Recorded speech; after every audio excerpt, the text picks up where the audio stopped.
Ah, if you had said Randall, surprised. You must give me the power to do so. You were obliging enough to volunteer to me the same explanations which you gave to the Duke, his satisfaction with which induced him to renew or confirm the promise of his daughter's hand. Should those explanations content me as they did him, I hold the Duke bound to fulfill his engagement, and I am convinced that his daughter would in that case not be inflexible to your suit. But till such explanations be given, my friendship for the father and my interest in the child do not allow me to assist a cause which, however, at present suffers little by delay. Pray listen at once to those explanations. Nay, Mr. Leslie, I can now only think of the election. As soon as that is over, rely on it. You shall have the amplest opportunity to dispel any doubts which your intimacy with Count de Peschiera and Madame de Negra may have suggested apropos of the election. Here is a list of voters you must see at once in Fish Lane. Don't lose a moment. In the mean, while Richard Avenel and Leonard had taken up their quarters in the hotel, appropriated to the candidates for the Yellows, and the canvass on that side was prosecuted with all the vigor which might be expected from operations conducted by Richard Avenel and backed by the popular feeling. The rival parties met from time to time in the streets and lanes in all the pomp of Warbiners' streaming fifes, resounding for bands and colors, were essential proofs of public spirit and indispensable items in a candidate's bills in those good old days when they thus encountered very distant bows were exchanged between the respective chiefs. But Randall, contriving ever to pass close to Avenel, had ever the satisfaction of perceiving that gentleman's countenance contracted into a knowing wink, as much as to say all right in spite of this tarnation humbug. But now that both parties were fairly in the field to the private arts of canvassing, were added the public arts of oratory. The candidates had to speak at the close of each day's canvass out from wooden boxes, suspended from the windows of their respective hotels, and, which looked like dens for the exhibition of wild beasts, they had to speak at meetings of committees, meetings of electors, go the nightly round of enthusiastic public houses, and appeal to the sense of an enlightened people through wreaths of smoke and odors of beer. Alleged indisposition of Audley Egerton had spared him the excitement of oratory, as well as the fatigue of canvassing. The practiced debater had limited the display of his talents to a concise but clear and masterly exposition of his own views on the leading public questions of the day, and the state of parties which on the day after his arrival at Landsmere was delivered at a meeting of his general committee in the great room of their hotel, and which was then printed and circulated amongst the voters. Randall, though he expressed himself with more fluency and self-possession than are usually found in the first attempts of a public speaker, was not effective in addressing an unlettered crowd. For a crowd of this kind is all heart, and we know that Randall Leslie's heart was as small as heart could be. If he attempted to speak at his own intellectual level, he was so subtle and refining as to be incomprehensible. If he fell into the fatal error not uncommon to inexperienced orator stuff, trying to lower himself to the intellectual level of his audience, he was only elaborately stupid. No man can speak too well for a crowdas, no man can write too well for the stage, but in neither case should he be rhetorical or case in periods the dry bones of reasoning. It is to the emotions or to the humors that the speaker of a crowd must address himself. His eye must brighten with generous sentiment, or his lip must expand in the play of animated fancy or genial wit. Randall's voice, too, though pliant and persuasive in private conversation, was thin and poor when strained to catch the ear of a numerous assembly. The falsehood of his nature seemed to come out when he raised the tones which had been drilled into deceit. Men like Randall Leslie may become sharp debaters, admirable special pleaders. They can no more become orators than they can become poets. Educated audiences are essential to them, and the smaller the audience, that is, the more the brain supersedes the action of the heart, the better they can speak. Dick Avenel was generally very short and very pithy in his addresses. He had 2 or 3 favorite topics, which always told he was a fellow townsman, a man who had made his own way in life. He wanted to free his native place from aristocratic usurpation. It was the battle of the electors, not his private cause, etc. He said little against Randall Pity. A clever young man should pin his future to 2 yards of worn-out red tape. He had better lay hold of the strong rope, which the people in compassion to his youth were willing yet to throw out to save him from sinking, etc. But as for Audley Egerton, the gentleman who would not show, who was afraid to meet the electors, who could only find his voice in a hole in corner, meeting, accustomed all his venal life to dark and nefarious jobstick, upon that subject delivered Philippic's truly Demosthenian. Leonard, on the contrary, never attacked Harley's friend Mr. Edgerton, but he was merciless against the youth who had filched reputation from John Burleigh, and whom he knew that Harley despised as heartily as himself and Randall, did not dare to retaliate, though boiling over with indignant rage for fear of offending Leonard's uncle Leonard, was unquestionably the popular speaker of the three, though his temperament was a writer's, not an orator's, though he abhorred what he considered the theatrical exhibition of self, which makes what is called delivery more effective than ideas, though he had little interest at any time in party politics. Though at this time, his heart was far away from the blues and yellows of Lancemere, sad and forlorn yet forced into action, the eloquence that was natural to his conversation poured itself forth. He had warm blood in his veins, and his dislike to Randall gave poignancy to his wit, and barbed his arguments with impassioned invective. In fact, Leonard could conceive no other motive for Lord L'Estrange's request to take part in the election than that nobleman's desire to defeat the man whom they both regarded as an impostor, and this notion was confirmed by some inadvertent expressions, which Avenel let fall, and which made Leonard suspect that if he were not in the field, Avenel would have exerted all his interest to return Randall instead of Edgerton. With Dick's dislike to that statesman, Leonard found it impossible to reason, nor, on the other hand, could all Dick's scoldings or coaxings induce Leonard to divert his siege on Randall to an assault upon the man who Harley had often said was dear to him as a brother. In the meanwhile, Dick kept the canvas book of the yellows as closely as Harley kept that of the blues, and in despite of many pouting fits and gusts of displeasure, took precisely the same pains for Leonard as Harley took for Randall. There remained, however, apparently unshaken by the efforts on either side, a compact body of about 150 voters, chiefly freemen. Would they vote yellow, would they vote blue, no one could venture to decide, but they declared that they would all vote the same way. Dick kept his secret caucuses, as he called them, constantly nibbling at this phalanx, 150 voters. The had the election in their hands. Never were hands so cordially shaken, so caressingly clung to, so fondly lingered upon, but the votes still stuck as firm to the hands as if a part of the skin or of the dirt, which was much the same thing. Chapter Roman 20. Whenever Audley joined the other guests of an evening, well, Harley was perhaps closeted with Levy and Comiteeman, and Randall was going the round of the public houses. One with whom he chiefly conversed was Violante. He had been struck at first, despite his gloom, less perhaps by her extraordinary beauty than by something in the expression of her countenance which, despite differences in feature and complexion, reminded him of Nora. And when by his praises of Harley he drew her attention and won into her liking, he discovered perhaps that the likeness which had thus impressed him came from some similarities in character between the living and the lost one, the same charming combination of lofty thought and childlike innocence, the same enthusiasm, the same rich exuberance of imagination, and feeling. Two souls that resemble each other will give their likeness to the looks, from which they beam. On the other hand, the person with whom Harley most familiarly associated in his rare intervals of leisure was Helen Digby.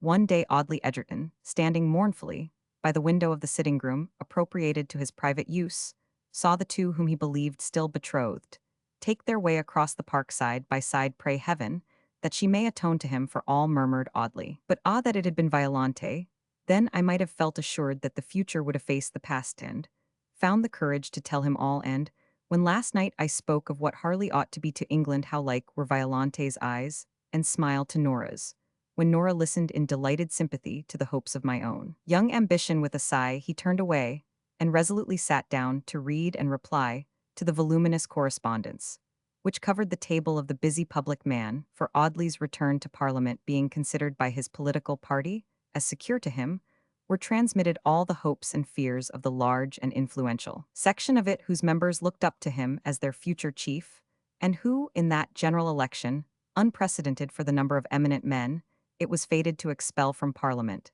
and the number of new politicians it was fated to send into it, drew their only hopes of regaining their lost power from Audley's sanguine confidence in the reaction of that public opinion which he had hitherto so profoundly comprehended, and it was too clearly seen that the seasonable adoption of his counsels would have saved the existence and popularity of the late administration, whose most distinguished members could now scarcely show themselves on the hustings.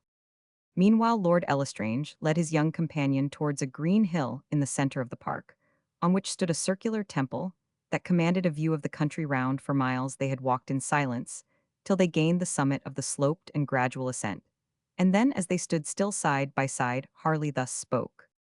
Helen, you know that Leonard is in the town, though I cannot receive him at the park, since he is standing in opposition to my guests, Edgerton and Leslie. Helen, but that seems to me so strange. How could Leonard do anything that seems hostile to you? Harley, would his hostility to me lower him in your opinion?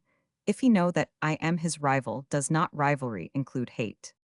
Helen, O Lord Elestrange, how can you speak thus? How so wrong yourself? Hate to you? And from Leonard Fairfield. Harley, you evade my question. Would his hate or hostility to me affect your sentiments towards him? Helen, looking down, I could not force myself to believe in it. Harley, why? Helen, because it would be so unworthy of him. Harley, poor child, you have the delusion of your years. You deck a cloud in the hues of the rainbow, and will not believe that its glory is borrowed from the sun of your own fancy. But here, at least you are not deceived. Leonard obeys but my wishes, and I believe against his own, while he has none of man's noblest attribute, ambition. Helen, no ambition. Harley, it is vanity that stirs the poet to toil. If toil, the wayward chase of his own chimeras, can be called ambition, is a more masculine passion. Helen shook her head gently, but made no answer. Harley, if I utter a word that profanes one of your delusions, you shake your head, and our incredulous pause. Listen one moment to my counsels, perhaps. The last I may ever obtrude upon you. Lift your eyes. Look around far as your eye can reach, nay, far beyond the line, which the horizon forms in the landscape.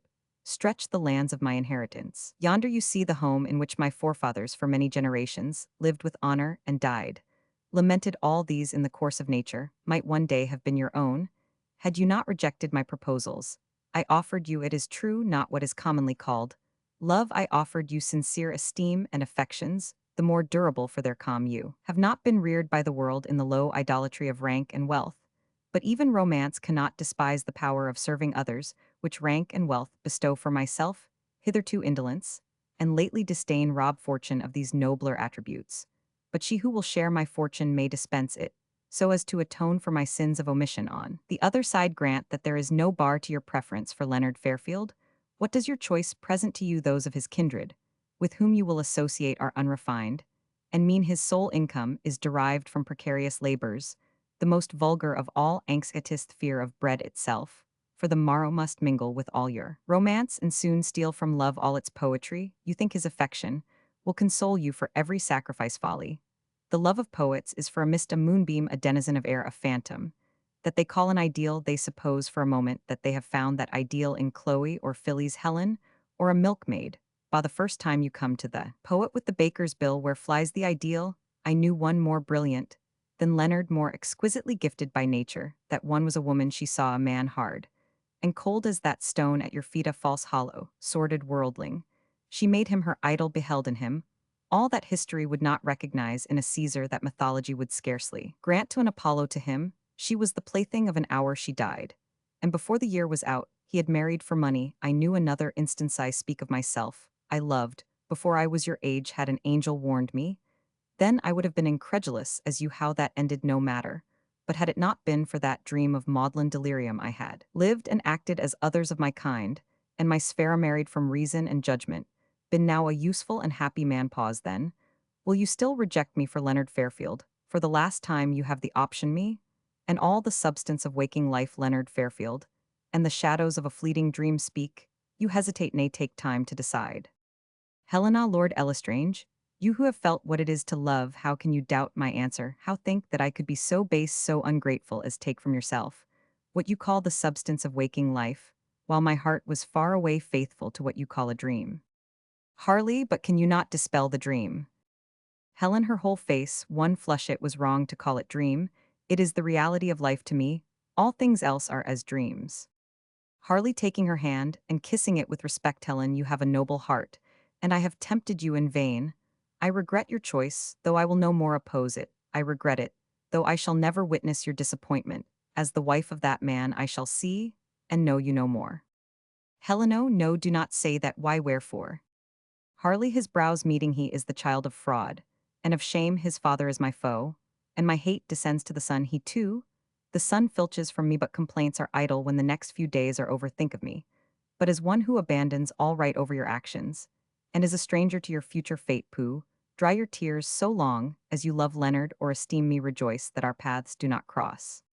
He walked on impatiently, but Helen, alarmed and wondering, followed close, took his arm timidly, and sought to soothe him. She felt that he wronged Leonard, that he knew not how Leonard had yielded all hope.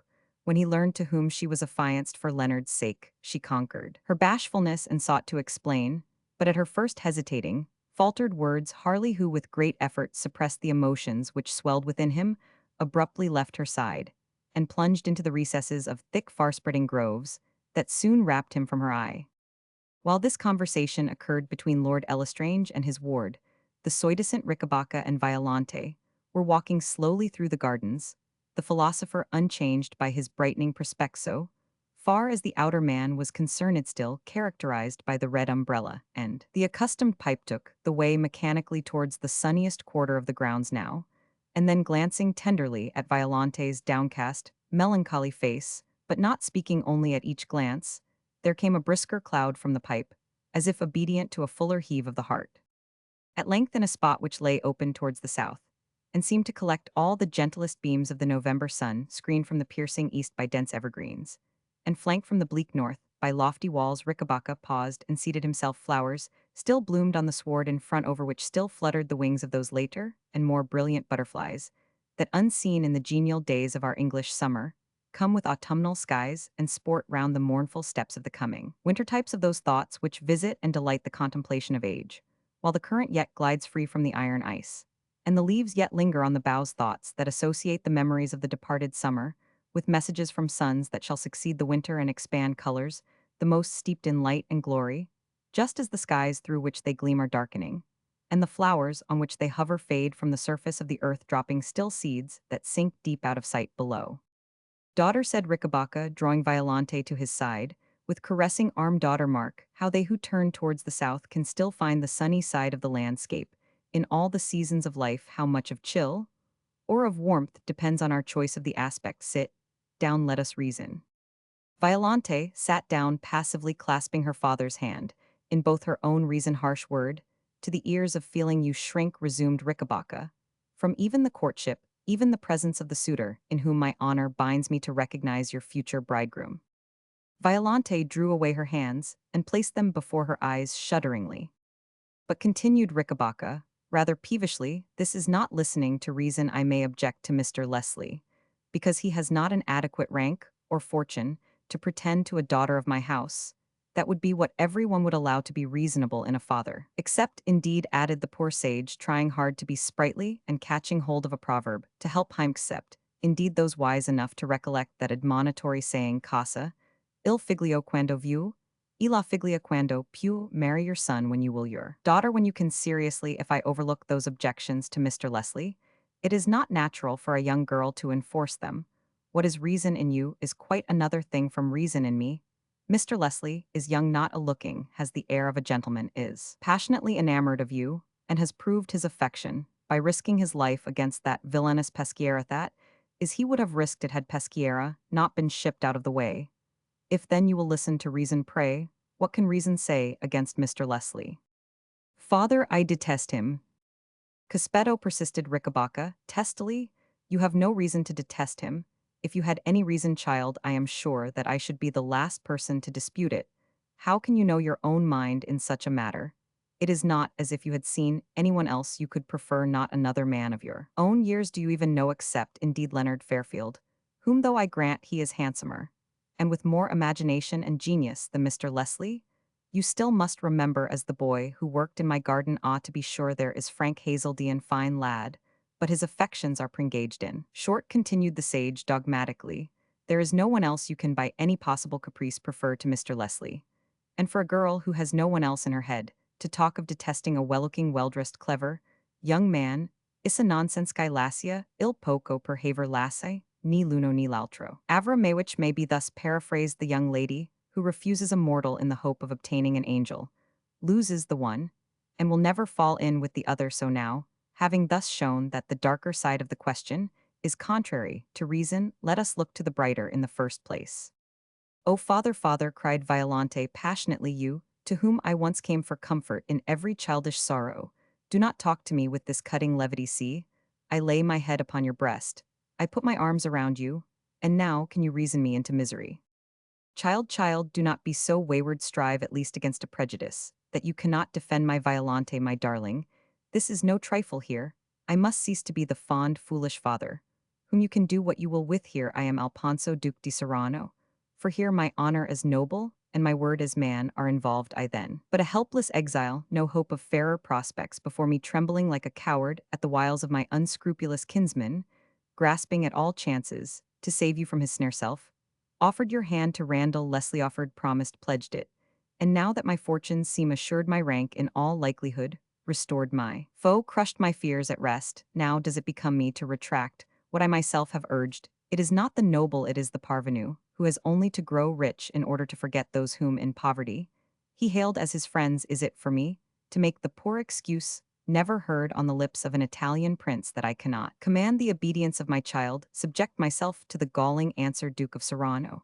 You could once command that obedience, when in exile, penury, and terror, you offered me a bride without a dower, child Violante, daughter of ancestors, on whose honor never slander set a stain. I call on you to redeem your father's plighted word.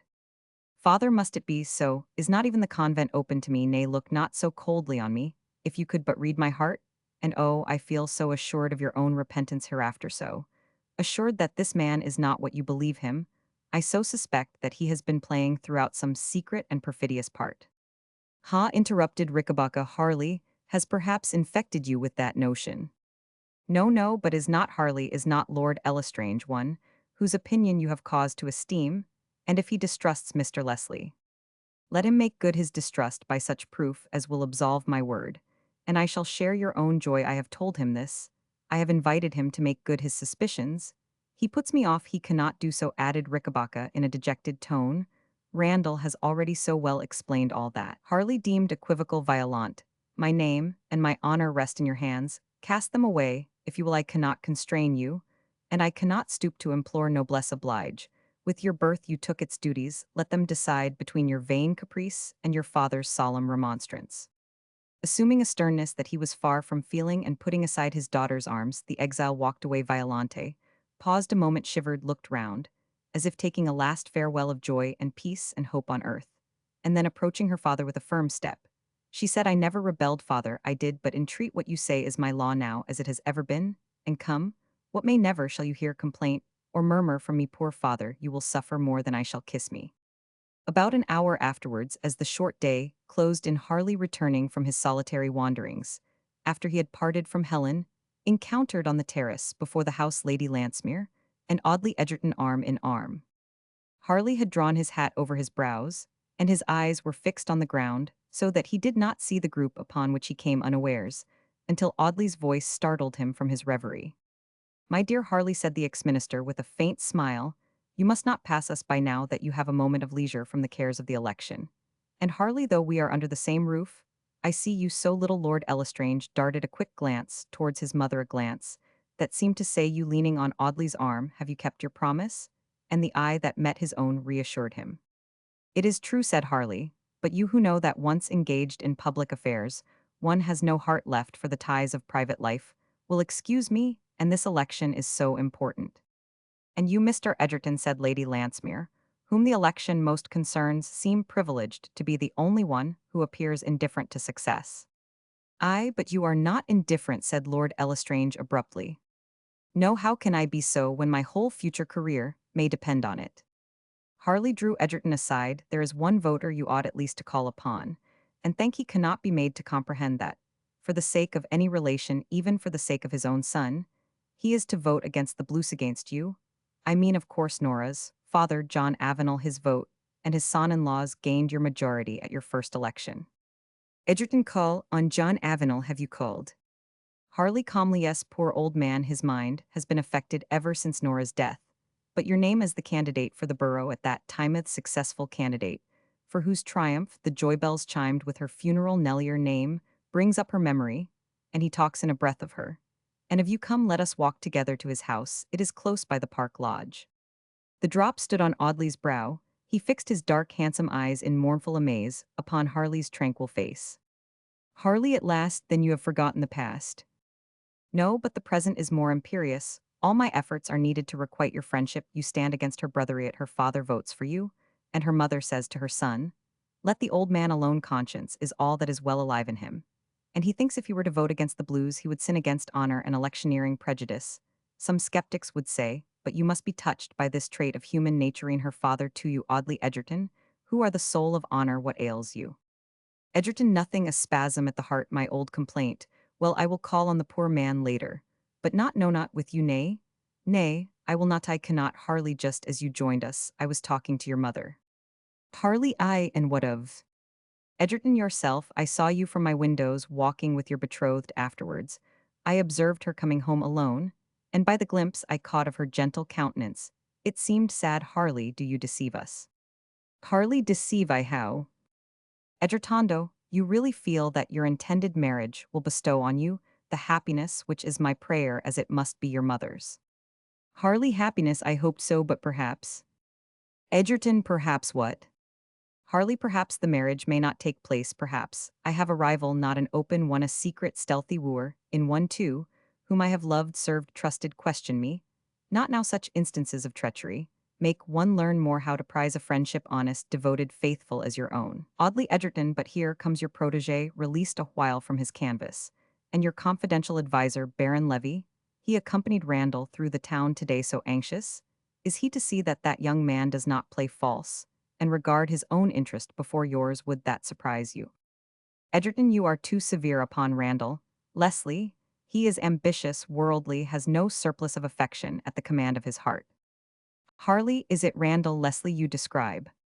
Edgerton, with a languid smile, yes. You see, I do not flatter, but he is born and reared a gentleman, as such he would scarcely do anything mean. And after all, it is with me that he must rise or fall. His very intellect must tell him that. But again, I ask, do not strive to prepossess me against him. I am a man who could have loved a son. I have none. Randall, such as he is a sort of son. He carries on my projects, and my interest in the world of men, beyond the goal of the tomb. Audley turned kindly to Randall. Well, Leslie, what report of the canvass? Levy has the book, sir. I think we have gained 10 fresh votes for you, and perhaps 7 for me. Let me rid you of your book, Baron Levy, said Harley just at this time. Ricabacca and Violante approached the house, both silent. The Italian caught sight of Randall, and made him a sign to join them. The young lover glanced fearfully towards Harley, and then with alacrity bounded forward and was soon at Violante's side. But scarce had Harley, surprised by Leslie's sudden disappearance, remarked the cause, than with equal abruptness he abandoned the whispered conference he had commenced with Levy, and hastening to Randall laid hand on the young man's shoulder, exclaiming 10,000 pardons to all three, but I cannot allow this waste of time, Mr. Leslie. You have yet an hour before it grows dark.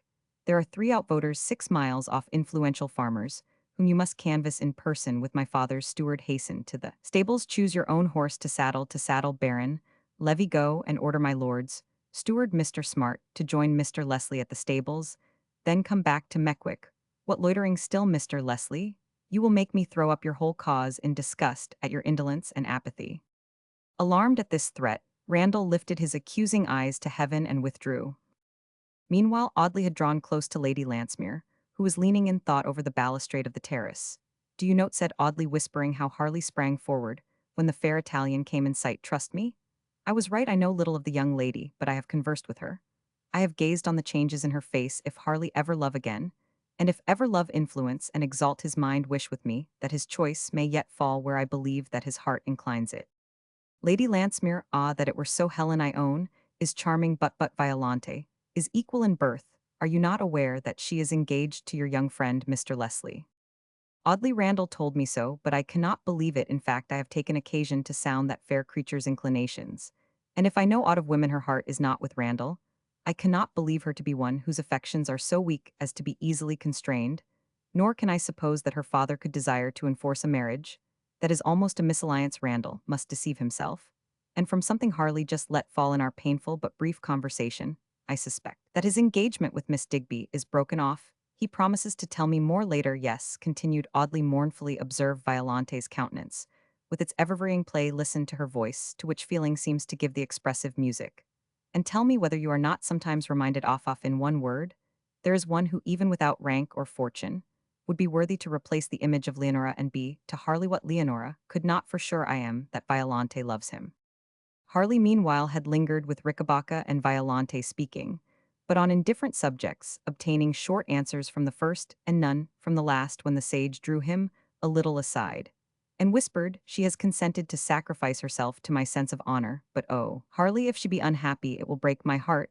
Either you must give me sufficient proof of Randall's unworthiness to absolve me from my promise, or I must again entreat you to try and conciliate the poor child in his favor.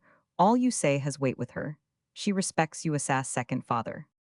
Harley did not seem peculiarly flattered by that last assurance, but he was relieved from an immediate answer by the appearance of a man who came from the direction of the stables, and whose dress covered with dust and travel-stained seemed like that of a foreign courier.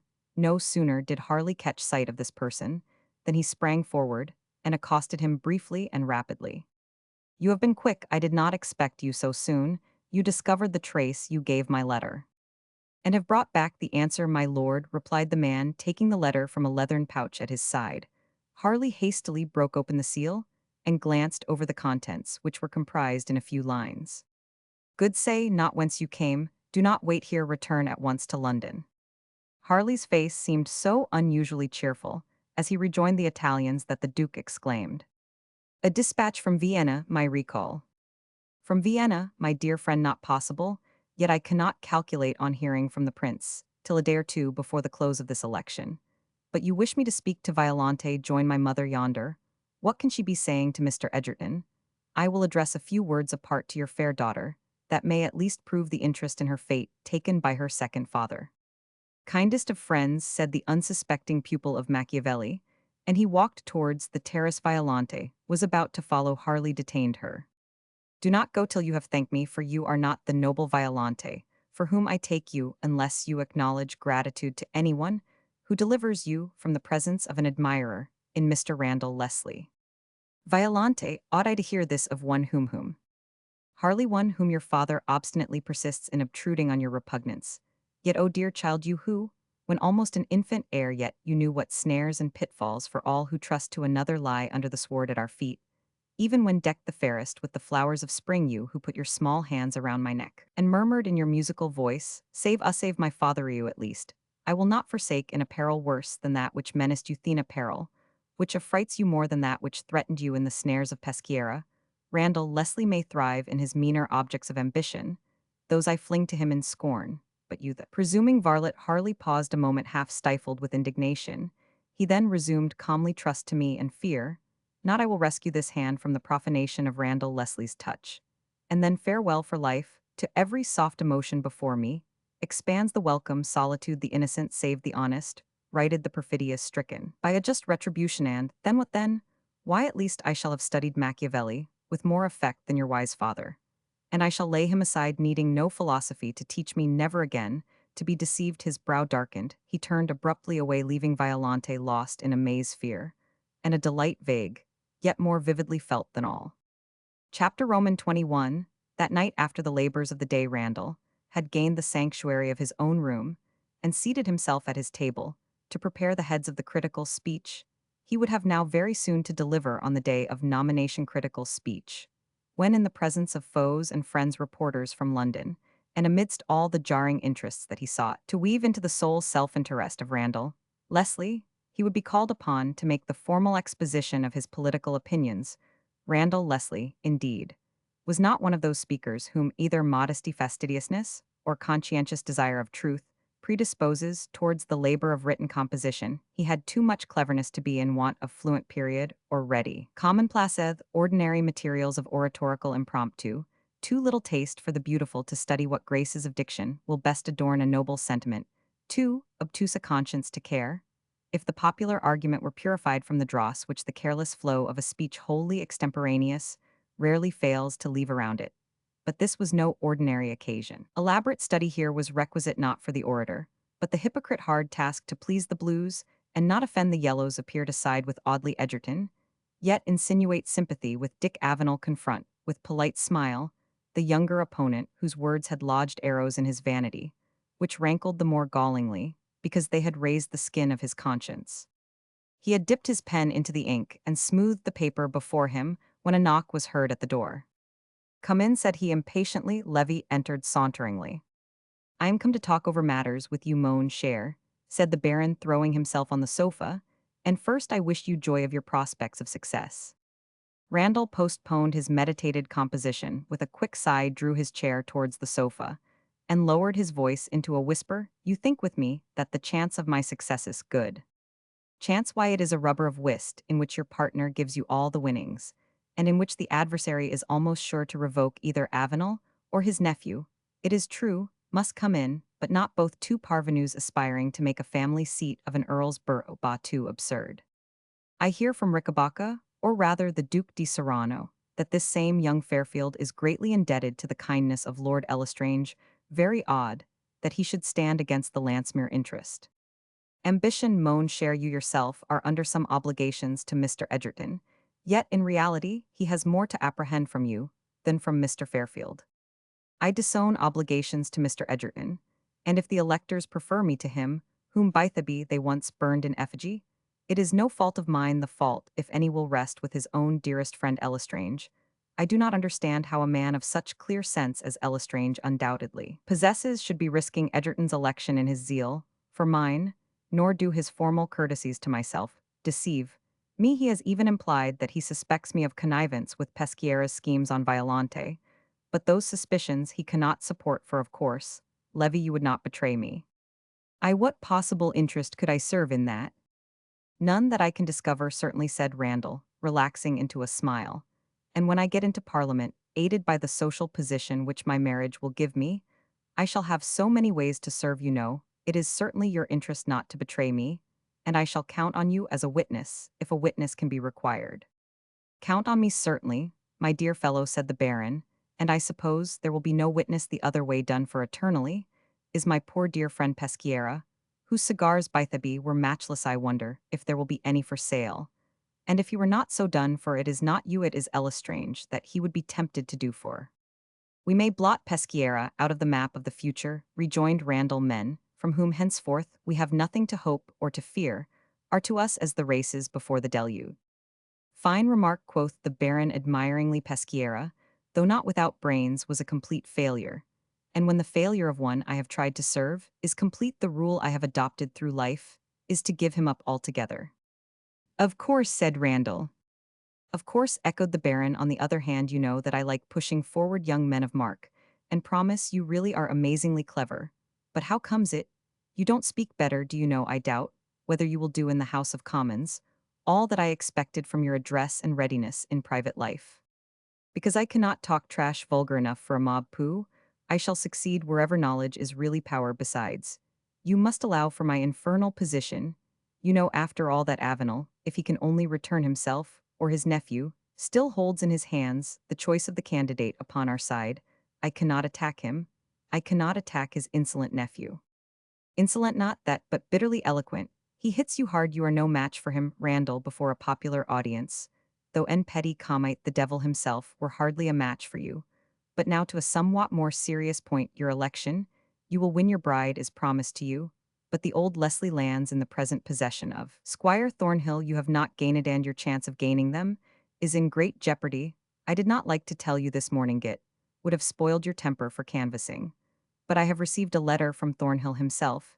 He has had an offer for the property which is only else short of what he asks. A city alderman called Jobson is the bidder, a man, it seems, of large means and few words. The alderman has fixed the date on which he must have a definite answer, and that date falls on the 2 days after that fixed for the poll at Lancemere.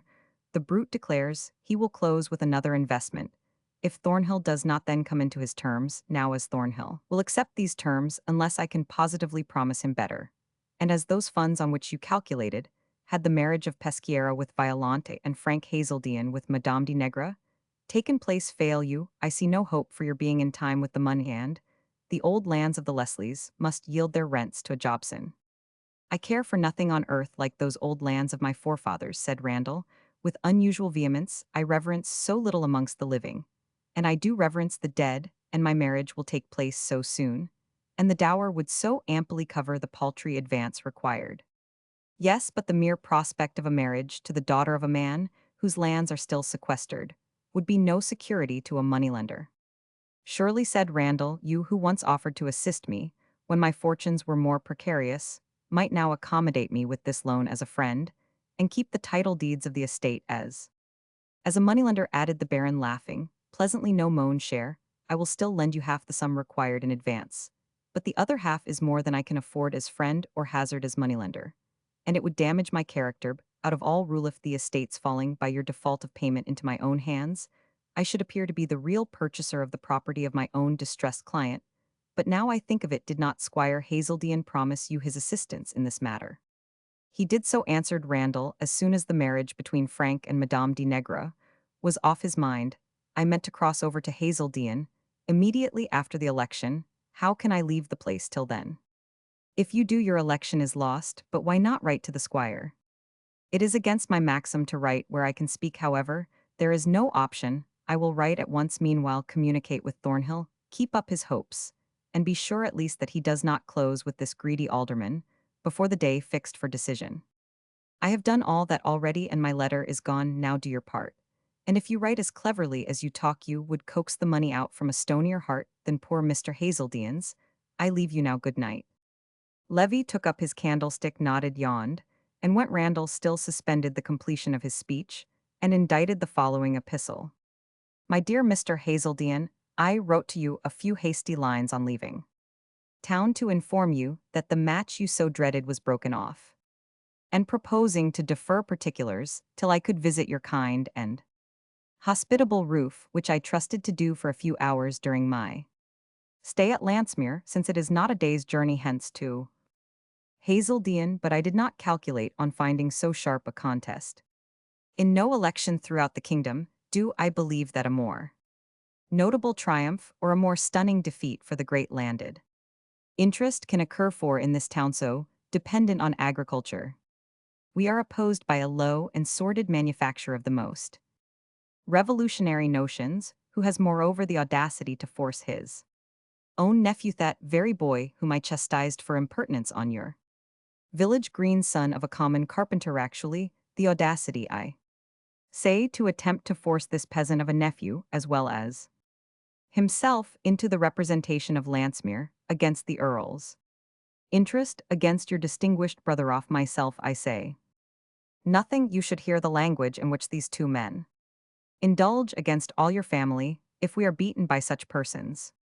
In a borough supposed to be so loyal as Landsmere, everyone with a stake in the country may tremble at such a prognostic of the ruin that must await not only our old English constitution, but the existence of property itself. I need not say that on such an occasion I cannot spare myself. Mr. Edgerton is ill too. All the fatigue of the canvass devolves on me. I feel, my dear and revered friend, that I am a genuine Hazeldean fighting your battle, and that thought carries me through all. I cannot therefore come to you till the election is over, and meanwhile, you and my dear Mrs.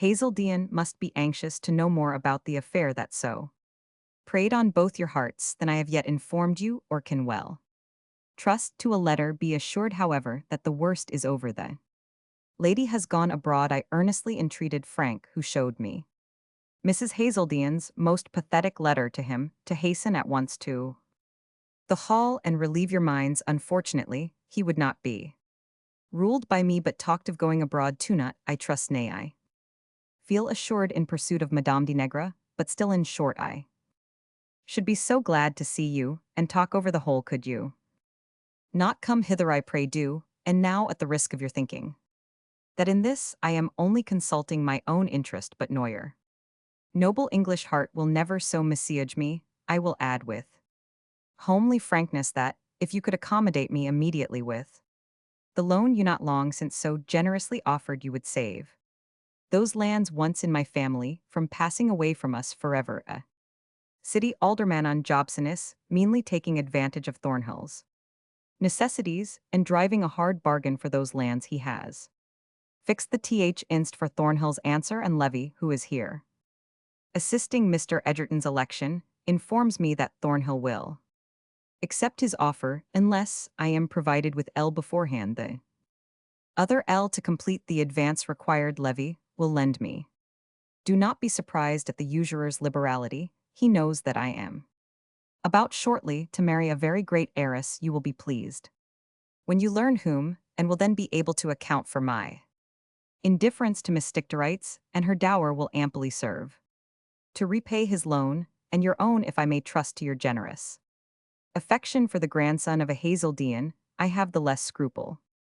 In this appeal to you, for I know bow it would grieve you that a Jobson who perhaps never knew a grandmother should foist your own kinsman from the lands of his fathers of one thing I am convinced we squires and sons of squires must make common cause against those great moneyed capitalists, or they will buy us all out. In a few generations, the old race of country gentlemen is already much diminished by the grasping cupidity of such leviathans, and if the race be once extinct, what will become of the boast and strength of England? Yours, my dear Mr. Hazeldean, with most affectionate and grateful respect, Randall Leslie. Chapter Roman 22. Nothing to Leonard could as yet be more distasteful or oppressive than his share in this memorable election. In the first place, it chafed the secret sores of his heart to be compelled to resume the name of Fairfeld, which was a tacit disavowal of his birth.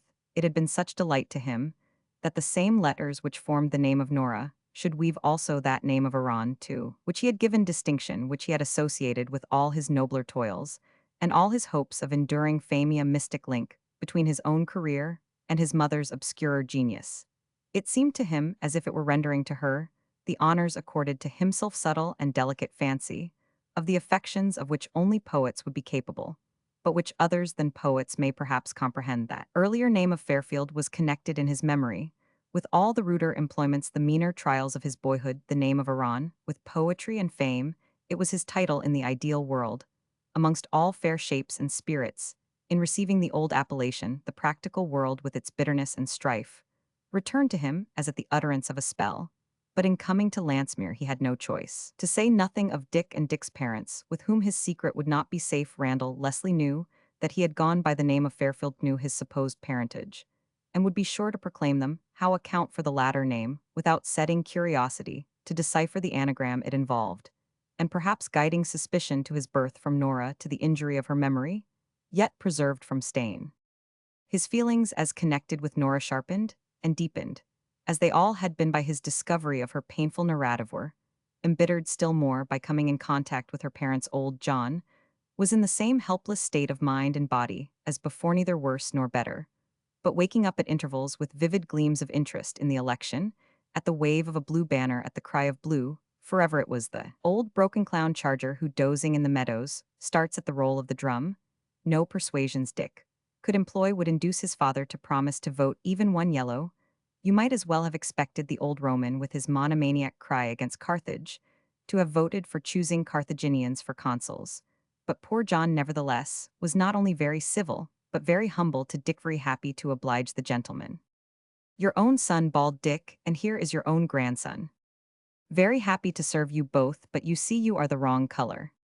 Then, as he gazed at Leonard, the old man approached him with trembling knees, stroked his hair, looked into his face piteously. Be thee my grandson?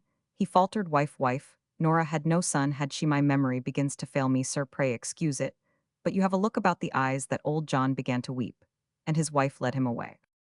Don't come again, she said to Leonard harshly, when she returned. Hell not sleep all night now. And then, observing that the tears stood in Leonard's eyes, she added in softened tones, I am glad to see you well and thriving, and to hear that you have been of great service to my son, Richard, who is a credit and an honor to the family, though poor John cannot vote for him, or for you against his conscience. And he should not be asked, she added, firing up, and it is a sin to ask it, and he's so old, and no one to defend him but me, but defend him I will while I have life.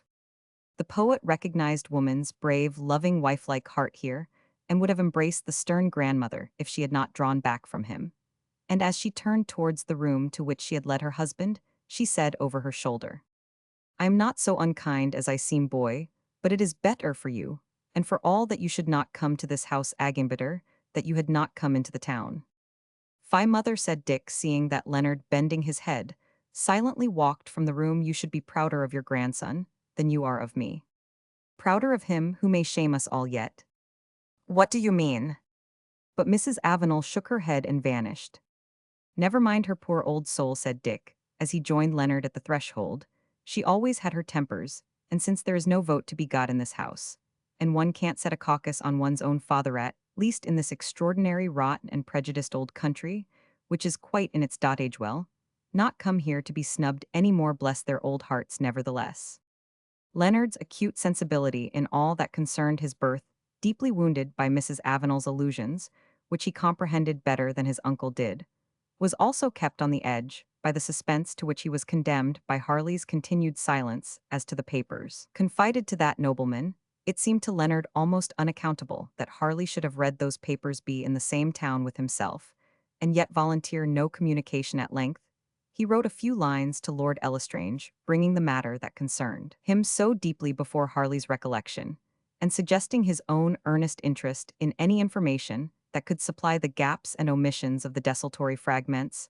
Harley, in replying to this note, said, with apparent reason, that it would require a long personal interview to discuss the subject referred to, and that such an interview in the thick of the contest between himself and a candidate opposed to the Lansmere party would be sure to get wind, be ascribed to political intrigues, be impossible otherwise to explain, and embarrass all the interests confided to their respective charge.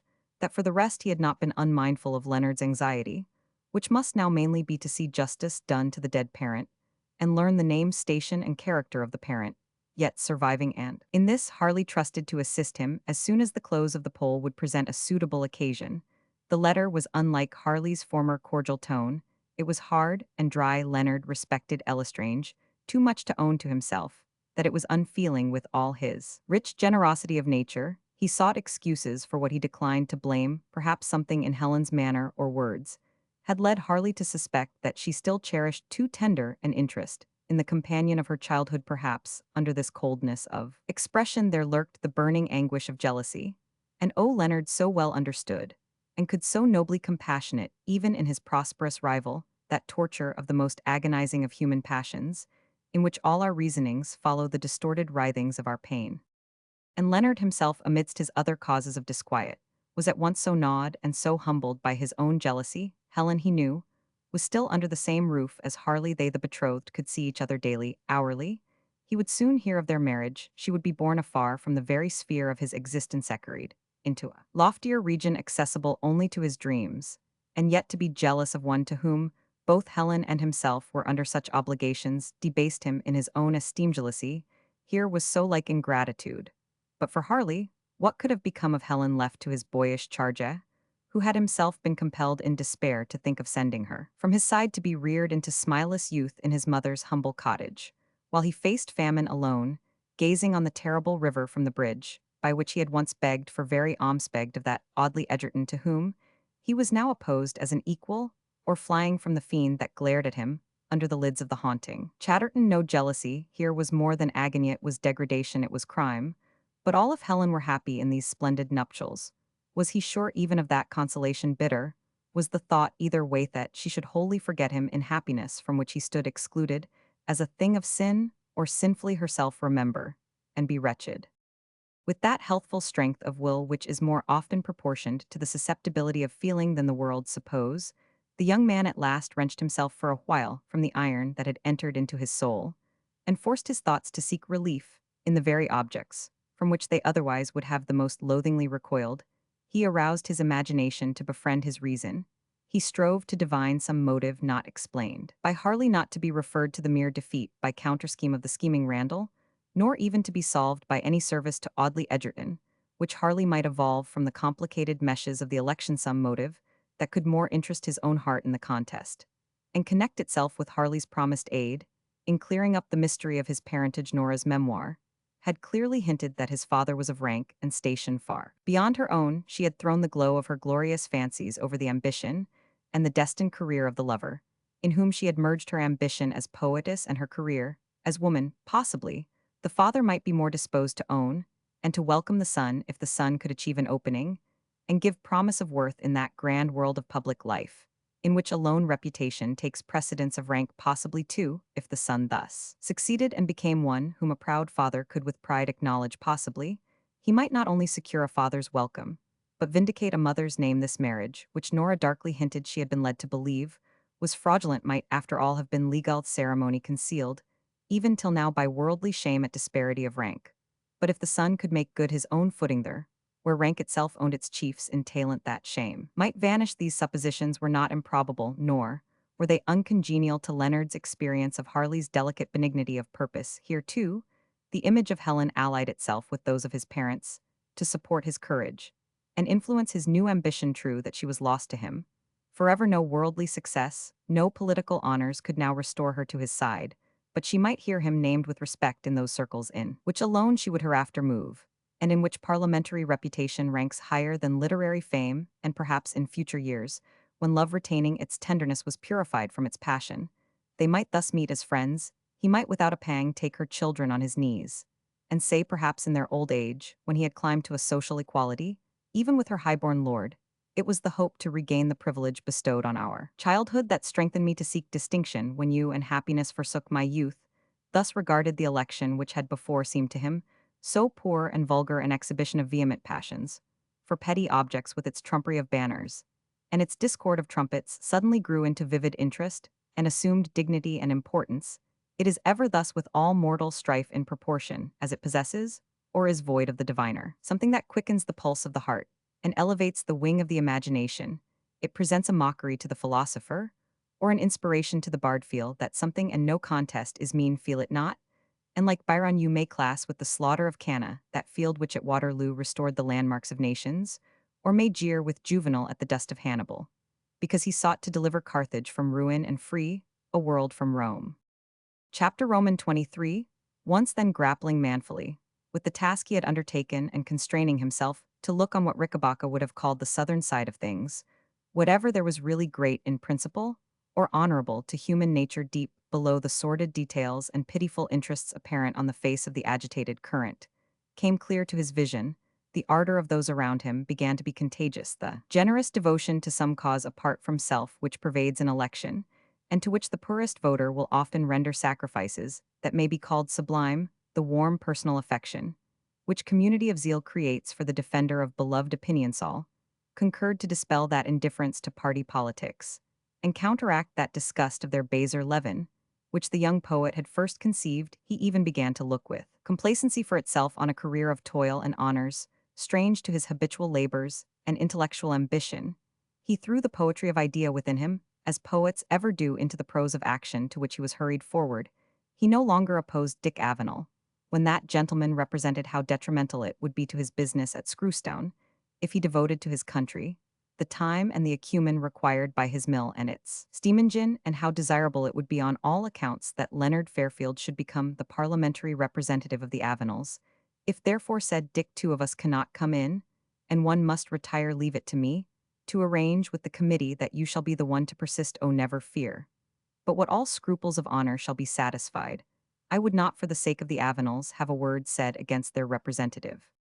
But answered Leonard, if I grant this, I fear that you have some intention of suffering the votes, that your resignation would release to favor Leslie at the expense of Egerton. What the deuce is Egerton to you? Nothing except through my gratitude to his friend, Lord L'Estrange. Pooh, I will tell you a secret. Levy informs me privately that L'Estrange will be well satisfied if the choice of Lansmere fall upon Leslie instead of Egerton. And I think I convinced my Lord Fur. I saw him in London that Egerton would have no chance though Leslie might. I must think that Lord L'Estrange would resist to the utmost any attempt to prefer Leslie, whom he despised, Egerton, whom he honors, and so thinking I too would resist it, as you may judge by the speeches which have so provoked your displeasure. Let us cut short a yarn of talk which, when it comes to likings and dislikings, might last to almighty crack ill. Ask you to do nothing that Lord L'Estrange does not sanction. Will that satisfy you? Certainly, provided I am assured of the sanction. And now the important day preceding the poll, the day in which the candidates were to be formally nominated and meet each other in all the ceremony of declared rivalship, dawned at last. The town hall was the place selected for the occasion, and before sunrise all the streets were resonant with music and gay with banners. Oddly, Egerton felt that he could not, without incurring some just sarcasm on his dread, to face the constituency he had formerly represented, and by the malcontents of which he had been burned in effigy, absent himself from the town hall, as he had done from balcony and hostel, painful as it was to confront Nora's brother and wrestle in public against all the secret memories that knit the strife of the present contest, with the anguish that recalled the first still. The thing must be done, and it was the English habit of his life to face with courage whatever he had to do. Chapter Roman 24. The chiefs of the Blue Party went in state from Landsmere Park. The two candidates in open carriages, each attended with his proposer, and seconder other carriages were devoted to Harley and Levy, and the principal members of the committee Rickabaca was seized with a fit of melancholy or cynicism, and declined to join the procession. But just before they started, as all were assembling without the front door, the postman arrived with his welcome bag.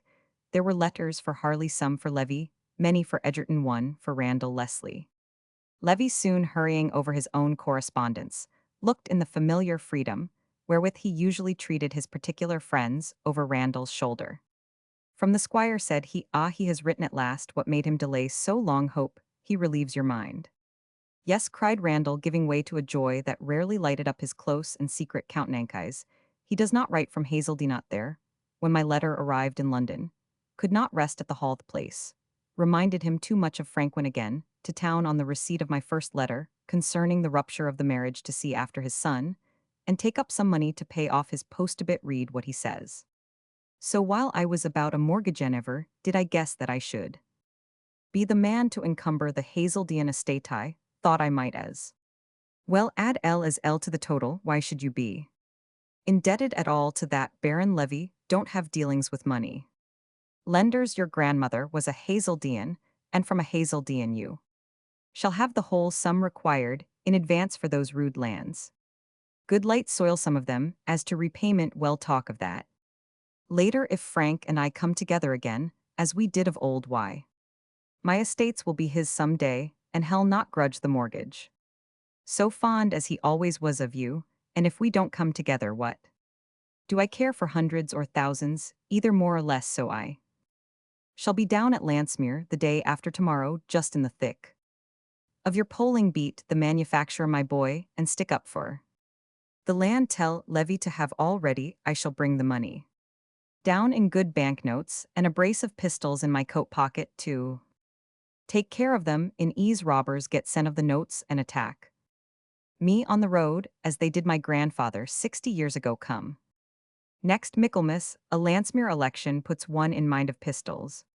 I once fought a duel with an officer in His Majesty's service, RN, and had a ball lodged in my right shoulder on account of an election at Landsmere, but I have forgiven Audley his share in that transaction. Remember me to him, kindly. Don't get into a duel yourself, but I suppose manufacturers don't fight. Not that I blame them for that, far from it. The letter then ran on to express surprise and hazard conjecture as to the wealthy marriage which Randall had announced as a pleasing surprise to the squire.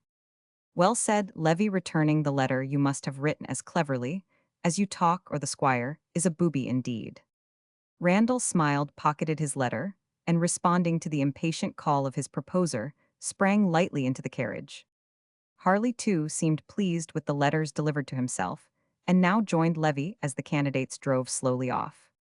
Has not Mr. Leslie received from the squire an answer to that letter of which you informed me? Yes, my lord, the squire will be here tomorrow. Tomorrow, thank you for apprising me. His rooms shall be prepared. I suppose he will only stay to see Leslie and myself, and pay the money. Aha, pay the money, is it so then? Twice the sum, and it seems as a gift which Leslie only asked as a loan. Really, my lord, Mr. Leslie is a very clever man, and though I am at your commands, I should not like to injure him with such matrimonial prospects. He could be a very powerful enemy, and if he succeed in Parliament, still more so. Baron, these gentlemen are waiting for you. I will follow by myself. Chapter Roman 25. In the center of the raised platform in the town hall sat the mayor. On either hand of that dignitary now appeared the candidates of the respective partisto, his right Audley Egerton, and Leslie to his left Dick Avenel and Leonard. The place was as full as it could hold. Rows of grimy faces peeped in even from the upper windows. Outside the building, the contest was one that created intense interest, not only from public principles, but local passions. Dick Avenel, the son of a small tradesman, standing against the right honorable Audley Egerton, the choice of the powerful Landsmere aristocratic party standing too, with his nephew by his side, taking as he himself was wont to say the tarnation blue bull by both its oligarchical hornsler, was a pluck and gallantry. In the very impudence of the attempt to convert the important boroughfur, one member of which a great earl had hitherto striven with labor dire, and weary woe into two family seats for the house of Avenel and the triumph of the caplocracy. This alone would have excited all the spare passions of a country borough. But besides this, there was the curiosity that attached to the long-deferred public appearance of a candidate, so renowned as the ex-minister, a man whose career had commenced with his success at Landsmere, and who now amidst the popular tempest that scattered his colleagues sought to refit his vessel in the same harbor from which it had first put forth. New generations had grown up, since the name of Audley Egerton had first fluttered the dovecotes in that Corioli. The questions that had then seemed so important were for the most part settled and at rest, but those present who remembered Egerton in the former day were struck to see how the same characteristics of bearing and aspect, which had distinguished his early youth, revived their interest in the mature and celebrated man as he stood up for a few moments before he took his seat beside the mayor. Glancing over the assembly with its uproar of cheers and hisses, there was the same stately erectness of form and steadfastness of look, the same indefinable and mysterious dignity of externals, that imposed respect, confirmed esteem, or stilled dislike. The hisses involuntarily ceased. The preliminary proceedings over the proposers and seconders commenced their office. Audley was proposed, of course, by the crack man of the party, a gentleman who lived on his means in a white house in the High Street, had received a university education, and was a cadet of a county family. This gentleman spoke much about the Constitution, something about Greece and Rome, compared Egerton with William Pitt, also with Aristides, and sat down after an oration esteemed classical by the few, and pronounced prosy by the many. Audley's seconder, a burly and important maltster, struck a bolder key. He dwelt largely upon the necessity of being represented by gentlemen of wealth and rank, and not by upstarts and adventurers' cheers and groans. Looking at the candidates on the other side, it was an insult to the respectability of Landsmere to suppose its constituents could elect a man who had no pretensions whatever to their notice, except that he had once been a little boy in the town, in which his father kept a shop-end, a very noisy, turbulent, dirty little boy.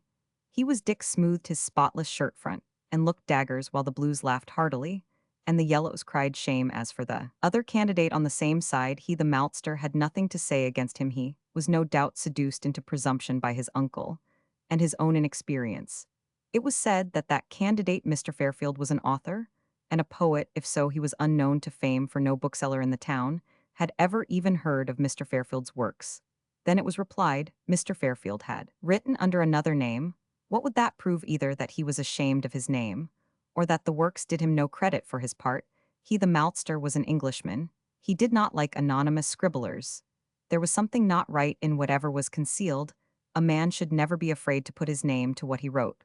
But grant that Mr. Fairfield was a great author and a great poet. What the borough of Landsmere wanted was not a member who would pass his time in writing sonnets to Peggy or Moggy, but a practical man of business, a statesman, such a man as Mr. Audley Egerton, a gentleman of ancient birth, high standing, and princely fortune. The member for such a place as Landsmere should have a proper degree of wealth. Here. From the 150 hesitators, who all stood in a row at the bottom of the hall, and gammon stuff, from some revolutionary but incorruptible yellows. Still, the allusion to Egerton's private fortune had considerable effect with the bulk of the audience, and the maltster was much cheered on concluding. Mr. Avenel's proposer and seconder, one a large grocer, the other the proprietor of a new shop for ticketed prints, shawls, blankets, and counterpaints, a man who, as he boasted, dealt with the people for ready money, and no mistake, at least none, that he ever rectified. Next followed, both said much the same thing. Mr. Avenel had made his fortune by honest industry, was a fellow townsman, must know the interests of the town better than strangers. Upright public principles, never fawn on governments, would see that the people had their rights and cut down army, navy, and all other jobs of a corrupt aristocracy, etc. Randall, Leslie's proposer, a captain on half-pay, undertook a long defense of army and navy from the unpatriotic aspersions of the preceding speakers, which defense diverted him from the due praise of Randall until cries of "cut it short" recalled him to that subject. And then the topics he selected for eulogium were amiability of character, so conspicuous in the urbane manners of his young friend, coincidence in the opinions of that illustrious statesman, with whom he was conjoined early tuition in the best principles only fault hand, that was a fault which would diminish everyday. Randall's seconder was a bluff yeoman, an outvoter of weight with the agricultural electors.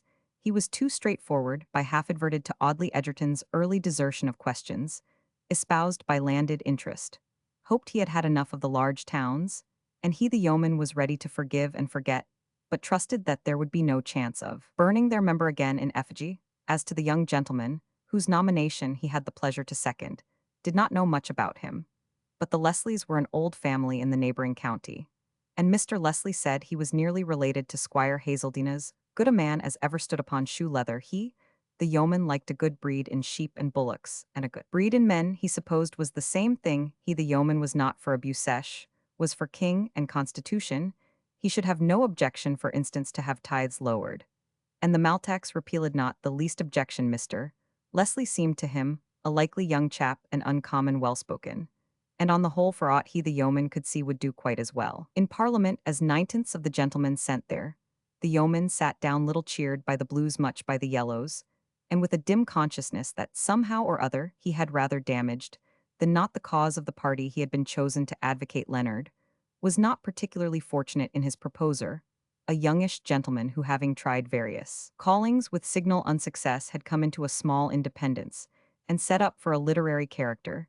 This gentleman undertook the defense of poets, as the half-pay captain had undertaken that of the army and navy, and after a dozen sentences spoken through the nose about the moonlight of existence and the oasis in the desert, suddenly broke down to the satisfaction of his impatient listeners. This failure was, however, redeemed by Leonard's seconder, a master tailor, a practiced speaker, and an earnest thinking man, sincerely liking and warmly admiring Leonard Fairfield.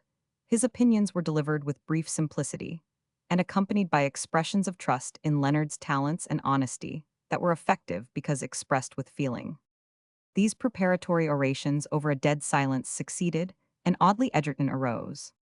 At the first few sentences, all felt they were in the presence of one accustomed to command attention, and to give to opinions the weight of recognized authority, the slowness of the measured accents, the composure of the manly aspect, the decorum of the simple gesture. As all bespoke, and all became the minister of a great empire who had less agitated assemblies by impassioned eloquence than compelled their silent respect to the views of sagacity and experience. But what might have been formal and didactic in another was relieved in Edgerton by that air-tone bearing of gentlemen, which have a charm for the most plebeian audience. He had eminently these attributes in private life, but they became far more conspicuous whenever he had to appear in public. The senatorious decor seemed a phrase coined for him. Audley commenced with notice of his adversaries, in that language of high courtesy which is so becoming to superior station, and which augurs better for victory than the most pointed diatribes of hostile declamation. Inclining his head towards Avenel, he expressed regret that he should be opposed by a gentleman whose birth naturally endeared him to the town of which he was a distinguished native, and whose honorable ambition was in itself a proof of the admirable nature of that constitution, which admitted the lowliest to rise to its distinctions, while it compelled the loftiest to labor and compete for those honors which were the most coveted because they were derived from the trust of their countrymen, and dignified by the duties which the sense of responsibility entailed. He paid a passing but generous compliment to the reputed abilities of Leonard Fairfield, and alluding with appropriate grace to the interest he had ever taken in the success of youth striving for place in the van of the new generation that marched on to replace the old, he implied that he did not consider Leonard as opposed to himself, but rather as an emulous competitor for a worthy prize with his own young and valued friend, Mr. Randall. Leslie, they are happy at their years, said the statesman with a cert pathos. In the future, they see nothing to fear in the past, they have nothing to defend. It is not so with me. And then, passing on to the vague insinuations or bolder charges against himself and his policy proffered by the preceding speakers, Audley gathered himself up and paused, for his eye here rested on the reporters seated round the table just below him, and he recognized faces not unfamiliar to his recollection when metropolitan assemblies had hung on the words which fell from lips then privileged to advise a king, and involuntarily it occurred to the ex-minister to escape altogether from this contracted audience at his election, with all its associations of pain, and address himself wholly to that vast and invisible public, to which those reporters would transmit his ideas, At this thought his whole manner gradually changed, his eye became fixed on the farthest verge of the crowd, his tones grew more solemn in their deep and sonorous swell. He began to review, and to vindicate his whole political life. He spoke of the measures he had aided to pass of his part in the laws which now ruled the land he touched lightly, but with pride on the services he had rendered to the opinions he had represented. He alluded to his neglect of his own private fortunes. But in what detail, however minute in the public business committed to his charge, could even an enemy accuse him of neglect? The allusion was no doubt intended to prepare the public for the news that the wealth of Audley Egerton was gone finally. He came to the questions that then agitated the day, and made a general but masterly exposition of the policy, which under the changes he foresaw, he should recommend his party to adopt. Spoken to the motley assembly in that town hall, Audley's speech extended to a circle of interest too wide for their sympathy. But that assembly he heeded not, forgot it. The reporters understood him, as their flying pens followed words which they presumed neither to correct nor to abridge. Audley's speech was addressed to the nation's speech of a man, in whom the nation yet recognized a chief, desiring to clear all misrepresentation from his past career, calculating, if life were spared to him, on destinies higher than he had yet fulfilled, issuing a manifesto of principles to be carried later into power, and planting a banner round which the divided sections of a broken host might yet rally for battle and for conquest, or perhaps in the deeps of his heart, not even comprehended by reporters nor to be divined by the public, the uncertainty of life was more felt than the hope of ambition, and the statesman desired to leave behind him one full vindication of that public integrity and honor on which at least his conscience acknowledged not a stain. For more than 20 years, said Audley, in conclusion, I have known no day in which I have not lived for my country. I may at times have opposed the wish of the people, I may oppose it now, but so far as I can form a judgment, only because I prefer their welfare to their wish, and if, as I believe, there have been occasions on which, as one amongst men more renowned, I have amended the laws of England, confirmed her safety, extended her commerce, upheld her honor, I leave the rest to the censure of my enemies, and his voice trembled to the charity of my friends. Before the cheers that greeted the close of this speech were over, Richard Avenel arose what is called the more respectable part of an audience, namely, the better educated, and better clad. Even on the yellow side of the question winced a little for the credit of their native borough, when they contemplated the candidate pitted against the great commoner, whose lofty presence still filled the eye, and whose majestic tones yet sounded in the ear. But the vast majority on both sides, blue and yellow, hailed the rise of Dick Avenel as a relief to what, while it had awed their attention, had rather strained their faculties. The yellows cheered, and the blues groaned. There was a tumultuous din of voices, and a reel to and fro of the whole excited mass of unwashed faces and brawny shoulders. But Dick had as much pluck as Audley himself, and by degrees his pluck and his handsome features and the curiosity to hear what he had to say obtained him hearing, and that hearing Dick having once got, he contrived to keep. His self-confidence was backed by a grudge against Egerton that attained to the elevation of malignity. He had armed himself for this occasion with an arsenal of quotations from Audley's speeches, taken out of Hansard's debates, and garbling these texts in the unfairest and most ingenious manner, he contrived to split consistency into such fragments of inconsistentito, cut so many harmless sentences into such unpopular, arbitrary, tyrannical segments of doctrine that he made a very pretty case against the enlightened and incorruptible Egerton as shuffler and trimmer, defender of jobs, and eulogist of Manchester massacres, etc. And all told the more because it seemed courted and provoked by the ex-minister's elaborate vindication of himself, having thus, as he declared, triumphantly convicted the right honorable gentleman out of his own mouth. Dick considered himself at liberty to diverge into what he termed the just indignation of a freeborn Briton, in other words, into every variety of abuse which bad taste could supply to acrimonious feeling. But he did it so roundly and dauntlessly, in such true hustings style, that for the moment at least, he carried the bulk of the crowd along with him sufficiently to bear down all the resentful murmurs of the Blue Committee men, and the abashed shakes of the head with which the more aristocratic and well-bred among the yellows signified to each other that they were heartily ashamed of their candidate. Dick concluded with an emphatic declaration that the right honorable gentleman's day was gone by, that the people had been pillaged and plundered enough by pompous red tapists who only thought of their salaries and never went to their offices except to waste the pen, ink, and paper, which they did not pay for. That the right honorable gentleman had boasted he had served his country for 20 years, served his country, should have said served her out. Much laughter, pretty mess his country was in now. In short, for 20 years, the right honorable gentleman had put his hands into his country's pockets. And I ask you, bald Dick, whether any of you are a bit the better for all that he has taken out of them? The 150 hesitators shook their heads. Noah, that we bent, cried the 150 dolorously. You hear the people, said Dick, turning majestically to Edgerton, who, with his arms folded on his breast, and his upper lip slightly curved, sat like Atlas unremoved. You hear the people, they condemn you? And the whole set of you, I repeat here what I once vowed on a less public occasion. As sure as my name is Richard Avenel, you shall smart for Dick hesitate smart, for your contempt of the just right's honest claims, and enlightened aspirations of your indignant countrymen. The schoolmaster is abroad, and the British lion is aroused. Dick sat down. The curve of contempt had passed from Edgerton's lip at the name of Avenel. Thus harshly spoken, he had suddenly shaded his face with his hand. But Randall Leslie next arose and oddly slowly raised his eyes and looked towards his protege with an expression of kindly interest. What better debut could there be for a young man warmly attached to an eminent patron who had been coarsely assailed for a political aspirant?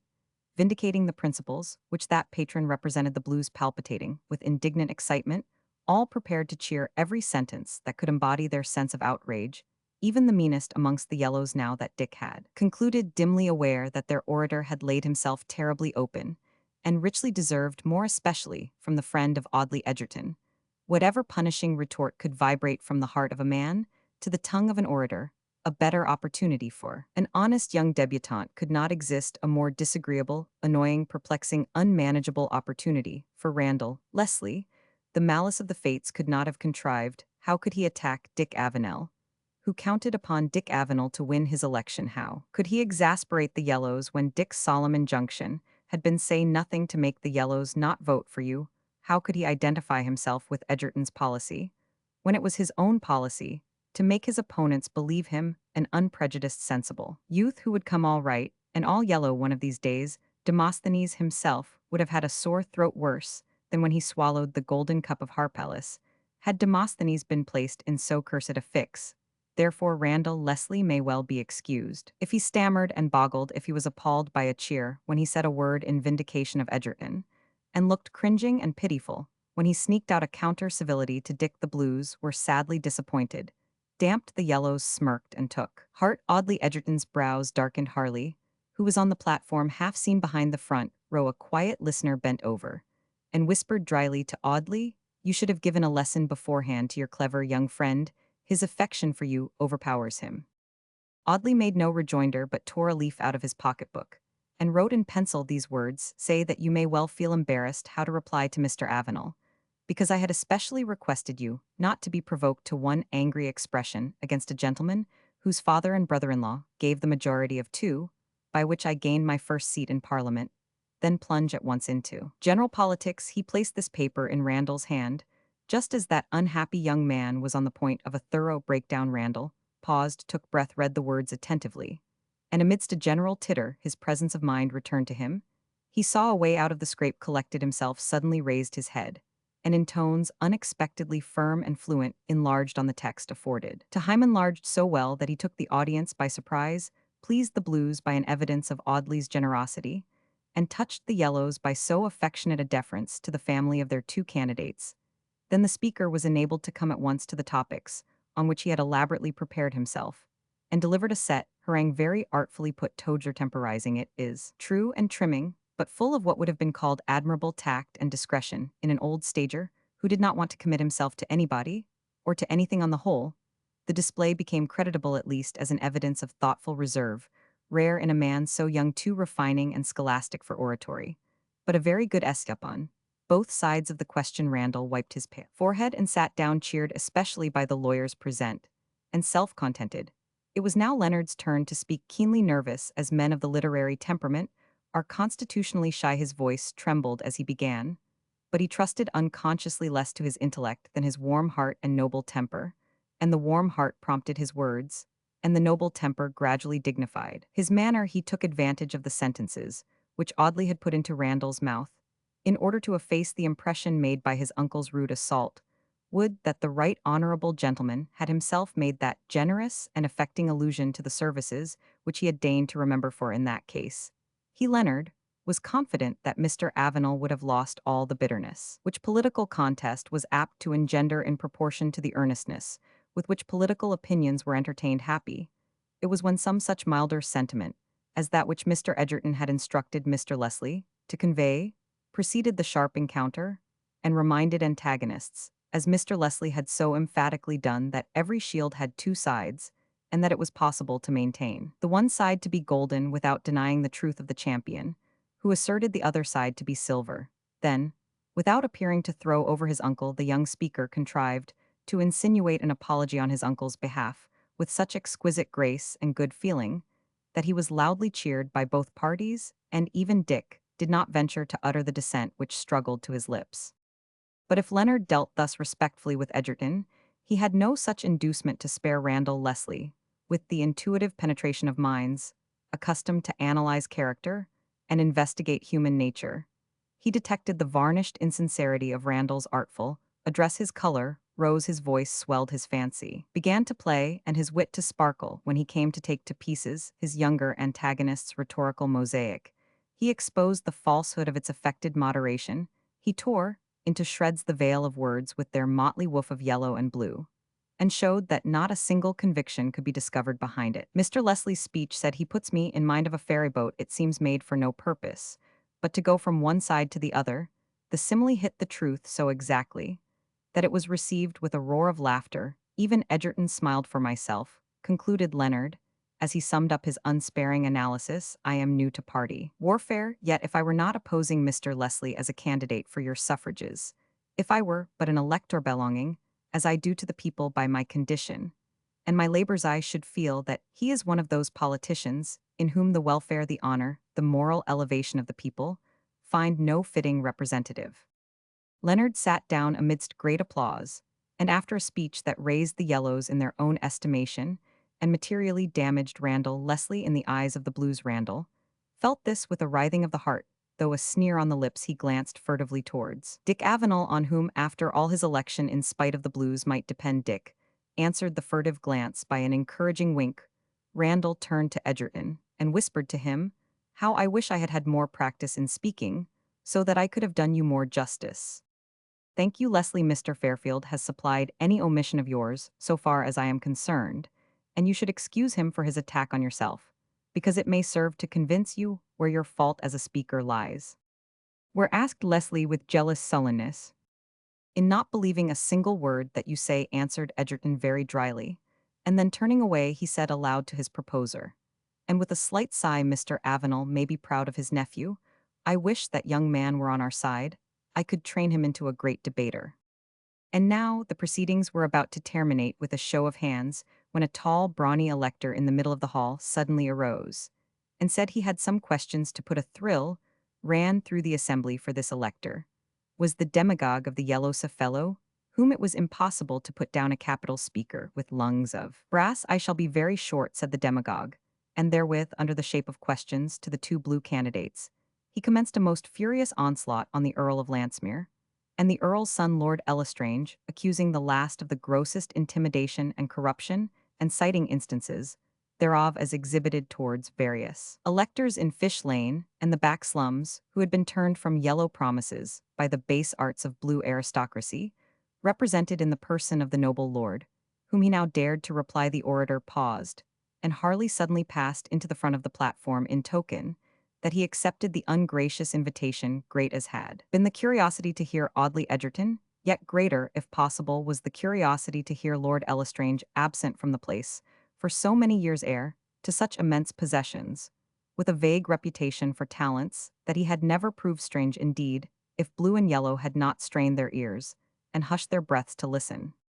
It is said that the poet is born, and the orator media saying only partially true. Some men have been made poets, and some men have been born orators. Most probably Harley Lestrange had hitherto never spoken in public, and he had not now spoken 5 minutes before all the passions and humors of the assembly were as much under his command as the keys of the instrument are under the hands of the musician. He had taken from nature a voice capable of infinite variety of modulation, a countenance of the most flexible play of expression, and he was keenly alive, as profound humorists are equally to the ludicrous, and the graver side of everything presented to his vigorous understanding. Leonard had the eloquence of a poet, Audley Edgerton that of a parliamentary debater, But Harley had the rarer gift of eloquence in itself, apart from the matter it conveys, or adorns that gift, which Demosthenes meant by his triple requisite of an orator, which has been improperly translated action, but means in reality the acting the stage of play. Both Leonard and Audley spoke well from the good sense which their speeches contained, but Harley could have talked nonsense, and made it more effective than sense even, as a Kemble or Macready could. Produce effects from the trash talked by the stranger, which your merely accomplished performer would fail to extract from the beauties of Hamlet. The art of oratory, indeed, is allied more closely to that of the drama than to any other, and throughout Harley's whole nature there ran, as the reader may have noted, though quite unconsciously to Harley himself, a tendency towards that concentration of thought, action, and circumstance on a single purpose, which makes the world form itself into a stage, and gathers various and scattered agencies into the symmetry and compactness of a drama. This tendency, though it often produces effects that appear artificially theatrical, is not uncommon with persons the most genuine and single-minded. It is indeed the natural inclination of quick energies springing from warm emotions. Hence the very history of nations in their fresh, vigorous, half-civilized youth always shapes itself into dramatic forms, while as the exercise of sober reason expands with civilization to the injury of the livelier faculties and more intuitive impulses, people look to the dramatic form of expression, whether in thought or in action, as if it were the antidote to truth, instead of being its abstract and essence.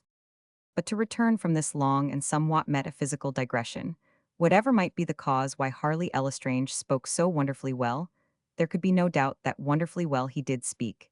He turned the demagogue and his attack into the most felicitous ridicule, and yet with the most genial good humor described that virtuous gentleman's adventures in search of corruption through the pure regions of Fish Lane and the back slums, and then summed up the evidences on which the demagogue had founded his charge with a humor so caustic and original that the audience were convulsed with laughter from laughter. Harley hurried his audience almost to the pathos of Tearsfur. He spoke of the insinuations against his father, so that every son and every father in the assembly felt moved as at the voice of nature. A turn in a sentence and a new emotion seized the assembly. Harley was identifying himself with the Landsmere electors. He spoke of his pride in being a Landsmere man, and all the Landsmere electors suddenly felt proud of him.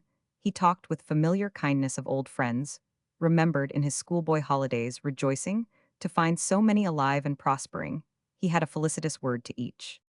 "Dear old Landsmere," said he, and the simple exclamation won him the hearts of all. In fine, when he paused as if to retire, it was amidst a storm of acclamation. Audley grasped his hand and whispered, "I am the only one here not surprised, Harley, now you have discovered your powers. Never again let them slumber. What a life may be yours if you no longer waste it." Harley extricated his hand, and his eye glittered. He made a sign that he had more to say, and the applause was hushed. "My right honorable friend chides me for the years that I have wasted. True, my years have been waste, no matter how nor wherefore. But his how have they been spent in such devotion to the public, that those who know him not as I do have said that he had not one feeling left to spare to the obscurer duties and more limited affections, by which men of ordinary talents and humble minds rivet the links of that social order which it is the august destiny of statesmen like him, who now sits beside me, to cherish and defend. But for my part, I think that there is no being so dangerous as the solemn hypocrite, who, because he drills his cold nature into serving mechanically some conventional abstraction, whether he calls it the Constitution, or the public, holds himself dispensed from whatever in the warm blood of private life, wins attachment to goodness and confidence to truth. Let others, then, praise my right honorable friend as the incorruptible politician. Pardon me, if I draw his likeness as the loyal, sincere man who might say with the honest priest that he could not tell a lie to gain heaven by it, and with so fine a sense of honor that he would hold it a lie merely to conceal the truth." Harley then drew a brilliant picture of the type of chivalrous honesty, off the ideal which the English attach to the phrase of a perfect gentleman, applying each sentence to his right honorable friend, with an emphasis that seemed to burst from his heart to all of the audience save two. It was an eulogium which the fervent sincerity of the eulogist alone saved from hyperbole.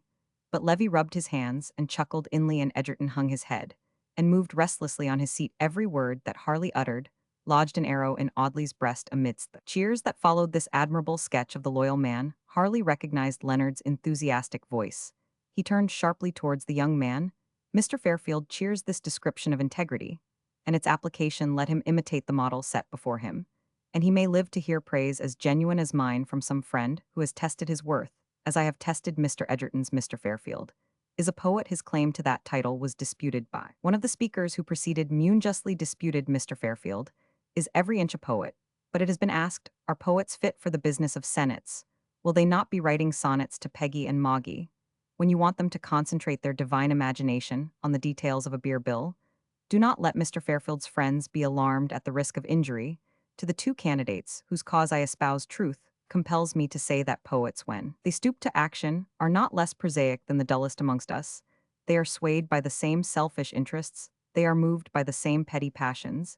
It is a mistake to suppose that any detail in common life, whether in public or private, can be too mean to seduce the exquisite pliances of their fancy. Nay, in public life, we may trust them better than other men, for vanity is a kind of second conscience, and as a poet has himself said, who fears not to do ill, yet fears the name, and free from conscience is a slave to shame.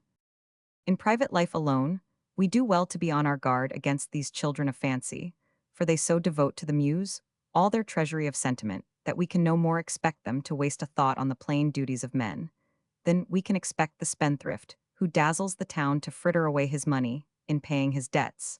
But all the world are agreed to be indulgent to the infirmities of those who are their own deceivers and their own chastisers. Poets have more enthusiasm, more affection, more heart than others, but only for fictions of their own creating. It is in vain for us to attach them to ourselves by vulgar merit, by commonplace obligations, strive and sacrifice. As we may, they are ungrateful to us only because gratitude is so very unpoetical a subject. We lose them the moment we attempt to bind their love.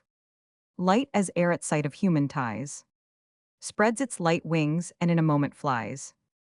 They follow their own caprices, adore their own delusions, and deeming the forms of humanity too material for their fantastic affections, conjure up a ghost, and are chilled to death by its embrace. Then suddenly aware that he was passing beyond the comprehension of his audience, and touching upon the bounds of his bitter secret, for here he was thinking not of Leonard, but of Nora, Harley gave a new and more homely direction to his terrible iron. It earned into telling ridicule the most elevated sentiments Leonard's speech had conveyed, hastened on to a rapid view of political questions in general, defended Leslie with the same apparent earnestness and latent satire with which he had eulogized Audley, and concluded a speech which for popular effect had never been equaled in that hall, amidst a diapason of cheers that threatened to bring down the rafters. In a few minutes more the proceedings were closed. A show of hands taken. The show was declared by the mayor, who was a thorough blue, in favor of the right Hun Audley Edgerton and Randall Leslie Esquire. Cries of no shame, partial, etc. A poll demanded on behalf of the other two candidates, and the crowd began to pour out of the hall. Harley was the first who vanished, retreating by the private entrance. Edgerton followed. Randall, lingering. Avenel came up and shook hands with him openly, but whispered privately, "Meet me tonight in Lansmere Park in the oak copse, about 300 yards from the turnstile at the town end of the park. We must see how to make all right what a confounded humbug this has been." Chapter Roman 26. If the vigor of Harley's address had taken by surprise both friend and foe, not one in that assembly, not even the conscience-stricken Edgerton, felt its effect so deeply as the assailed and startled Leonard. He was at first perfectly stunned by sarcasms, which he so ill deserved, nor was it till after the assembly had broken up that Leonard could even conjecture the cause which had provoked the taunt and barbed its dart. Evidently Harley had learned, but learned only in order to misconceive and to wrong Leonard's confession of love to Helen Digby, and now those implied accusations of disregard to the duties of common life not only galled the young man's heart, but outraged his honor. He felt the generous indignation of manhood. He must see Lord Elestrange at once, and vindicate himself, vindicate Helen, for thus to accuse one was tacitly to asperse the other. Extricating himself from his own enthusiastic partisans, Leonard went straight on foot towards Lansmere House, the park palings touched close upon the town, with a shall turnstile for foot passengers. And as Leonard, availing himself of this entrance, had advanced some 100 yards or so through the park, suddenly, in the midst of that very copse in which Avenel had appointed to meet Leslie, he found himself face to face with Helen Digby herself. Helen started with a faint cry, but Leonard, absorbed in his own desire to justify both, hailed the sight, and did not pause to account for his appearance, nor to soothe her agitation. "Miss Digby," he exclaimed, throwing into his voice and manner that respect which often so cruelly divides the past familiarity from the present alienation. Miss Digby, I rejoice to see you're rejoiced to ask your permission to relieve myself from a charge that in truth wounds even you well leveled. But at me, Lord Elestrange has just implied in public that I who owe him so much who have honored him so truly that even the just resentment I now feel half seems to me the ingratitude with which he charges me has implied that a Miss Digby, I can scarcely command words to say what it so humiliates me to have heard. But you know how false is all accusation that either of us could deceive our common benefactor. Suffer me to repeat to your guardian what I presumed to say to you when we last met, what you answered, and state how I left your presence. O Leonard, yes, clear yourself in his eyes, go unjust that he is ungenerous Lord Elestrange. Helen Digby, cried a voice close at hand, of whom do you speak thus? At the sound of that voice, Helen and Leonard both turned and beheld Violante standing before them, her young beauty rendered almost sublime by the noble anger that lit her eyes, glowed in her cheeks, animated her stately form. Is it you who thus speak of Lord Elestrange, you Helen Digby, you? From behind Violante now emerged Mr. Dale softly. Children, he said, and placing one hand on Violante's shoulder, he extended the other to Leonard. What is this? Come hither to me, Leonard, and explain. Leonard walked aside with the parson, and in a few sentences gave vent to his swelling heart. The parson shared in Leonard's resentment, and having soon drawn from him all that had passed in his memorable interview with Helen, exclaimed, Enough, do not yet seek Lord Elestrange yourself. I am going to see him. I am here at his request. His summons indeed was for tomorrow, but the squire having written me a hurried line, requesting me to meet him at Lancemere tomorrow, and proceed with him afterwards in search of poor Frank, I thought I might have little time for communications with Lord Elestrange, unless I forestalled his invitation, and came today. Well that I did so. I only arrived an hour since, found he was gone to the town hall, and joined the young ladies in the park. Miss Digby, thinking it natural that I might wish to say something in private to my old young friend Violante, walked a few paces in advance. Thus, fortunately, I chanced to be here to receive your account, and I trust to remove misunderstanding. Lord Elestrange must now be returned. I will go back to the house. You meanwhile return to the town. I beseech you, I will come to you afterwards at your in your very appearance in these grounds. Even the brief words that have passed between Helen and you might only widen the breach between yourself and your benefactor. I cannot bear to anticipate this. Go back, I entreat you. I will explain all, and Lord Elestrange shall write you that that must be his intention. It must be his intention when he has just so wronged me. Yes, yes, faltered the poor parson, mindful of his promise to Elestrange not to reveal his own interview with that nobleman, and yet not knowing otherwise how to explain or to soothe, but still believing Leonard to be Harley's son, and remembering all that Harley had so pointedly said of atonement in apparent remorse for crime. Mr. Dale was wholly at a loss himself to understand why Harley should have thus prefaced atonement by an insult. Anxious, however, to prevent a meeting between Harley and Leonard, while both were under the influence of such feelings towards each other, he made an effort over himself, and so well argued in favor of his own diplomacy that Leonard reluctantly consented to wait for Mr. Dale's report. As to reparation or excuse, said he proudly, it must rest with Lord Elestrange. I ask it not. Tell him only this, that if the instant I heard that she whom I loved and held sacred for so many years was affianced to him, I resigned even the very wish to call her mine. If that were desertion of man's duties, I am guilty, if to have prayed night and day that she who would have blessed my lonely and toilsome life may give some charm to his not bestowed by his wealth and his greatness. If that were ingratitude, I am ungrateful. Let him still condemn me. I pass out of his sphere a thing that has crossed it a moment and is gone. But Helen he must not blame suspect, even by a thought. One word more in this election, this strife for objects wholly foreign to all my habits, unsuited to my poverty, at war with aspirations so long devoted to fairer goals, though by obscurer paths I obeyed but his will or whim at a moment too, when my whole soul sickened for repose and solitude.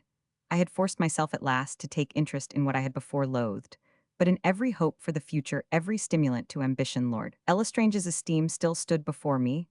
Now what do I hear longer? All of his conduct, save his contempt for myself, is an enigma, and sinless. He repeat a wish which I would fain still regard as a law. I retire from the contest. He has embittered, I renounce the ambition he has poisoned, and mindful of those humble duties which he implies that I disdain, I return to my own home. The parson nodded assent to each of these sentences, and Leonard passing by Violante and Helen, with a salutation equally distant to both retraced his steps towards the town. Meanwhile, Violante and Helen had also been in close conference, and that conference had suddenly endeared each to the other, for Helen, taken by surprise, agitated, overpowered, had revealed to Violante that confession of another attachment, which she had made to Lord Elestrange, the rupture of her engagement with the latter. Violante saw that Harley was free. Harley, too, had promised to free herself, by a sudden flash of conviction recalling his words. Looks, she felt that she was beloved, deemed that honor alone, while either was yet shackled, had forbidden him to own that love. Violante stood a being, transformed, blushing, celestial, rosy red, heaven at her heart, joy in her eyes, loved so well. And she trusted so implicitly. Then from out the overflow of her own hope and bliss, she poured forth such sweet comfort to Helen, that Helen's arm stole around her cheek, touched cheek, they were as sisters. At another moment Mr. Dale might have felt some amazement at the sudden affection which had sprung up between these young persons, for in his previous conversation with Violante, he had, as he thought very artfully, and in a pleasant vein, sounded the young Italian as to her opinion of her fair friends, various good qualities, and Violante had rather shrunk from the title of friend, and though she had the magnanimity to speak with great praise of Helen, the praise did not sound cordial. But the good man was at this moment occupied in preparing his thoughts for his interview with Harley. He joined the two girls in silence, and linking an arm of each within his own, walked slowly towards the house. As he approached the terrace, he observed Ricabacca and Randall pacing the gravel walk side by side. Violante, pressing his arm, whispered, "Let us go round the other way, I would speak with you a few minutes undisturbed." Mr. Dale, supposing that Violante wished to dispense with the presence of Helen, said to the latter, "My dear young lady, perhaps you will excuse me to Dr. Ricabaccaho is beckoning to me, and no doubt very much surprised to see me here. Well, I finished what I was saying to Violante, when we were interrupted." Helen left them, and Violante led the parson round through the shrubbery, towards the side door in another wing of the house. "What have you to say to me?" asked Mr. Dale, surprised that she remained silent. "You will see Lord Elestrange, be sure that you convince him of Leonard's honor. A doubt of treachery so grieves his noble heart that perhaps it may disturb his judgment." "You seem to think very highly of the heart of this Lord Elestrange, child," said the parson in some surprise. Violante blushed, but went on firmly, and with serious earnestness, "Some words which that is Lord Estrange said to me very lately make me so glad that you are here, that you will see him, for I know how good you are and how wise. Dear, dear Mr. Dale," he spoke as one who had received some grievous wrong, which had abruptly soured all his views of life. He spoke of retirement, solitude, on whom his country has so many claims. I know not what he can mean, unless it be that she's marriage with Helen Digby is broken off. Broken off, is that so? I have it from herself. You may well be astonished that she could even think of another after having known him." The parson fixed his eyes very gravely on the young enthusiast, but though her cheek glowed, there was in her expression of face so much artless open innocence that Mr. Dale contented himself with a slight shake of the head and a dry remark. "I think it quite natural that Helen Digby should prefer Leonard Fairfield, a good girl, not misled by vanity and ambition, temptations, of which it behoves us all to beware, nor least perhaps young ladies suddenly brought in contact with wealth and rank. As to this nobleman's merits, I know not yet whether to allow or to deny them. I reserve my judgment till after our interview. This is all you have to say to me." Violante paused a moment. "I cannot think," she said, half smiling, "I cannot think that the change that has occurred in him, for changed he is, that his obscure hints as to injury received and justice to be done are caused merely by his disappointment with regard to Helen. But you can learn, if he be so very much disappointed. Nay, I think not." She slipped her slight hand from the parson's arm and darted away through the evergreens, half concealed amidst the laurels. She turned back, and Mr. Dale caught her eye, half arch, half melancholy. Its light came soft through a tear. "I don't half like this," muttered the parson. "I shall give Dr. Ricabacca a caution." So muttering, he pushed open the side door, and finding a servant, begged admittance to Lord Elestrange. Harley at that moment was closeted with Levy, and his countenance was composed and fearfully stern. So by this time tomorrow," said he, "Mr. Edgerton will be tricked out of his election. By Mr. Randall Leslie Good, by this time tomorrow his ambition will be blasted by the treachery of his friends Good. By this time tomorrow the bailiffs will seize his person, ruined, beggared, pauper, and captiveel, because he has trusted and been deceived. Good. And if he blame you, prudent Baron Levy, if he accuse, smooth, Mr. Randall, Leslie, forget not to say we were both but the blind agents of your friend Harley Lestrange. Ask him why you are so miserable at do. And might I now ask your lordship for one word of explanation? No, sir, it is enough that I have spared you, but you were never my friend. I have no revenge against a man whose hand I never even touched. The Baron scowled, but there was a power about his tyrant that cowed him into actual terror. He resumed after a pause, and though Mr. Leslie is to be member for Lance Moret, thanks to you still desire that I should do exactly as I have said my plans, now never vary a hair's breadth. The groom of the chambers entered. My lord, the Reverend Mr. Dale, wishes to know if you can receive him. Mr. Dale, he should have come tomorrow. Say that I did not expect him today, that I am unfortunately engaged. Till dinner, which will be earlier than usual, show him into his room. He will have but little time to change his dress. By the way, Mr. Edgerton dines in his own apartment. Chapter Roman 27. The leading members of the Blue Committee were invited to dine at the park, and the hour for the entertainment was indeed early, as there might be much need yet of active exertion on the eve of a poll, in a contest expected to be so close, and in which the inflexible 150 waiters upon Providence still reserved their very valuable votes. The party was gay and animated despite the absence of Audley Edgerton, who, on the plea of increased indisposition, had shut himself up in his rooms the instant that he had returned from the town hall, and sent word to Harley that he was too unwell to join the party at dinner. Randall was really in high spirits despite the very equivocal success of his speech.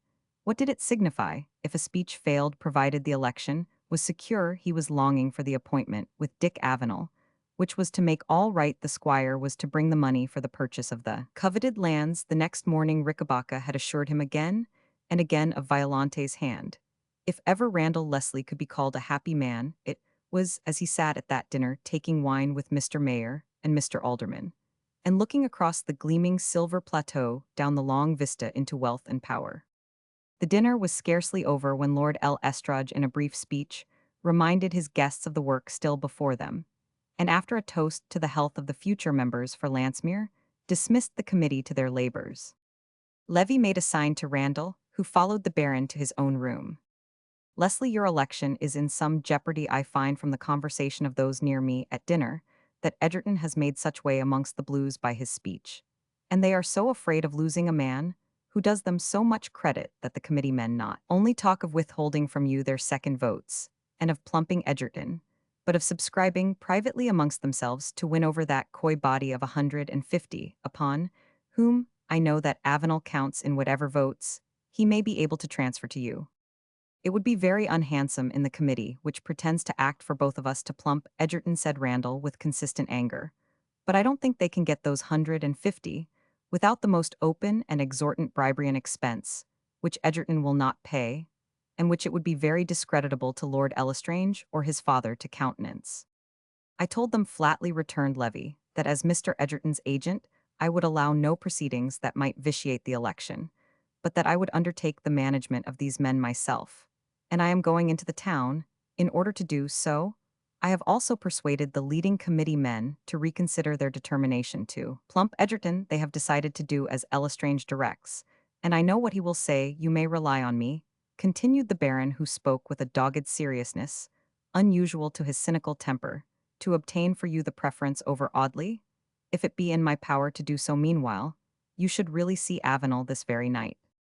I have an appointment with him at 10 o'clock, and judging by his speech against Edgerton, I cannot doubt on his aid to me if convinced by his poll books that he is not able to return both himself and his impertinent nephew. My speech, however, sarcastically treated by Mr. Fairfield, must at least have disposed the yellow party to vote rather for me than for a determined opponent like Edgerton. I hope so, for your speech and Fairfield's answer have damaged you terribly with the Blues. However, your main hope rests on my power to keep those 150 rascals from splitting their votes on Edgerton, and to induce them by all means, short of bringing myself before a committee of the House of Commons for positive bribery, which would hurt most seriously my present social position, to give one vote to you. I shall tell them, as I have told the committee, that Edgerton is safe and will pay nothing, but that you want the votes, and that, in short, if they can be bought upon tick, I will buy them. Avenel, however, can serve you best here, for as they are all yellows at heart, They make no scruple of hinting that they want twice as much for voting blue as they will take for voting yellow, and Avenel being a townsman, and knowing their ways could contrive to gain them, and yet not bribe. Randall shaking his head, incredulously not bribe. Levypoo not bribe so as to be found out. There was a knock at the door. A servant entered, and presented Mr. Edgerton's compliments to Baron Levy, with a request that the Baron would immediately come to his rooms for a few minutes. Well, said Levy when the servant had withdrawn, I must go to Edgerton, and the instant I leave him, I shall repair to the town. Perhaps I may pass the night there. So saying, he left Randall, and took his way to Audley's apartment. Levy, said the statesman abruptly upon the entrance of the Baron, have you betrayed my secret me, first, Mariaguido Lord Lestrange? No, Edgerton, on my honor, I have not betrayed it. You heard his speech, did you not detect a fearful irony under his praises? Or is it but me conscience, added the proud man through his set teeth. Really, said Levy, Lord Lestrange seemed to me to select for his praise precisely those points in your character, which any other of your friends would select for panegyric. I any other of my friends, what friends, muttered Edgerton gloomily. Then rousing himself, he added in a voice that had none of its accustomed clear firmness of tone, your presence here in this house. Levy surprised me, as I told you at the first I could not conceive its necessity. Harley urged you to come, with whom you are no favorite, you, and he both said that your acquaintance with Richard Avenel would enable you to conciliate his opposition. I cannot congratulate you on your success. My success remains to be proved. The vehemence of his attack may be but a feint to cover his alliance tomorrow. Audley went on without notice of the interruption. There is a change in Harlito me, and to all a change perhaps not perceptible to others, but I have known him from a boy. He is occupied for the first time with the practical business of life that would account for a much greater change than you remark. Do you see him, familiarly converse with him oft? No, and only on matters connected with the election, occasionally. Indeed, he consults me as to Randall Leslie, in whom, as your special protege, he takes considerable interest. That too surprises me. Well, I am weary of perplexing myself. This place is hateful. After tomorrow, I shall leave it and breathe in peace. You have seen the reports of the canvass. I have had no heart to inspect them. Is the election as safe as they say? If Avenel withdraws his nephew, and the votes thus released split off to you, you are secure. And you think his nephew will be withdrawn? Poor young man, defeat at his age, and with such talents, is hard to bear. Audley sighed. I must leave you now, if you have nothing important to say, said the Baron, rising. I have much to do, as the election is yet to be won, and to you the loss of it would be ruin. I know well, Levy, it is on the whole to your advantage that I should not lose. There may be more to get from me yet, and judging by the letters I received this morning, my position is rendered so safe by the absolute necessity of my party to keep me up that the news of my pecuniary difficulties will not affect me so much as I once feared. Never was my career so free from obstacle, so clear towards the highest summit of ambition, never in my day of ostentatious magnificence, as it is now, when I am prepared to shrink into a lodging with a single servant. I am glad to hear it, and I am the more anxious to secure your election, upon which this career must depend, because I hardly like to tell you. Speak on. I have been obliged by a sudden rush on all my resources to consign some of your bills and promissory notes to another who, if your person should not be protected from arrest by parliamentary privilege, might be harsh and traitor, interrupted Edgerton fiercely, all the composed contempt with which he usually treated the usurer giving way. Say no more. How could I ever expect otherwise? You have foreseen my defeat, and have planned my destruction. Presume no reply, sir. Begone from my presence. You will find that you have worse friends than myself, said the Baron, moving to the door. And if you are defeated, if your prospects for life are destroyed, I am the last man you will think of blaming. But I forgive your anger and trust that, tomorrow, you will receive those explanations of my conduct, which you are now in no temper to bear. I go to take care of the election. Left alone, Audley's sudden passion seemed to forsake him. He gathered together in that prompt and logical precision, which the habit of transacting public business bestows all his thoughts, and sounded all his fears, and most vivid of every thought, and most intolerable of every fear, was the belief that the Baron had betrayed him to Lestrange. I cannot bear this suspense, he cried aloud, and abruptly I will see Harley myself open, as he is. The very sound of his voice will tell me at once. if I am a bankrupt even of human friendship, if that friendship be secure, if Harley yet clasp my hand with the same cordial warmth, all other loss shall not wring from my fortitude one complaint. He rang the bell. His valet, who was waiting in the anteroom, appeared. Go and see if Lord Lestrange is engaged, I would speak with him. The servant came back in less than 2 minutes. I find that my lord is now particularly engaged, since he has given strict orders that he is not to be disturbed. Engaged on what whom with? He is in his own room, sir, with a clergyman who arrived and dined here today. I am told that he was formerly curate of Landsmere. Landsmere curate, his name not Dale. Yes, sir, that is the name, the Reverend Mr. Dale.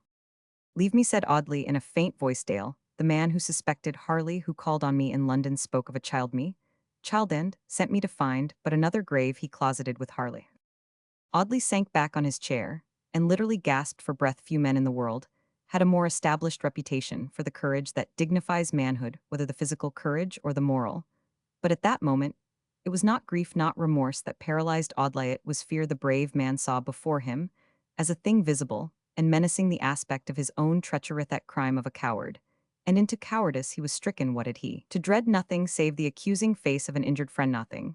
But that, and what more terrible, the only being amidst all his pomp of partisans, who survived to love him, the only being for whom the cold statesman felt the happy living human tenderness of private affection, lost to him. Forever he covered his face with both hands, and sat in suspense of something awful, as a child sits in the dark, the drops on his brow, and his frame trembling. Chapter Roman 28. Meanwhile Harley had listened to Mr. Dale's vindication of Leonard with cold attention. Enough, said he, at the close. Mr. Fairfield, for so we will yet call him, shall see me tonight, and if apology be due to him, I will make it. At the same time it shall be decided whether he continue this contest or retire. And now, Mr. Dale, it was not to hear how this young man wooed or shrunk from wooing my affianced bride that I availed myself of your promise to visit me at this house. We agreed that the seducer of Nora Avenel deserved chastisement, and I promised that Nora Avenel's son should find a father. Both these assurances shall be fulfilled tomorrow. And you, sir, continued Harley, rising, his whole form gradually enlarged by the dignity of passion, who wear the garb appropriated to the holiest office of Christian charity, you who have presumed to think that, before the beard had darkened my cheek, I could first betray the girl who had been reared under this roof, then abandon her sneak like a dastard from the place in which my victim came to die, leave my own son, by the woman thus wronged, without thought or care, through the perilous years of tempted youth, till I found him by chance an outcast in a desert, more dread than Hagar's. You, sir, who have for long years thus judged of me, shall have the occasion to direct your holy anger towards the rightful head. And in me, you who have condemned the culprit shall respect the judge. Mr. Dale was at first startled and almost awed by this unexpected burst, but accustomed to deal with the sternest and the darkest passions, his calm sense, and his habit of authority over those whose souls were bared to him, nobly recovered from their surprise. My lord, said he first with humility, I bow to your rebuke and entreat your pardon for my erring, and as you say, my uncharitable opinions. We dwellers in a village and obscure pastors of a humble flock, we mercifully removed from temptation, are too apt perhaps to exaggerate its power over those whose lots are cast in that great world which has so many gates ever open to evil. This is my sole excuse, if I was misled by what appeared to me strong circumstantial evidence. But forgive me again, if I warn you not to fall into an error, perhaps little lighter than my own. Your passion, when you cleared yourself from reproach, became you, but my lord, when with that stern brow and those flashing eyes, you launched your menace upon another over whom you would constitute yourself the judge, forgetful of the divine precept. Judge, not I felt that I was listening no longer to honest self-vindication, I felt that I was listening to fierce revenge. Call it revenge, or what you will, said Harley, with sullen firmness. But I have been stung too deeply not to sting frank with all till the last few days. I have ever been frank to you, at least even now. This much, I tell you, I pretend to no virtue in what I still hold to be justice, but no declamations nor homilies tending to prove that justice is sinful will move my resolves. As man I have been outraged, and as man I will retaliate the way and the mode the true criminal, and his fitting sentence you will soon learn, sir. I have much to do tonight. Forgive me if I adjourn for the present all further conference. No, no, do not dismiss me. There is something in spite of your present language which so commands my interest. I see that there has been so much suffering, where there is now so much wrath, that I would save you from the suffering worse than all remorse. Oh, pause, my dear lord, pause, and answer me but two questions, then I will leave your aftercourse to yourself. Say on, sir, said Lord Lestrange, touched and with respect. First, then, analyze your own feelings. Is this anger merely to punish an offender, and to right the living for who can pretend to right the dead? Or is there not some private hate that stirs and animates and confuses all? Harley remained silent. Mr. Dale renewed. You loved this poor girl, your language even now reveals it. You speak of treachery, perhaps you had a rival who deceived you, I know not, guess not whom. But if you would strike the rival, must you not wound the innocent son? And in presenting Nora's child to his father, as you pledge yourself to do, can you mean some cruel mockery that under seeming kindness implies some unnatural vengeance? You read well the heart of man, said Harley, and I have owned to you that I am, but man, pass on, you have another question. And one more solemn and important in my world of a village. Revenge is a common passion. It is the sin of the uninstructed, the savage deems it noble. But Christ's religion, which is the sublime civilizer, emphatically condemns it.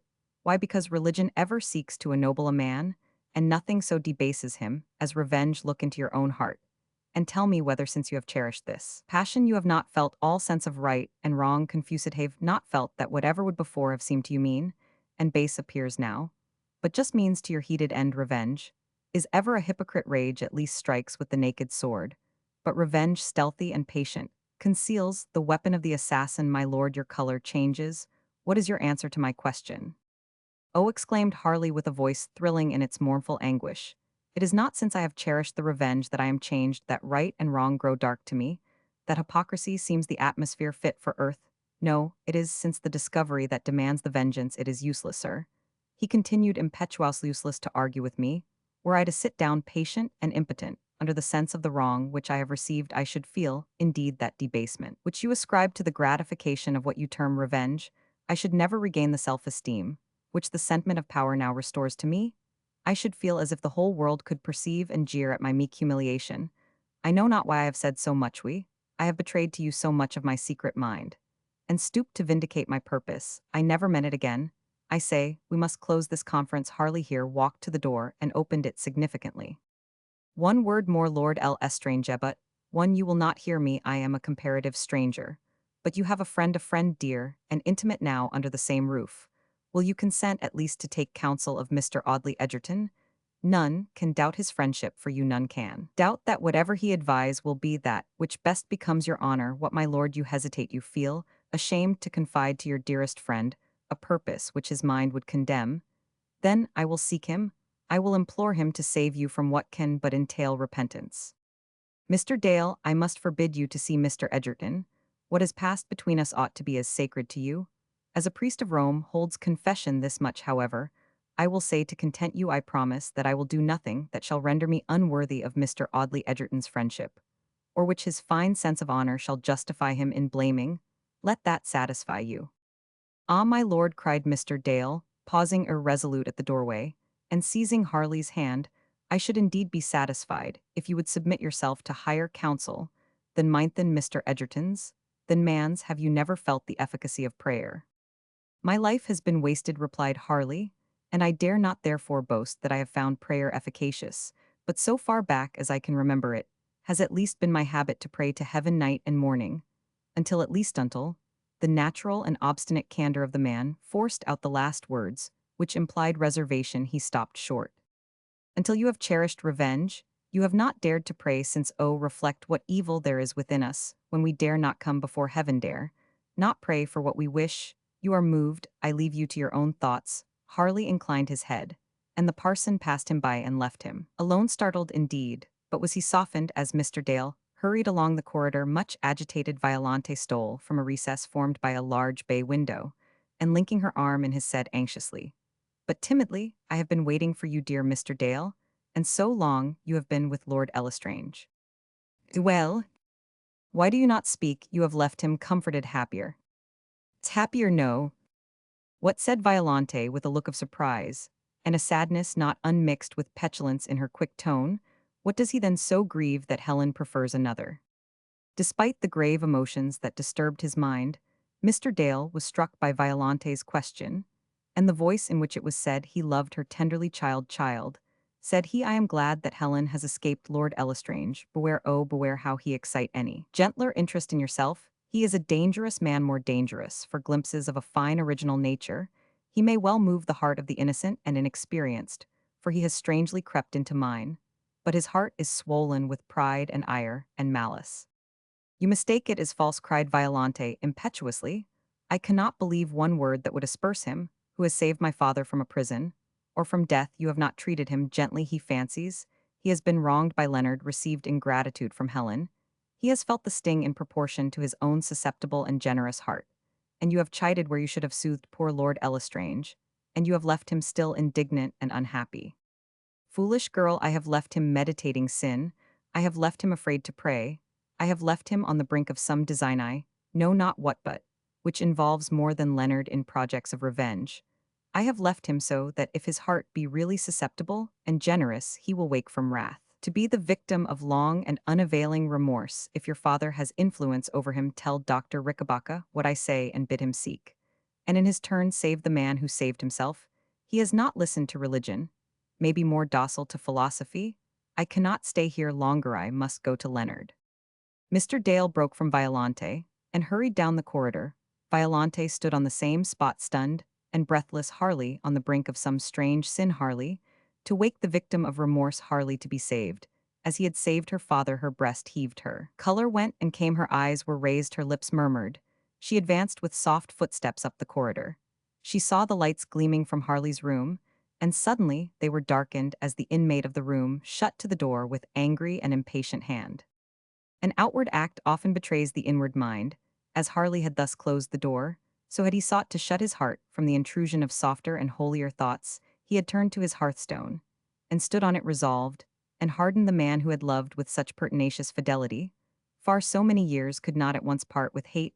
A passion once admitted to his breast clung to it with such rooted force. But woe, woe to thee, Harley Elestrange, if tomorrow at this hour thou stand at the hearthstone, thy designs accomplished, knowing that in the fulfillment of thy blind will thou hast met falsehood with falsehood, and deception with deceit. What though those designs now seem so consummate, so just, so appropriate, so exquisite a revenge seem to thee the sole revenge wit can plan and civilized life allow?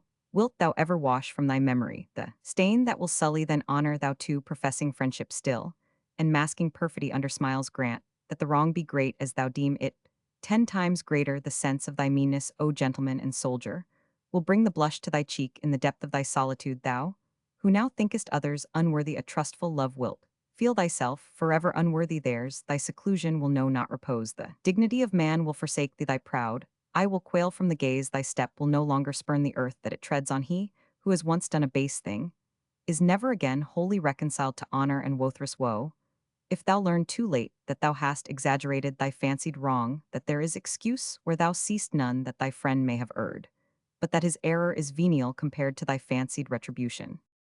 Thus, however, in the superb elation of conscious power, though lavished on a miserable object, a terrible example of what changes one evil and hateful thought, cherished to the exclusion of all others, can make in the noblest nature, stood on the hearth of his fathers, and on the abyss of a sorrow and a shame from which there could be no recall, the determined and scornful man.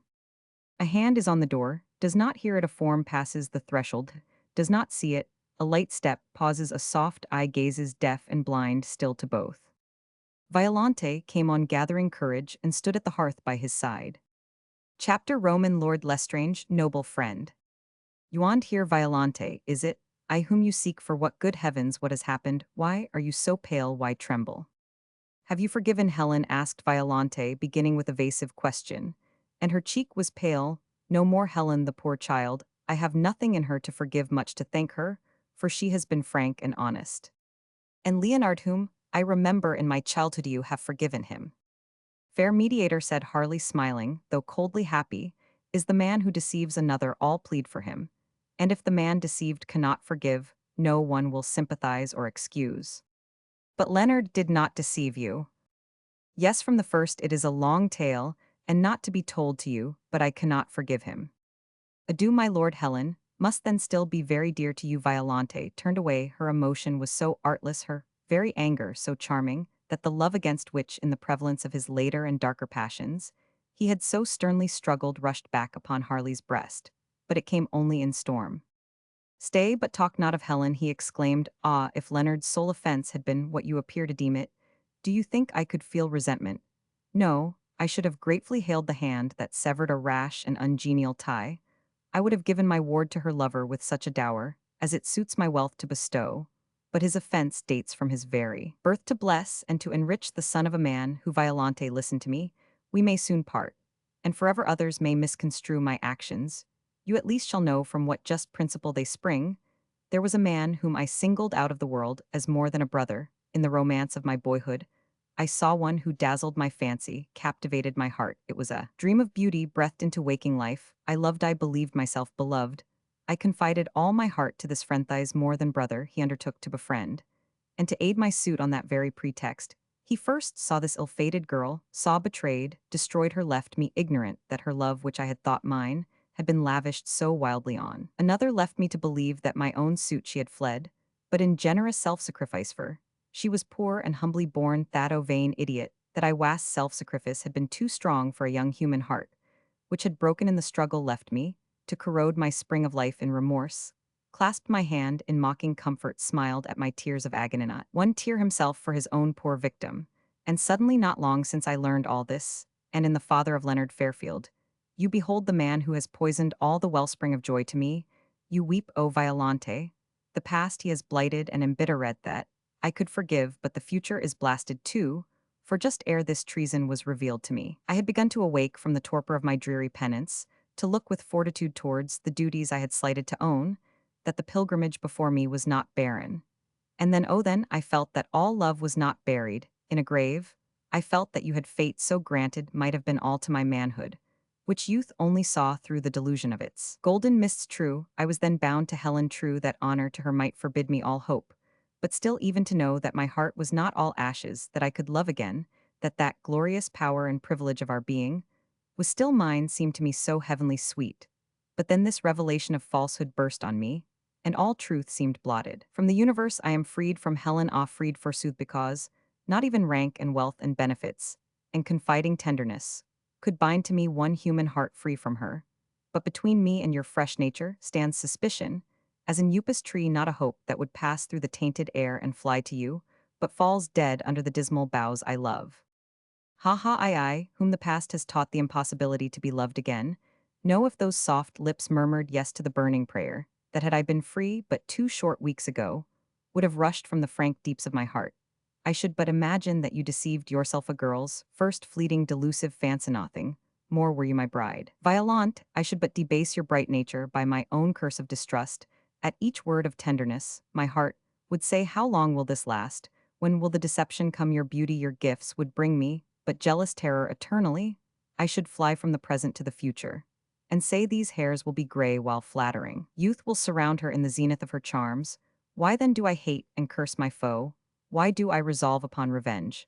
I comprehend it now. I knew that there was something more imperious than the ghost of the past that urged me on. Gazing on you, I feel that it was the dim sense of a mighty and priceless loss. It is not the dead, nor it is the living. Violante, look not at me with those reproachful eyes. They cannot reverse my purpose. They cannot banish suspicion from my sickened soul.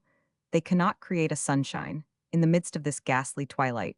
Go, leave me to the sole joy that bequeaths no disappointment, the sole feeling that unites me to social man. Leave me to my revenge. Revenge, O cruel, exclaimed Violante, laying her hand on his arm, and in revenge, it is your own life that you will risk. My life, simple child, this is no contest of life against life. Could I bear to all the world my wrongs for their ribald laughter? I should only give to my foe the triumph, to pity my frenzy, to shun the contest, or grant it, if I could find a second, and then fire in the air. And all the world would say, generous Edgerton, soul of honor. Edgerton, Mr. Edgerton, he cannot be this foe, it is not on him you can design revenge, you, who spend all your hours in serving his cause, you, to whom he trusts so fondly, you, who leaned yesterday on his shoulder, and smiled so cheeringly in his face. Did I hypocrisy against hypocrisy, snare against snare, that is my revenge. Harley cease. The storm of passion rushed on unheeding. I seemed to promote his ambition, but to crush it into the mire. I have delivered him from the gentler gripe of an usurer, so that he shall hold at my option alms or a prison. Friend, hush. I have made the youth he has reared and fostered into treachery, like his, own your father's precious choice. Randall Leslie mine instrument in the galling lesson, how ingratitude can sting his very son shall avenge the mother, and be led to his father's breast as victor with Randall. Leslie in the contest that deprives sire and benefactor of all that makes life dear to ambitious egotism, and if in the breast of Audley Edgerton there can yet lurk one memory of what I was to him, and to truth not his least punishment, will be the sense that his own perfidy has so changed the man, whose very scorn of falsehood has taught him to find in fraud itself the power of retribution. If this be not a terrible dream, murmured Violante, recoiling, it is not your foe alone that you will deprive of all that makes life dear. Act, Thewsend, what in the future is left to me? To you, oh, never fear, I may give Randall Leslie a triumph over his patron, but in the same hour I will unmask his villainy and sweep him forever from your path. What in the future is left to yow your birthright? And your native land, hope, joy, love, felicity, could it be possible that, in the soft but sunny fancy which plays round the heart of maiden youth but still sends no warmth into its deeps good, it be possible that you had honored me with a gentler thought, it will pass away, and you will be the pride and delight of one of your own years, to whom the vista of time is haunted by no chilling specters, one who can look upon that lovely face, and not turn away to mutter too fair for me. "Oh, agony!" exclaimed Violante, with sudden passion. In my turn, hear me, if as you promise I am released from the dreadful thought that he at whose touch I shudder can claim this hand my choice, is irrevocably made, the altars which await me will not be those of a human love. But oh, I implore y'all be all the memories of your own life hitherto, if sorrowful, unsullied by the generous interest you yet profess for me, whom you will have twice saved from a danger, to which death were mercy lave. Oh, leave to me the right to regard your image as I have done from the first dawn of childhood, leave me the right to honor and revere, it let not an act accompanied with a meanness so, that I should say the word a meanness, and a cruelty that give the lie to your whole life make, even a grateful remembrance of you an unworthy sin. When I kneel within the walls that divide me from the world, oh, let me think that I can pray for you, as the noblest being that the world contains. Hear me, hear me. Violante, murmured Harley, his whole frame heaving with emotion. Bear with me.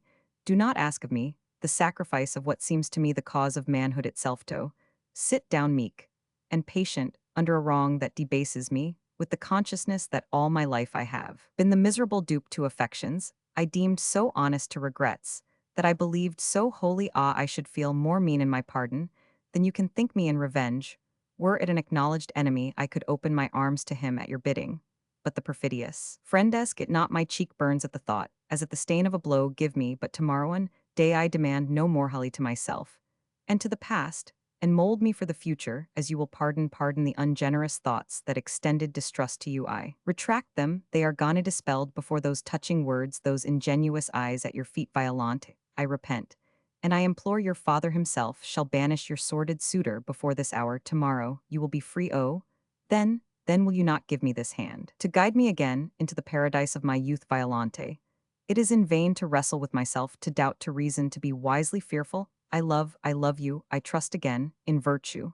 And faith, I place my fate in your keeping. If at times, Violante may appear to have ventured beyond the limit of strict maiden bashfulness, much may be ascribed to her habitual candor, her solitary rearing, and remoteness from the world, the very innocence of her soul, and the warmth of heart, which Italy gives its daughters, but now that sublimity of thought and purpose which pervaded her nature, and required only circumstances to develop, made her superior to all the promptings of love itself. Dreams, realized which she had scarcely dared to own. Harley, free Harley at her feet, all the woman struggling at her heart, mantling in her blushes, still stronger than love, stronger than the joy of being loved again, was the heroic will to save him, who in all else ruled her existence from the eternal degradation to which passion had blinded his own confused and warring spirit.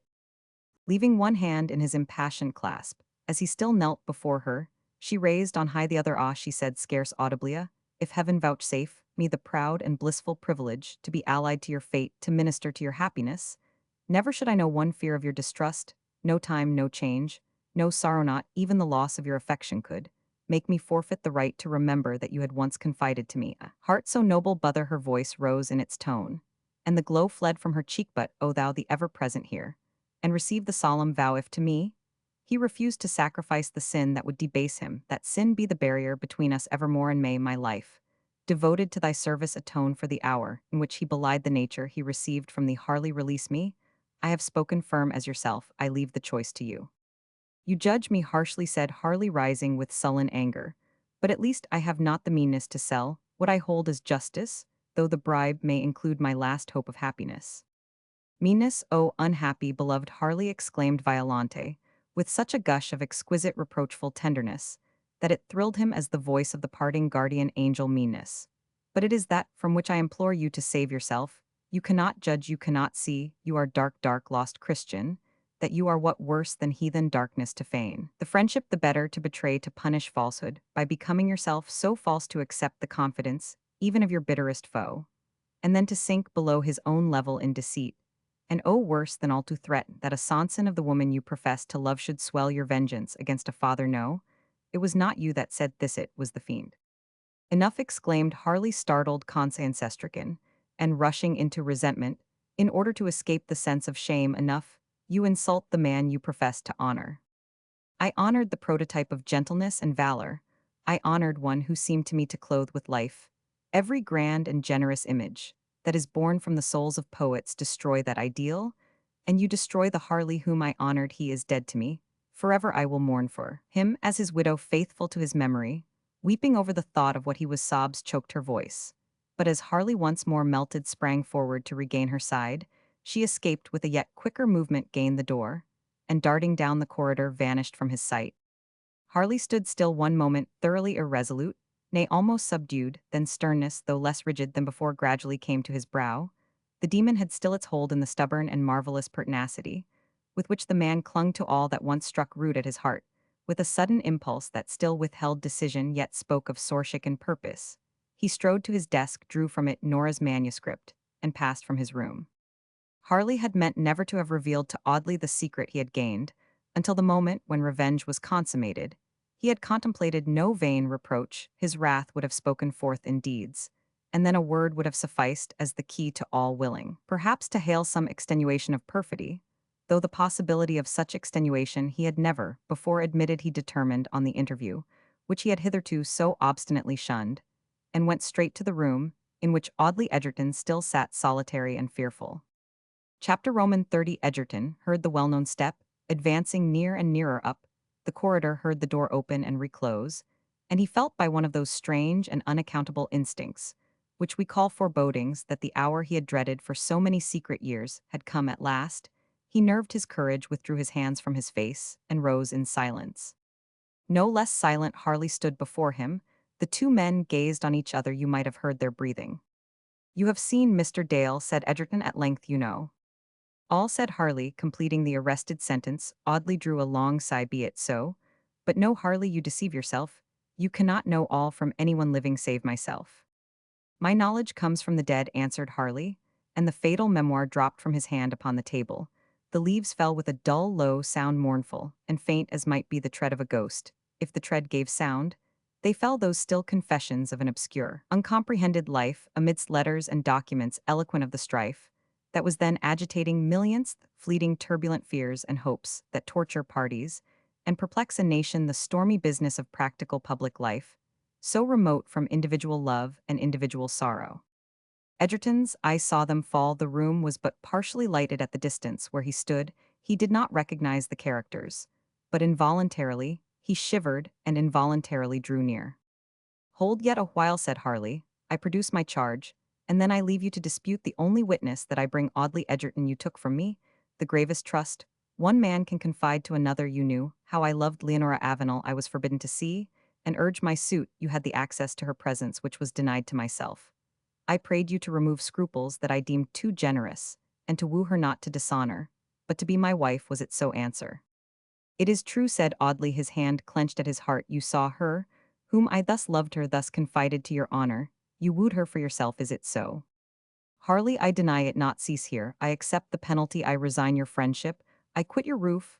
I submit to your contempt. I dare not implore your pardon. Cease. Let me go hence, and soon. The strong man gasped for breath. Harley looked at him steadfastly, then turned away his eyes, and went on. Nay, said he, is that all? You wooed her for yourself. You won her account to me for that life which you wrenched from mine. You are silent. I will take on myself your task. You took that life and destroyed it. Spare me, spare me. What was the fate of her who seemed so fresh from heaven, When these eyes beheld her last, a broken heart, a dishonored name and early doom, a forgotten gravestone. No, not forgotten.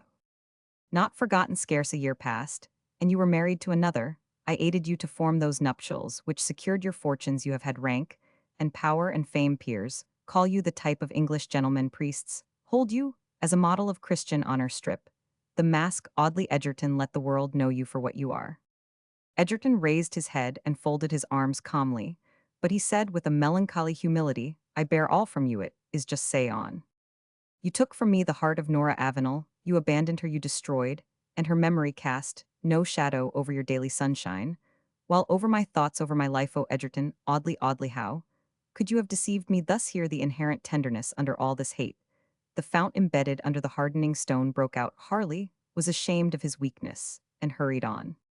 Deceived not for an hour a day, but through blighted youth, through listless manhood you suffered me to nurse the remorse that should have been your own, her life slain, mine, waste, and shall neither of us have revenge.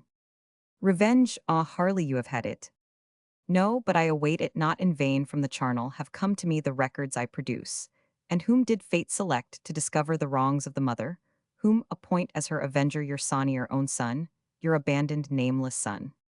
Son, whom I delivered from famine, or from worse, and who in return has given into my hands the evidence which proclaims in you the perjured friend of Harley Ellestrain, and the fraudulent seducer, under mock marriage forms worse, than all franker sin off Leonora Avenel. It is false, false, exclaimed Egerton, all his stateliness, and all his energy restored to him. I forbid you to speak thus to me. I forbid you by one word to sully the memory of my lawful wife. Ah, said Harley startled, ah, false, prove that, and revenge is over, thank heaven. Prove it, what so easy, and wherefore have I delayed the proof, wherefore concealed, but from tenderness to yowdried to a selfish. But human dread to lose in you the sole esteem, that I covet the only mourner who would have shed one tear over the stone, inscribed with some lying epitaph, in which it will suit a party purpose to proclaim the gratitude of a nation. Vain hope, I resign it, but you spoke of a son, alas, alas, you are again deceived. I heard that I had a son years, long years ago. I sought him, and found a grave. But bless you, Harley, if you succored one whom you even erringly suspect to be Leonora's child. He stretched forth his hands as he spoke. Of your son we will speak later, said Harley, strangely softened. But before I say more of him, let me ask you to explain, let me hope that you can extenuate what. You are right, interrupted Egerton with eager quickness. You would know from my own lips at last. The plain tale of my own offense against you, it is due to both. Patiently hear me out. Then Egerton told all his own love for Nora, his struggles against what he felt as treason to his friend, his sudden discovery of Nora's love for him on that discovery, the overthrow of all his resolutions, their secret marriage, their separation, Nora's flight to which oddly still assigned, but her groundless vague suspicion that their nuptials had not been legal, and her impatience of his own delay in acknowledging the right.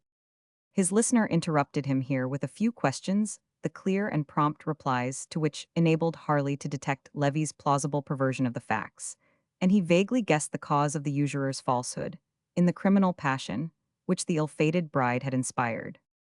Egerton, said Harley, stifling, with an effort, his own wrath against the vile deceiver, both of wife and husband, if on reading those papers you find that Leonora had more excuse for her suspicions and flight than you now deem, and discover perfidy in one to whom you trusted your secret, leave his punishment to heaven. All that you say convinces me more and more that we cannot even see through the cloud, much less guide the thunderbolt, but proceed. Audley looked surprised and startled, and his eye turned wistfully towards the papers. But after a short pause, he continued his recital. He came to Nora's unexpected return to her father's house, her death, his conquest of his own grief, that he might spare Harley the abrupt shock of learning her decease. He had torn himself from the dead in remorseful sympathy.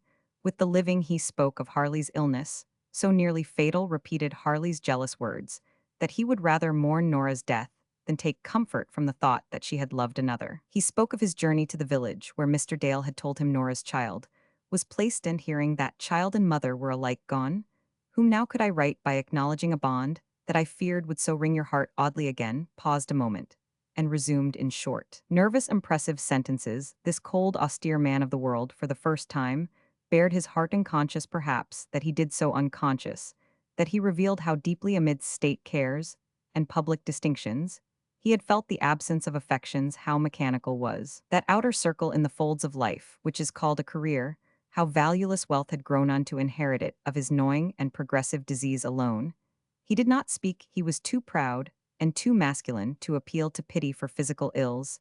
He reminded Harley how often, how eagerly year after year, month after month, he had urged his friend to rouse himself from mournful dreams, devote his native powers to his country, or seek the surer felicity of domestic ties. Selfish in these attempts, I might be said, Edgerton. It was only if I saw you restored to happiness that I could believe you could calmly hear my explanation of the past, and on the floor of some happy home grant me your forgiveness I longed to confess. And I dared not often have the words rush to my lipses, often some chance sentence from you repelled me in a word with you were so entwined all the thoughts and affections of my youth, even those that haunted the grave of Norathat, I could not bear to resign your friendship. And surrounded by the esteem and honor of a world I cared not for to meet the contempt of your reproachful eye. Amidst all that oddly said, amidst all that admitted of no excuse, two predominant sentiments stood clear in unmistakable and touching pathos: remorseful regret for the lost Nora and self-accusing, earnest, almost feminine tenderness for the friend he had deceived. Thus, as he continued to speak, Harley more and more forgot even the remembrance of his own guilty and terrible interval of hate. The gulf that had so darkly yawned between the two closed up, leaving them still standing side by side as in their schoolboy days, but he remained silent, listening, shading his face from Audley, and as if under some soft but enthralling spell, till Edgerton thus closed. And now, Harley, all is told. You spoke of revenge. Revenge, muttered Harley, starting. And believe me, continued Edgerton, were revenge in your power, I should rejoice at it, as an atonement to receive an injury in return for that which first from youthful passion and afterwards, from the infirmity of purpose that concealed the wrong I have inflicted upon Yowie, that would soothe my conscience, and raise my lost self-esteem. The sole revenge you can bestow takes the form which most humiliates me. To revenge is to pardon. Harley groaned, and still hiding his face with one hand, stretched forth the other, but rather with the air of one who entreats than who accords forgiveness, Audley took and pressed the hand thus extended. And now, Harley, farewell. With the dawn I leave this house. I cannot now accept your aid in this election. Levy shall announce my resignation. Randall Leslie, if you so please, it may be returned in my stead. He has abilities which under safe guidance may serve his country, and I have no right to reject from vain pride whatever will promote the career of one whom I undertook and have failed to serve. I muttered Harley, think not of Randall Leslie, think, but of your son. My son, but are you sure that he still lives? You smile, Yaoyo. Harley, I took from you the mother give to me. The son break my heart with gratitude. Your revenge is found. Lord Lestrange rose with a sudden start, gazed on Audley for a moment, irresolute, not from resentment, but from shame at that moment. He was the man humbled, he was the man who feared reproach, and who needed pardon. Audley, not divining what was thus passing in Harley's breast, turned away. You think that I ask too much, and yet all that I can give to the child of my love and the heir of my name is the worthless blessing of a ruined man. Harley, I say no more, I dare not add. You too loved his mother. And with a deeper and a nobler love than mine, he stopped short, and Harley flung himself on his breast. Memma, pardon me, Audley, your offense has been slight to mine. You have told me your offense. Never can I name to you my own. Rejoice that we have both to exchange forgiveness.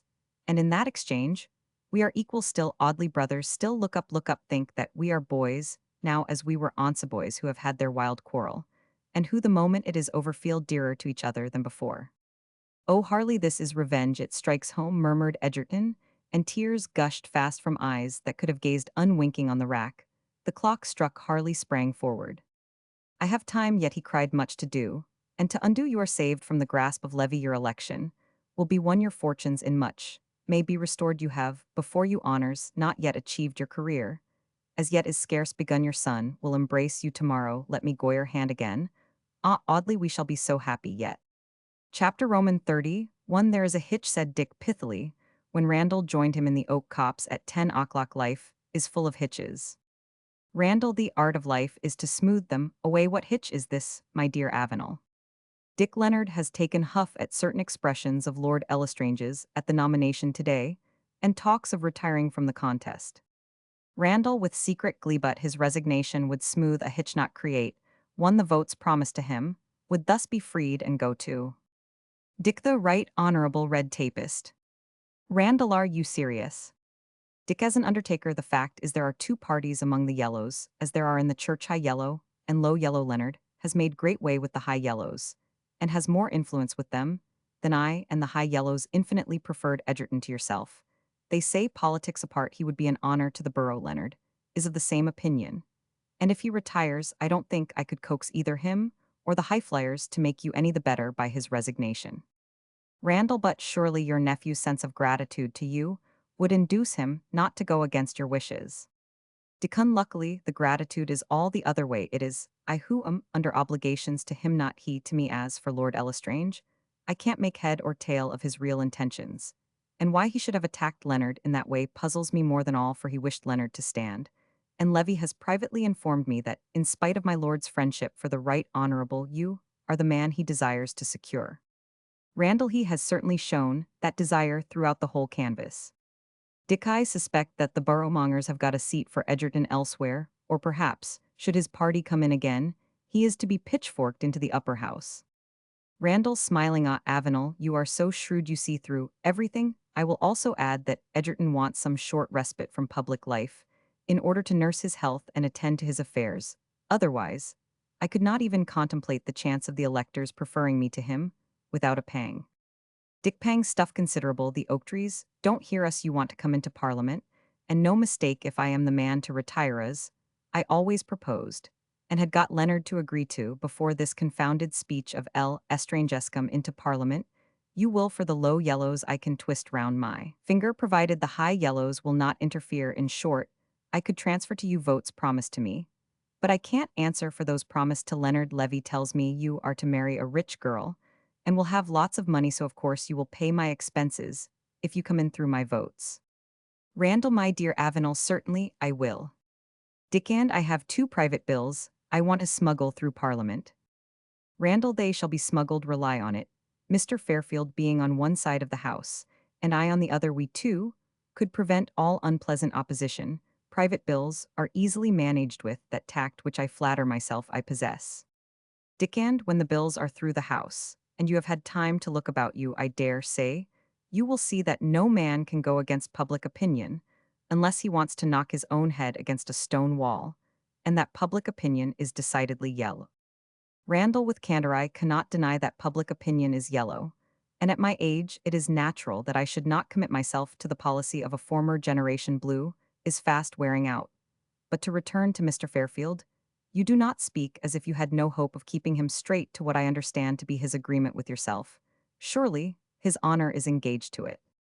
Dick, I don't know as to honor, but he has now taken a fancy to public life at least, so he said no later than this morning, before we went into the hall, and I trust that matters will come right indeed. I left him with Parson Dale, who promised me that he would use all his best exertions to reconcile Leonard and my lord, and that Leonard should do nothing hastily. Randall, but why should Mr. Fairfield retire? Because Lord Lestrange wounds his feelings. I am sure Mr. Fairfield has wounded mine, but that does not make me think of retiring. Dicko, Leonard is a poet, and poets are quite as crotchety as Lestrange said they were, and Leonard is under obligations to Lord Lestrange, and thought that Lord Lestrange was pleased by his standing, whereas now, in short, it is all Greek to me, except that Leonard has mounted his high horse, and if that throws him, I am afraid it will throw you, but still, I have great confidence in Parson Daly, good fellow, who has much influence with Leonard. And though I thought it right to be above board, and let you know where the danger lies, yet one thing I can promise safe, I resign. You shall come in, so shake hands on it. Randall, my dear Avenel, and your wish is to resign. Dick, certainly, I should do so a little time after noon, contriving to be below Leonard on the pole. You know Emmanuel Trout, the captain of the 150 waiters on Providence, as they are called. Randall, to be sure I do. Dick, when Emmanuel Trout comes into the booth, you will know how the election turns. As he votes, all the 150 will vote now. I must go back. Good night. Y'all not forget that my expenses are to be paid. Point of honor still, if they are not paid, the election can be upset. Petition for bribery and corruption. And if they are paid, why, Lansmere may be your seat for life. Randall, your expenses shall be paid the moment my marriage gives me the means to pay them, and that must be very soon. Dick, so Levy says, and my little job's the private bills. Randall consider the bills passed and the job's done. Dick and one must not forget one's country, one must do the best one can for one's principles. Edgerton is infernally blue, you allow public opinion is. Randall yellow, not a doubt of it. Dick good night, ha ha humbug, eh? Randall humbug between men like you, zo. No good night, my dear friend, I rely on you. Dick yes, but mind I promise nothing, if Leonard Fairfield does not stand. Randall he must stand, keep him to it, your affairs, your business, your mill. Dick very true, he must stand, I have great faith in Parsondale. Randall glided back through the park. When he came on the terrace, he suddenly encountered Lord Ellestrange. I have just been privately into the town, my dear lord, and heard a strange rumor that Mr. Fairfield was so annoyed by some remarks in your lordship's admirable speech that he talks of retiring from the contest that would give a new feature to the election and perplex all our calculations, and I fear in that case there might be some secret coalition between Avenel's friends and our committee, whom I am told I displeased by the moderate speech, which your lordship so eloquently defended, a coalition, by which Avenel would come in with Mr. Edgerton, whereas if we all four stand Mr. Edgerton, I presume, will be quite sufficient. I certainly think I have an excellent chance. Lord Lestrange-so, Mr. Fairfield would retire in consequence of my remarks. I am going into the town, and I intend to apologize for those remarks and retract them. Randall joyously noble. Lord Ellestrange looked at Leslie's face, upon which the stars gleamed palely. Mr. Edgerton has thought more of your success than of his own, said he gravely, and hurried on. Randall continued on the terrace. Perhaps Harley's last words gave him a twinge of compunction. His head sunk musingly on his breast, and he paced to and fro the long gravel walk, summoning up all his intellect to resist every temptation to what could injure his self-interest. Skulking knave, muttered Harley, at least there will be nothing to repent if I can do justice on him. That is not revenge, come, that must be a fair retribution. Besides, how else can I deliver Violante? He laughed gaily, his heart was so light, and his foot bounded on as fleet as the deer that he startled amongst the fern. A few yards from the turnstile, he overtook Richard Avenel, disguised in a rough greatcoat and spectacles. Nevertheless, Harley's eye detected the yellow candidate. At the first glance, he caught Dick familiarly by the arm. Well met, I was going to you. We have the election to settle. On the terms I mentioned to your lordship, said Dick, startled. I will agree to return one of your candidates, but it must not be Audley Edgerton, Harley whispered close in Avenel's ear. Avenel uttered an exclamation of amazement. The two gentlemen walked on rapidly, and conversing with great eagerness. Certainly, said Avenel at length, stopping short, one would do a great deal to serve a family connection, and a connection that does a man so much credit. And how can one go against one's own brother-in-law? A gentleman of such high standing pull up the whole family. How pleased Mrs. Richard Avenel will be. Why the devil did not I know it before? And poor dear Nora, ah, that she were living. Dick's voice trembled. Her name will be righted, and I will explain why it was my fault that Edgerton did not before acknowledge his marriage, and claim you as a brother. Come then, it is all fixed and settled. No, my lord, I am pledged the other way. I don't see how I can get off my word to Randall. Leslie, I am not over nice, nor what is called quixotic, but still, my word is given that if I retire from the election, I will do my best to return Leslie instead of Edgerton. I know that through Baron Levy, but if your nephew retires, oh, that would solve all difficulties, but the poor boy has now a wish to come into Parliament, and he has done me a service in the hour of need. Leave it to me, and as to Randall, Leslie, he shall have an occasion himself to acquit you, and redeem himself, and happy, indeed, will it be for him, if he has yet one spark of gratitude, or one particle of honor. The two continued to converse for a few moments, Dick seeming to forget the election itself, and ask questions of more interest to his heart, which Harley answered so that Dick wrung Ellestrange's hand with great emotion, and muttered, my poor mother, I understand now why she would never talk to me of Nora. When may I tell her the truth? Tomorrow evening after the election, Edgerton shall embrace you all. Dick started, and saying, see Leonard as soon as you can, there is no time to lose, plunged into a lane that led towards the obscurer recesses of the town.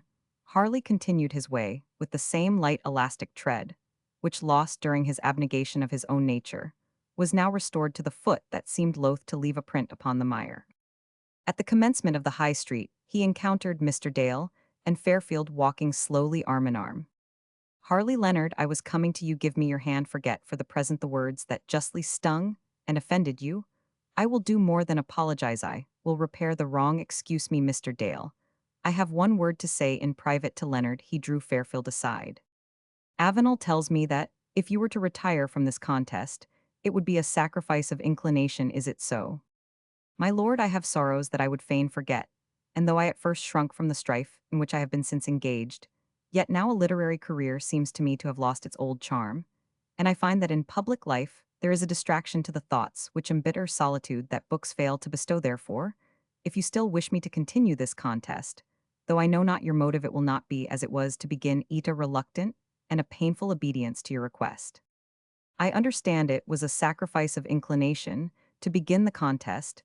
It would be now a sacrifice of inclination to withdraw. Honestly, yes, my lord.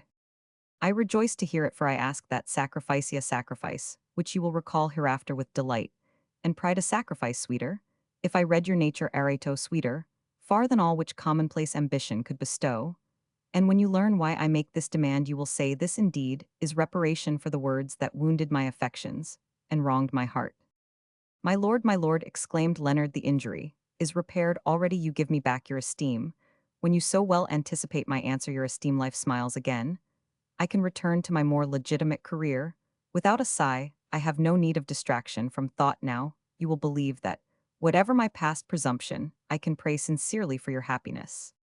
Poet, you adorn your career, you fulfill your mission, even at this moment. You beautify the world, you give to the harsh form of duty. The cestus of the graces, said Harley, trying to force a smile to his quivering lips.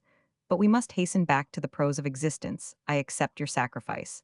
As for the time and mode, I must select in order. To ensure its result, I will ask you to abide by such instructions, as I shall have occasion to convey through your uncle. Till then, no word of your intentions, not even to Mr. Dale. Forgive me, if I would rather secure Mr. Edgerton's election than yours. Let that explanation suffice. For the present, what think you, by the way, of Audley Edgerton? I thought when I heard him speak, and when he closed with those touching words, implying that he left all of his life, not devoted to his country, to the charity of his friend show, proudly even as his opponent, I could have clasped his hand, and if he had wronged me in private life, I should have thought it ingratitude to the country he had so served to remember the offense. Harley turned away abruptly and joined Mr. Dale. Leave Leonard to go home by himself. You see that I have healed whatever wounds I inflicted on him. Parsonand, your better nature. Thus awakened, I trust, my dear lord, that you have altogether abandoned the idea of Harley revenging. No, and if you do not approve that revenge tomorrow, I will never rest till I have seen you, bishop. Mr. Dale, much shocked, my lord, for shame. Harley, seriously, my levity is but lip deep, my dear Mr. Dale, but sometimes the froth on the wave shows the change in the tide. The parson looked at him earnestly, and then seized him by both hands with holy gladness and affection. Return to the park now, said Harley, smiling, and tell Violante, if it be not too late to see her, that she was even more eloquent than you. Lord L'Estrange bounded forward. Mr. Dale walked back through the park to Lansmere House on the terrace. He found Randall, who was still pacing to and fro, sometimes in the starlight, sometimes in the shadow. Leslie looked up, and seeing Mr. Dale, the close astuteness of his aspect, returned, and stepping out of the starlight deep into the shadow, he said, I was sorry to learn that Mr. Fairfield had been so hurt by Lord L'Estrange's severe allusions. Pity that political differences should interfere with private friendships. But I hear that you have been to Mr. Fairfield, and doubtless, as the peacemaker, perhaps you met Lord L'Estrange. By the way, he promised me that he would apologize and retract. Good young man, said the unsuspecting parson, he has done so. And Mr. Leonard Fairfield will therefore, I presume, continue the contest. Contesta this election, I suppose so, of course, but I grieve that he should stand against you, who seem to be disposed towards him so kindly. Oh, said Randall with a benevolent smile, we have fought before, you know, and I beat him, then I may do so again. And he walked into the house arm in arm with the parson. Mr. Dale sought Violante. Leslie retired to his own room, and felt his election was secured. Lord L'Estrange had gained the thick of the street. Spacing groups of roaring enthusiasts, blue and yellow, met with a cheer, now followed by a groan, just by a public house that formed the angle of a lane with the high street, and which was all ablaze with light, and all alive with clamor. He beheld the graceful baron leaning against the threshold smoking, his cigar too refined to associate its divine vapor, with the wreaths of shag within, and chatting agreeably with a knot of females who were either attracted by the general excitement or waiting to see husband, brother, father, or son, who were now joining in the chorus of Blue Forever that rang from taproom to attic of the illumined hostelry. Levy seeing Lord Elestrange withdrew his cigar from his lips and hastened to join him. All the 150 are in there, said the Baron, with a backward significant jerk of his thumb. Towards the inn, I have seen them all privately in tens at a time, and I have been telling the ladies without that it will be best for the interest of their families to go home, and let us lock up the 150 safe from the yellows till we bring them to the pole. But I am afraid, continued Levy, that the rascals are not to be relied upon unless I actually pay them beforehand, and that would be disreputable immorland. What is more, it would upset the election. Besides, if they are paid beforehand, query, is it quite sure how they will vote afterwards? Mr. Avenel, I dare say, can manage them, said Harley. Pray, do nothing immoral, and nothing that will upset the election. I think you might as well go home. Home, no, pardon me, my lord, there must be some head to direct the committee, and keep our captains at their posts upon the doubtful electors. A great deal of mischief may be done between this and the morrow, and I would sit up all night, 6 nights a week, for the next 3 months to prevent any awkward mistake by which Audley Egerton can be returned. His return would really grieve you so much, said Harley. You may judge of that by the zeal with which I enter into all your designs. Here there was a sudden and wondrously loud shout from another inn, yellow, in far down the lane, not so luminous as the Blue hostelry, on the contrary, looking rather dark and sinister, more like a place for conspirators or felons than honest independent electors. Avenel, forever Avenel, and the yellows. Excuse me, my lord, I must go back and watch over my black sheep, if I would have them blue, said Levy, and he retreated towards the threshold. But at that shout of Avenel, forever, as if at a signal, various electors of the redoubted 150 rushed from the Blue hostelry, sweeping past Levy and hurrying down the lane to the dark little yellow inn, followed by the female stragglers, as small birds follow an owl. It was not, however, very easy to get into that yellow inn. Yellow reformers eminent for their zeal on behalf of purity of election were stationed outside the door, and only strained in one candidate for admittance at a time. After all, thought the Baron, as he passed into the principal room of the Blue Tavern, and proposed the national song of Rule Brittany after all. Avenel hates Egerton as much as I do, and both sides work to the same end.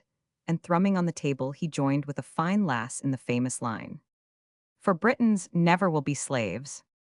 In the interim, Harley had disappeared within the Lancemere Arms, which was the headquarters of the Blue Committee, not, however, mounting to the room, in which a few of the more indefatigable were continuing their labors, receiving reports from scouts, giving orders, laying wagers, and very muzzy with British principles and spirits. Harley called aside the landlord, and inquired if the stranger for whom rooms had been prepared was yet arrived in. Affirmative answer was given, and Harley followed the host up a private stair, to a part of the house remote from the rooms devoted to the purposes of the election.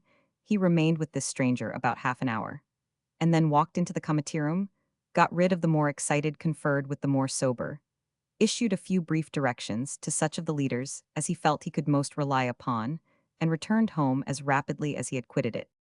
Dawn was gray in the skies when Harley sought his own chamber to gain it. He passed by the door of Violante's, his heart suffused with grateful, ineffable tenderness. He paused and kissed the threshold. When he stood within his room, the same that he had occupied in his early youth, he felt as if the load of years were lifted from his bosom, the joyous divine elasticity of spirit that in the morning of life springs towards the future as a bird soars into heaven, pervaded his whole sense of being. A Greek poet implies that the height of bliss is the sudden relief of pain. There is a nobler bliss still, the rapture of the conscience, at the sudden release from a guilty thought by the bedside, at which he had knelt in boyhood. Harley paused to kneel once more, the luxury of prayer interrupted, since he had nourished schemes of which his passions had blinded him to the sin, but which nevertheless he dared not confess to the All-Merciful, was restored to him. And yet, as he bowed his knee, the elation of spirits he had before felt forsook him, the sense of the danger his soul had escaped, the full knowledge of the guilt to which the fiend had tempted came dread before his clearing vision. He shuddered in horror of himself. And he who, but a few hours before, had deemed it so impossible to pardon his fellowmen, now felt as if years of useful and beneficent deeds could alone purify his own repentant soul from the memory of one hateful passion. Chapter 32. But while Harley had thus occupied the hours of night with cares for the living, Audley Egerton had been in commune with the dead he had taken from the pile of papers, amidst which it had fallen the record of Nora's silenced heart. With a sad wonder, he saw how he had once been loved, what had all which successful ambition had bestowed on the lonely statesman to compensate for. The glorious empire he had lost such realms of lovely fancy, such worlds of exquisite emotion, that infinite which lies within the divine sphere, that unites spiritual genius with human love, his own positive and earthly nature, attained for the first time. And as if for its own punishment, the comprehension of that loftier and more ethereal visitant from the heavens who had once looked with a seraph's smile through the prison bars of his iron life, that celestial refinement of affection, that exuberance of feeling which warms into such varieties of beautiful idea, under the breath of the earth-beautifier imaginational, from which when it was all his own, he had turned half-weary and impatient, and termed the exaggerations of a visionary romance now that the world had lost them, evermore he interpreted aright as truths, they were although illusions, even as the philosopher tells us that the splendor of colors which deck the universe is not on the surface, whereon we think to behold it, but in our own vision, yet take the colors from the universe, and what philosophy can assure us that the universe has sustained no loss? But when Audley came to that passage in the fragment which, though but imperfectly explained the true cause of Nora's flight, when he saw how Levy, for what purpose he was unable to conjecture, had suggested to his bride the doubts that had offended him, asserted the marriage to be a fraud drawn from Audley's own brief resentful letters, to Nora proof of the assertion, misled so naturally the young wife's scanty experience of actual life, and maddened one so sensitively pure into the conviction of dishonor. His brow darkened and his hand clenched. He rose, and went at once to Levy's room. He found it deserted, inquired, learned that Levy was gone forth, and had left word he might not be at home for the night. Fortunate perhaps, for oddly fortunate for the Baron, that they did not then meet. Revenge, in spite of his friend's admonition, might at that hour have been as potent an influence on Egerton as it had been on Harley, and not as with the latter to be turned aside. Audley came back to his room and finished the tragic record. He traced the tremor of that beloved hand through the last tortures of doubt and despair. He saw where the hot tears had fallen. He saw where the hand had paused the very sentence, not concluded. Mentally, he accompanied his fated bride in the dismal journey to her maiden home, and beheld her before him, as he had last seen, more beautiful even in death than the face of living woman had ever since appeared to him. And as he bent over the last words, the blank that they left on the leaf stretching pale beyond the quiver of the characters, and the blister of the tear-spell in blank, as the void which departed love leaves behind Ithe, felt his heart suddenly stand still, its course arrested. As the record closed it beat again, but feeblisso. Feebly his breath became labor, and pain his sight grew dizzy. But the constitutional firmness and fortitude of the man clung to him in the stubborn mechanism of habit. His will yet fought against his diseased life, rallied as the light flickers up in the waning taper. The next morning when Harley came into his friend's room, Egerton was asleep. But the sleep seemed much disturbed, the breathing was hard and difficult, the bedclothes were partially thrown off, as if in the tossing of disturbed dreams. The sinewy strong arm, the broad athletic breast, were partly bare, strange that so deadly a disease within should leave the frame such apparent power that to the ordinary eye the sleeping sufferer seemed a model of healthful vigor. One hand was thrust with uneasy straining over the pillows. It had its hold on the fatal papers. A portion of the leaves was visible, and where the characters had been blurred by Nora's tears were the traces, yet moist, of tears perhaps more bitter. Harley felt deeply affected, and while he still stood by the bed, Egerton sighed heavily and woke.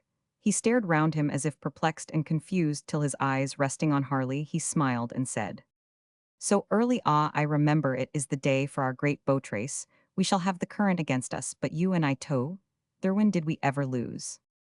Audley's mind was wandering. It had gone back to the old Eton days, but Harley thought that he spoke in metaphorical allusion to the present, more important contest.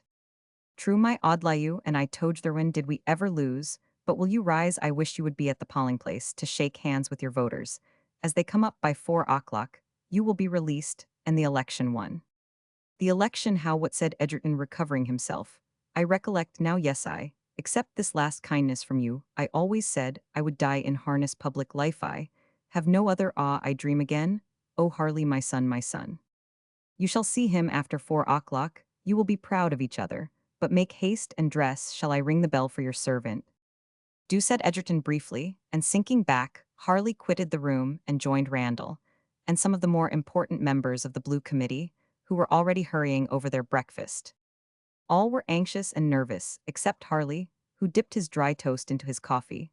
According to his ordinary abstemious Italian habit, with serene composure Randall in vain tried for an equal tranquility.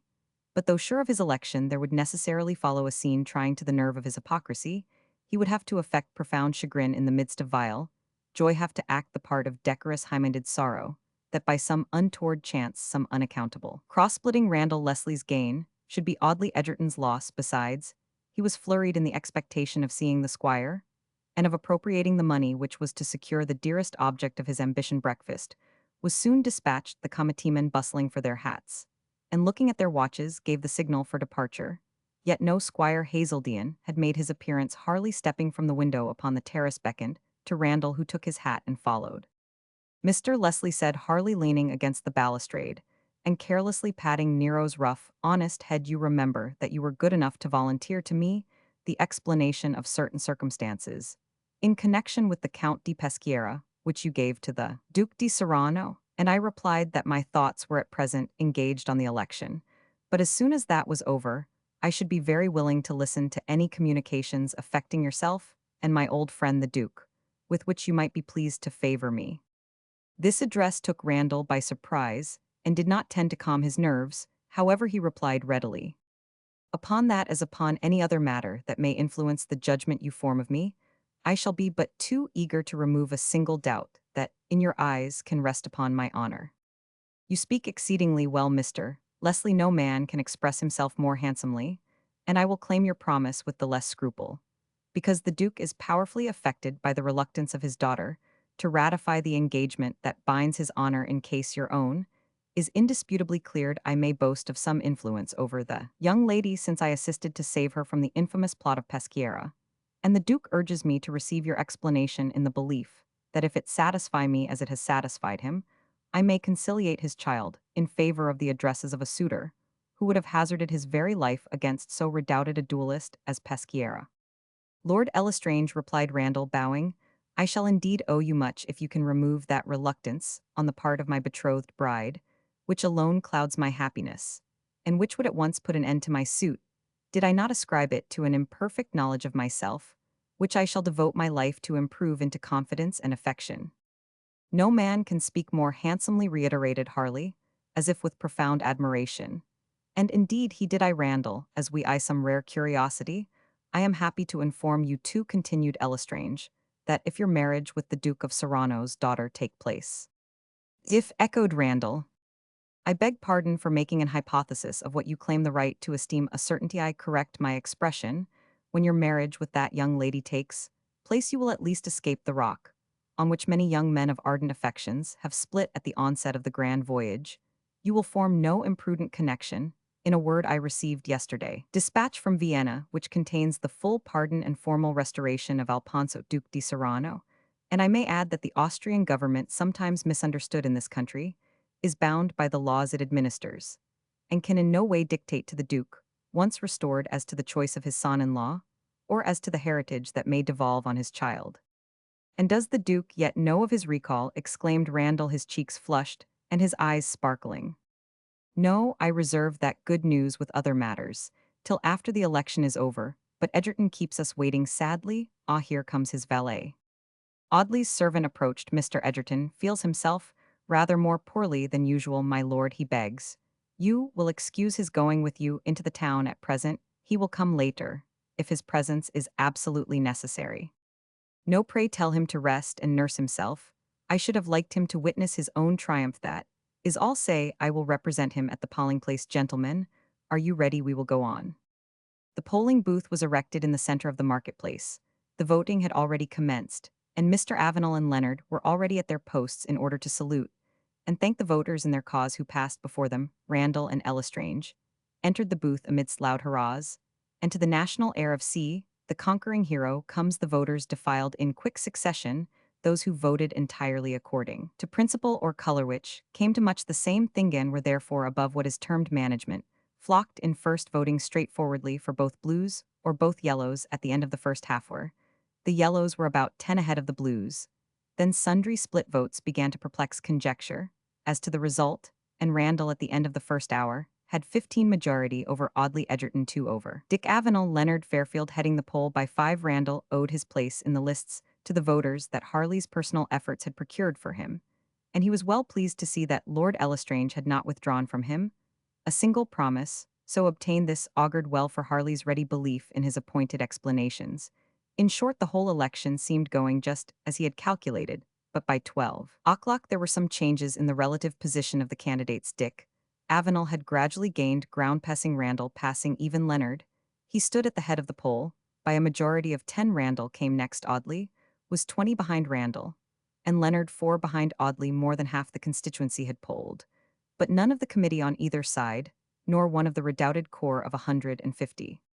The poll now slackened sensibly. Randall, looking round and longing for an opportunity to ask Dick whether he really meant to return himself instead of his nephew, saw that Harley had disappeared, and presently a note was brought to him requesting his presence in the comitium. Thither he hastened. As he forced his way through the bystanders in the lobby towards the threshold of the room, Levy caught hold of him and whispered, "They begin to fear for Edgerton. They want a compromise in order to secure him. They will propose to you to resign. If Avenel will withdraw, Leonard, don't be entrapped. Elestrange may put the question to you. But a word in your ear would be glad enough to throw over Edgerton. Rely upon this, and stand firm." Randall made no answer, but the crowd, giving way for him, entered the room. Levy followed. The doors were instantly closed. All the Blue Committee were assembled. They looked heated, anxious, eager. Lord Elestrange alone, calm and cool, stood at the head of the long table. Despite his composure, Harley's brow was thoughtful. "Yes," said he to himself, "I will give this young man the fair occasion to prove gratitude to his benefactor, and if he here acquit himself, I will spare him at least public exposure of his deceit to others. So young, he must have some good in him, at least towards the man to whom he owes all." "Mr. Leslie," said Elestrange, aloud, "you see the state of the poll. Our committee believe that if you continue to stand, Edgerton must be beaten. They fear that Leonard Fairfield, having little chance, the Yellows will not waste their second votes on him, but will transfer them to you in order to keep out Edgerton. If you retire, Edgerton will be safe. There is reason to suppose that Leonard would in that case also be withdrawn. You can hope and fear nothing more from Edgerton," whispered Levy. "He is utterly ruined, and if he lose will sleep in a prison. The bailiffs are waiting for him." Randall was still silent, and at that silence an indignant murmur ran through the more influential members of the committee, for though Audley was not personally very popular, still a candidate so eminent was necessarily their first object, and they would seem very small to the Yellows if their great man was defeated by the very candidate introduced to aid him. A youth unknown vanity and patriotism both swelled that murmur. "You see, young sir," cried a rich, blunt master butcher, "that it was an honorable understanding, that Mr. Edgerton was to be safe. You had no claim on us, except as fighting second to him, and we are all astonished that you don't say at once, save Edgerton, of course. Excuse my freedom, sir, no time for palaver." "Lord Elestrange," said Randall, turning mildly from the butcher, "do you, as the first here in rank and influence, and as Mr. Edgerton's especial friend, call upon me to sacrifice my election, and what appear to be the inclinations of the majority of the constituents, in order to obtain what is after all a doubtful chance of returning Mr. Edgerton in my room? I do not call upon you, Mr. Leslie. It is a matter of feeling, or of honor, which a gentleman can very well decide for himself. Was any such compact made between your lordship and myself when you first gave me your interest and canvassed for me in person?" "Certainly not. Gentlemen, be silent. No such compact was mentioned by me. Neither was it by Mr. Edgerton. Whatever might be the understanding spoken of by the respected elector who addressed me, I was no party to it. I am persuaded that Mr. Edgerton is the last person who would wish to owe his election to a trick upon the electors, in the midst of the polling, and to what the world would consider a very unhandsome treatment of myself, upon whom all the toil of the canvass has devolved." Again the murmur rose, but Randall had an air so determined that it quelled resentment, and obtained a continued though most chilling and half-contemptuous hearing. "Nevertheless," resumed Randall, "I would at once retire, were I not under the firm persuasion that I shall convince all present, who now seem to condemn me, that I act precisely according to Mr. Edgerton's own private inclinations. That gentleman, in fact, has never been amongst you, has not canvassed in person, has taken no trouble beyond a speech that was evidently meant to be but a general defense of his past political career. What does this mean simply? That his standing has been merely a form to comply with the wish of his party, against his own desire. The committeemen looked at each other amazed and doubtful. Randall saw he had gained an advantage. He pursued it with a tact and ability, which showed that, in spite of his mere oratorical deficiencies, he had in him the elements of a dexterous debater. I will be plain with you, gentlemen, my character, my desire to stand well with you all oblige me to be so. Mr. Edgerton does not wish to come into Parliament at present. His health is much broken, his private affairs need all his time and attention. I am, I may say, as a son to him. He is most anxious for my success, Lord Elestrange told me, but last night very truly more anxious for my success than his own. Nothing could please him more than to think I were serving in Parliament, however humbly, those great interests which neither health nor leisure will, in this momentous crisis, allow himself to defend with his wonted energy later. Indeed, no doubt, he will seek to return to an arena in which he is so distinguished.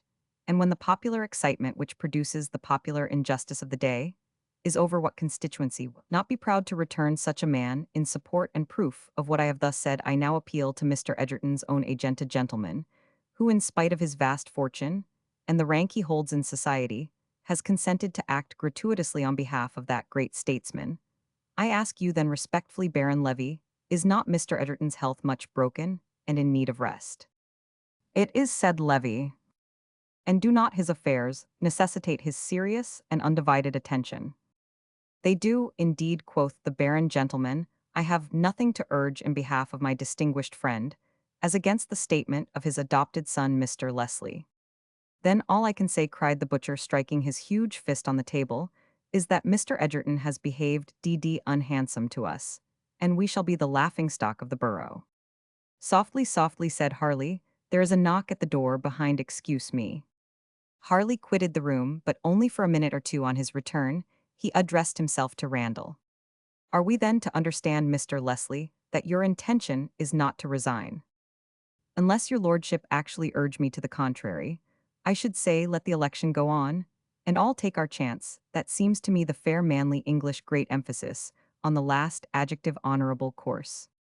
Be it so, replied Harley, let all take their chance, Mr. Leslie.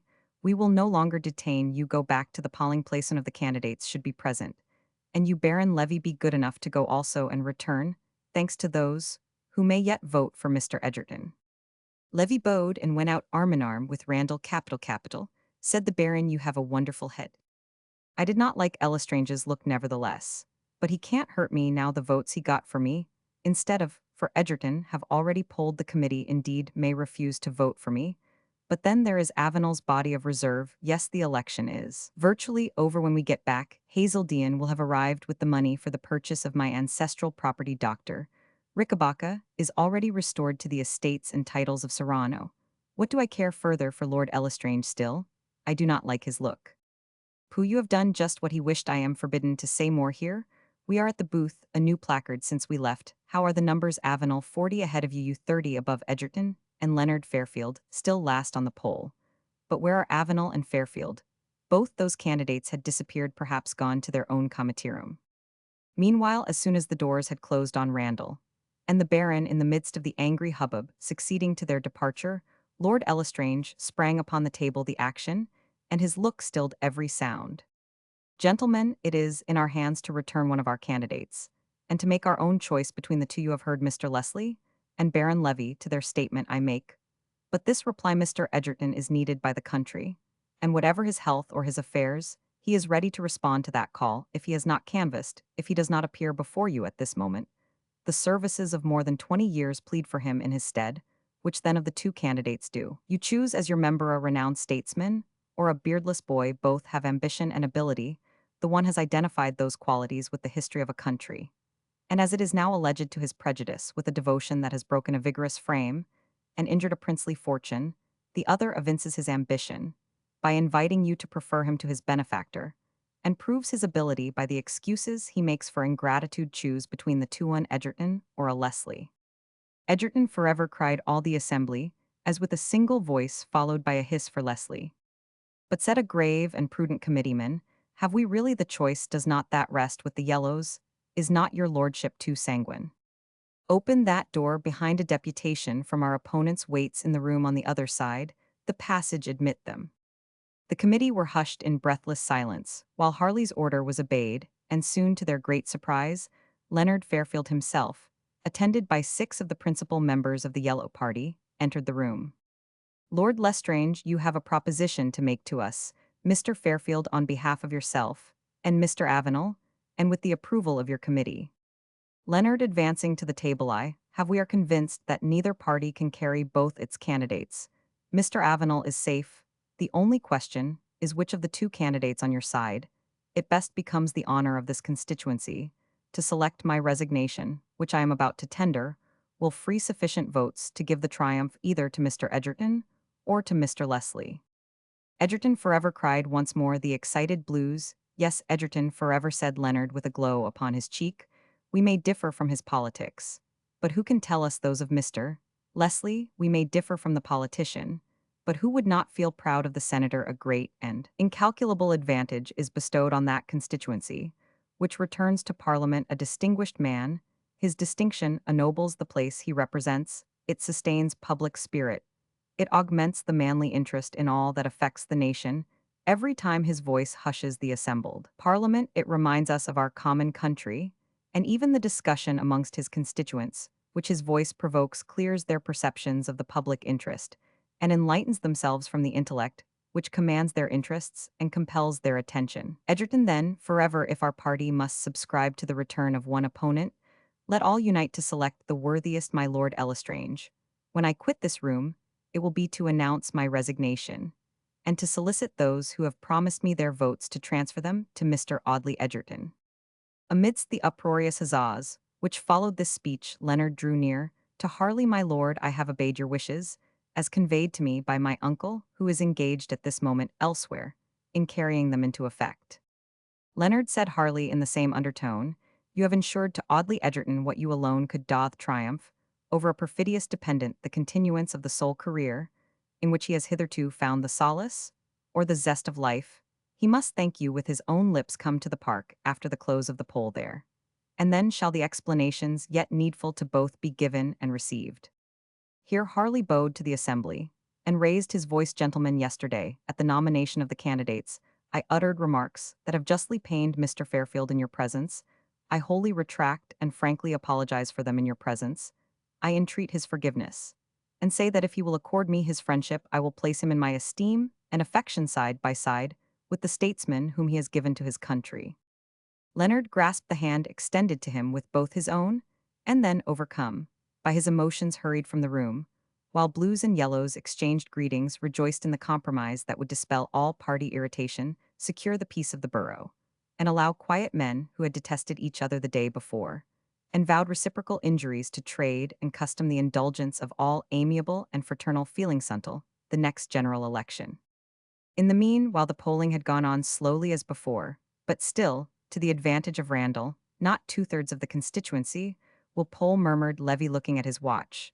The thing is decided. Aha, Audley Edgerton, you, who once tortured me with the unspeakable jealousy that bequeathed such implacable hate, you who scorned my society, and called me scoundrel, disdainful of the very power your folly placed within my hands. Saha, your time is up, and the spirit that administered to your own destruction strides within the circle to seize its prey.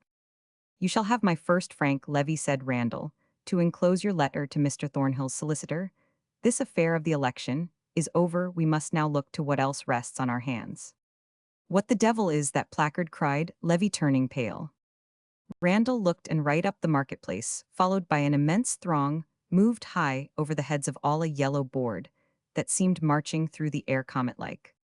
2 o'clock P. Roman 1000 Resignation of Fairfield. Yellows. Vote for Avenel and Edgerton. Signed Timothy Oljack. Yellow Committee Room. What infernal treachery is this? Cried Randall, livid with honest indignation. Wait a moment, there is Avenel, exclaimed Levy, and at the head of another procession that emerged from the obscurer lanes of the town, walked with grave majesty. The surviving yellow candidate, Dick, disappeared for a moment within a grocer's shop in the broadest part of the place, and then culminated at the height of a balcony on the first story, just above an enormous yellow canister significant of the profession and the politics of the householder. No sooner did Dick hat in hand appear on this rostrum than the two processions halted below bands, ceased flags, drooped round their staves, crowds rushed within hearing. And even the poll clerks sprang from the booth. Randall and Levy themselves, pressed into the throng. Dick on the balcony was the deus ex machina. Freemen and electors, said Dick with his most sonorous accents, finding that the public opinion of this independent and enlightened constituency is so evenly divided that only one yellow candidate can be returned, and only one blue has a chance. It was my intention last night to retire from the contest, and thus put an end to all bickerings. And old blood, hold your tongues there, can't you? I say honestly, I should have preferred the return of my distinguished and talented young nephew, honorable relation to my own. But he would not hear of it, and talked all our committee into the erroneous but high-minded notion that the town would cry shame if the nephew rode into Parliament, by breaking the back of the uncle. Loud cheers from the mob and partial cries of "We LL have you both.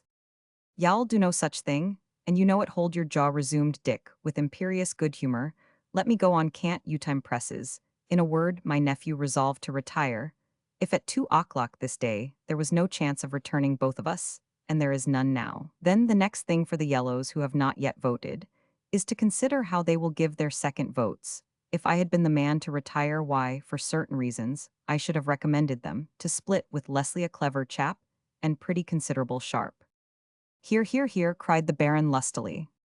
But I'm bound to say that my nephew has an opinion of his own as an independent Britisher. Let him be twice your nephew ought to have, and his opinion goes the other way, and so does that of our committee. Sold, cried the Baron, and some of the crowd shook their heads and looked grave, especially those suspected of a wish to be bought. Sold, pretty fellow, you with the nosegay in your buttonhole, to talk of selling, you who wanted to sell your own clientele. You know it. Levy recoiled. Why, gentlemen, that's Levy the Jew who talks of selling. And if he asperses the character of this constituency, I stand here to defend it, and there stands the parish pump with a handle for the arm of honesty, and a spout for the lips of falsehood. At the close of this magniloquent period, borrowed no doubt from some great American orator, Baron Levy involuntarily retreated towards the shelter of the polling booth, followed by some frowning yellows with very menacing gestures. But the calumniator sneaks away, leave him to the reproach of his conscience, resumed Dick with a generous magnanimity. Sold, the word rang through the place like the blast of a trumpet. Sold, no, believe me, not a man who votes for Edgerton instead of Fairfield will, so far as I am concerned, be a penny the better. Chilling silencier, with a scarce perceivable wink towards the anxious faces of the 150, who filled the background door. A penny the worse. Loud cheers from the 150, and cries of "Noble, I don't like the politics of Mr. Edgerton, but I am not only a politician, I am a man." The arguments of our respected committee persons in business, tender husbands and devoted fathershave. Wait with me, I myself am a husband and a father. If a needless contest be prolonged to the last, with all the irritations it engenders, who suffery the tradesman, and the operative partiality, loss of custom, tyrannical demands for house, rent, notices to quit, in a word, the screw. Hear, hear, and give us the ballot. The ballot with all my heart, if I had it about me. And if we had the ballot, I should like to see a man dare to vote blue. Loud cheers from the yellows. But as we have not got it, we must think of our families. And I may add that though Mr. Edgerton may come again into office, yet, added Dick solemnly, I will do my best as his colleague to keep him straight, and your own enlightenment, for the schoolmaster is abroad, will show him that no minister can brave public opinion nor quarrel with his own bread and butter. Much cheering in these times. The aristocracy must endear themselves to the middle and working class, and a member in office has much to give away in the stamps and excise, in the customs, the post office, and other state departments in this rotten old I mean this magnificent empire, by which he can benefit his constituents, and reconcile the prerogatives of aristocracy with the claims of the people more, especially in this case, the people of the borough of Losmere. Here, here.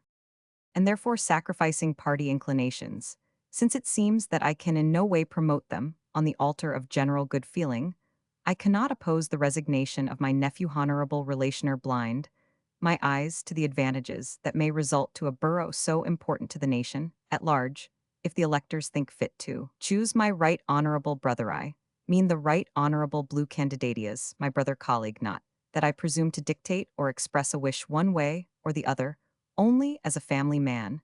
I say to you, electors and freemen, having served your country in returning me, you have nobly won the right to think of the little ones at home. Dick put his hand to his heart, bowed gracefully, and retired from the balcony amidst unanimous applause. In 3 minutes more, Dick had resumed his place in the booth in his quality of candidate. A rush of yellow electors poured in hot and fast. Up came Emmanuel Trout, and in a firm voice recorded his vote. Avenel and Edgerton, every man of the 150, so polled to each question, "Whom do you vote for?" Avenel and Edgerton knelled on the ears of Randall, Leslie with damnable iteration. The young man folded his arms across his breast in dogged despair. Levy had to shake hands for Mr. Edgerton. With a rapidity that took away his breath, he longed to slink away, longed to get at Lestrange, whom he supposed would be as wroth at this turn in the wheel of fortune as himself. But how has Edgerton's representative escaped from the continuous gripes of those horny hands? Besides, there stood the parish pump right in face of the booth, and some huge truculent-looking yellows loitered round it, as if ready to pounce on him the instant he quitted his present sanctuary. Suddenly, the crowd round the booth receded. Lord Lestrange's carriage drove up to the spot, and Harley, stepping from it, assisted out of the vehicle an old gray-haired paralytic man. The old man stared round him, and nodded smilingly to the mob. "I am here, come, I am but a poor creature, but I am a good blue to the last." "Old John Avenel, fine old John," cried many a voice. And John Avenel, still leaning on Harley's arm, tottered into the booth and plumped for Edgerton. "Shake hands, father," said Dick, bending forward, "though y'all not vote for me." "I was a blue before you were born," answered the old man tremulously, "but I wished you success all the same, and God bless you, my boy." Even the poll clerks were touched, and when Dick, leaving his place, was seen by the crowd assisting Lord Lestrange to place poor John again in the carriage, that picture of family love in the midst of political differentiaff, the prosperous, wealthy, energetic son, who as a boy had played at marbles in the very kennel, and who had risen in life by his own exertions, and was now virtually Roman 1000 for his native town, tending on the broken-down aged father, whom even the interests of a son he was so proud of could not win from the colors which he associated with truth and rectitude. He had such an effect upon the rudest of the mob, there present, that you might have heard a pin fall till the carriage drove away back to John's humble home. And then there rose such a tempest of huzzas. John Avenel's vote for Edgerton gave another turn to the vicissitudes of that memorable election. As yet Avenel had been ahead of Audley, but a plumper in favor of Edgerton from Avenel's own father set an example, and gave an excuse to many a blue who had not yet voted, and could not prevail on himself to split his vote between Dick and Audley, and therefore several leading tradesmen, who, seeing that Edgerton was safe, had previously resolved not to vote at all, came up in the last hour, plumped for Edgerton, and carried him to the head of the poll, so that poor John, whose vote, involving that of Mark Fairfield, had secured the first opening in public life to the young ambition of the unknown son-in-law, still contributed to connect with success and triumph, but also with sorrow, and it may be with death, the names of the highborn Edgerton and the humble Avenel. The great town clock strikes the hour of 4. The returning officer declares the poll closed. The formal announcement of the result will be made later, but all the town knows that Audley Edgerton and Richard Avenel are the members for Losmere, and flags stream, and drums beat, and men shake each other by the hand heartily, and there is talk of the chairing tomorrow, and the public houses are crowded, and there is an indistinct hubbub in street and alley, with sudden bursts of uproarious shouting, and the clouds to the west look red and lurid round the sun, which has gone down behind the church tower, behind the yew trees that overshadow the quiet grave of Nora Avenel. Chapter Roman 33. Amidst the darkening shadows of twilight, Randall Leslie walked through Lansmere Park, towards the house he had slunk away before the poll was closed, crept through by-lanes, and plunged into the leafless copses of the Earl's stately pasture grounds amidst the bewilderment of his thoughts, at a loss to conjecture how this strange mischance had befallen him, inclined to ascribe it to Leonard's influence over Avenel, but suspecting Harley and half doubtful of Baron Levy's, sought to ascertain what fault of judgment he himself had committed, what while he had forgotten what thread in his web he had left ragged and incomplete. He could discover none. His ability seemed to him unimpeachable totus teres ac rotundas, and then there came across his breast a sharp pang, sharper than that of baffled ambition, feeling that he had been deceived and bubbled and betrayed for so vital a necessity to all living men. Is truth that the vilest traitor feels amazed, and wronged feels the pillars of the world shaken, when treason recoils on himself, that Richard Avenel, whom I trusted, could so deceive me, murmured Randall, and his lip quivered. He was still in the midst of the park, when a man with a yellow cockade in his hat, and running fast from the direction of the town, overtook him with a letter, on delivering which the messenger, waiting for no answer, hastened back the way he had come, Randall recognized Avenel's hand on the address broke the seal, and read as follows. Private and confidential.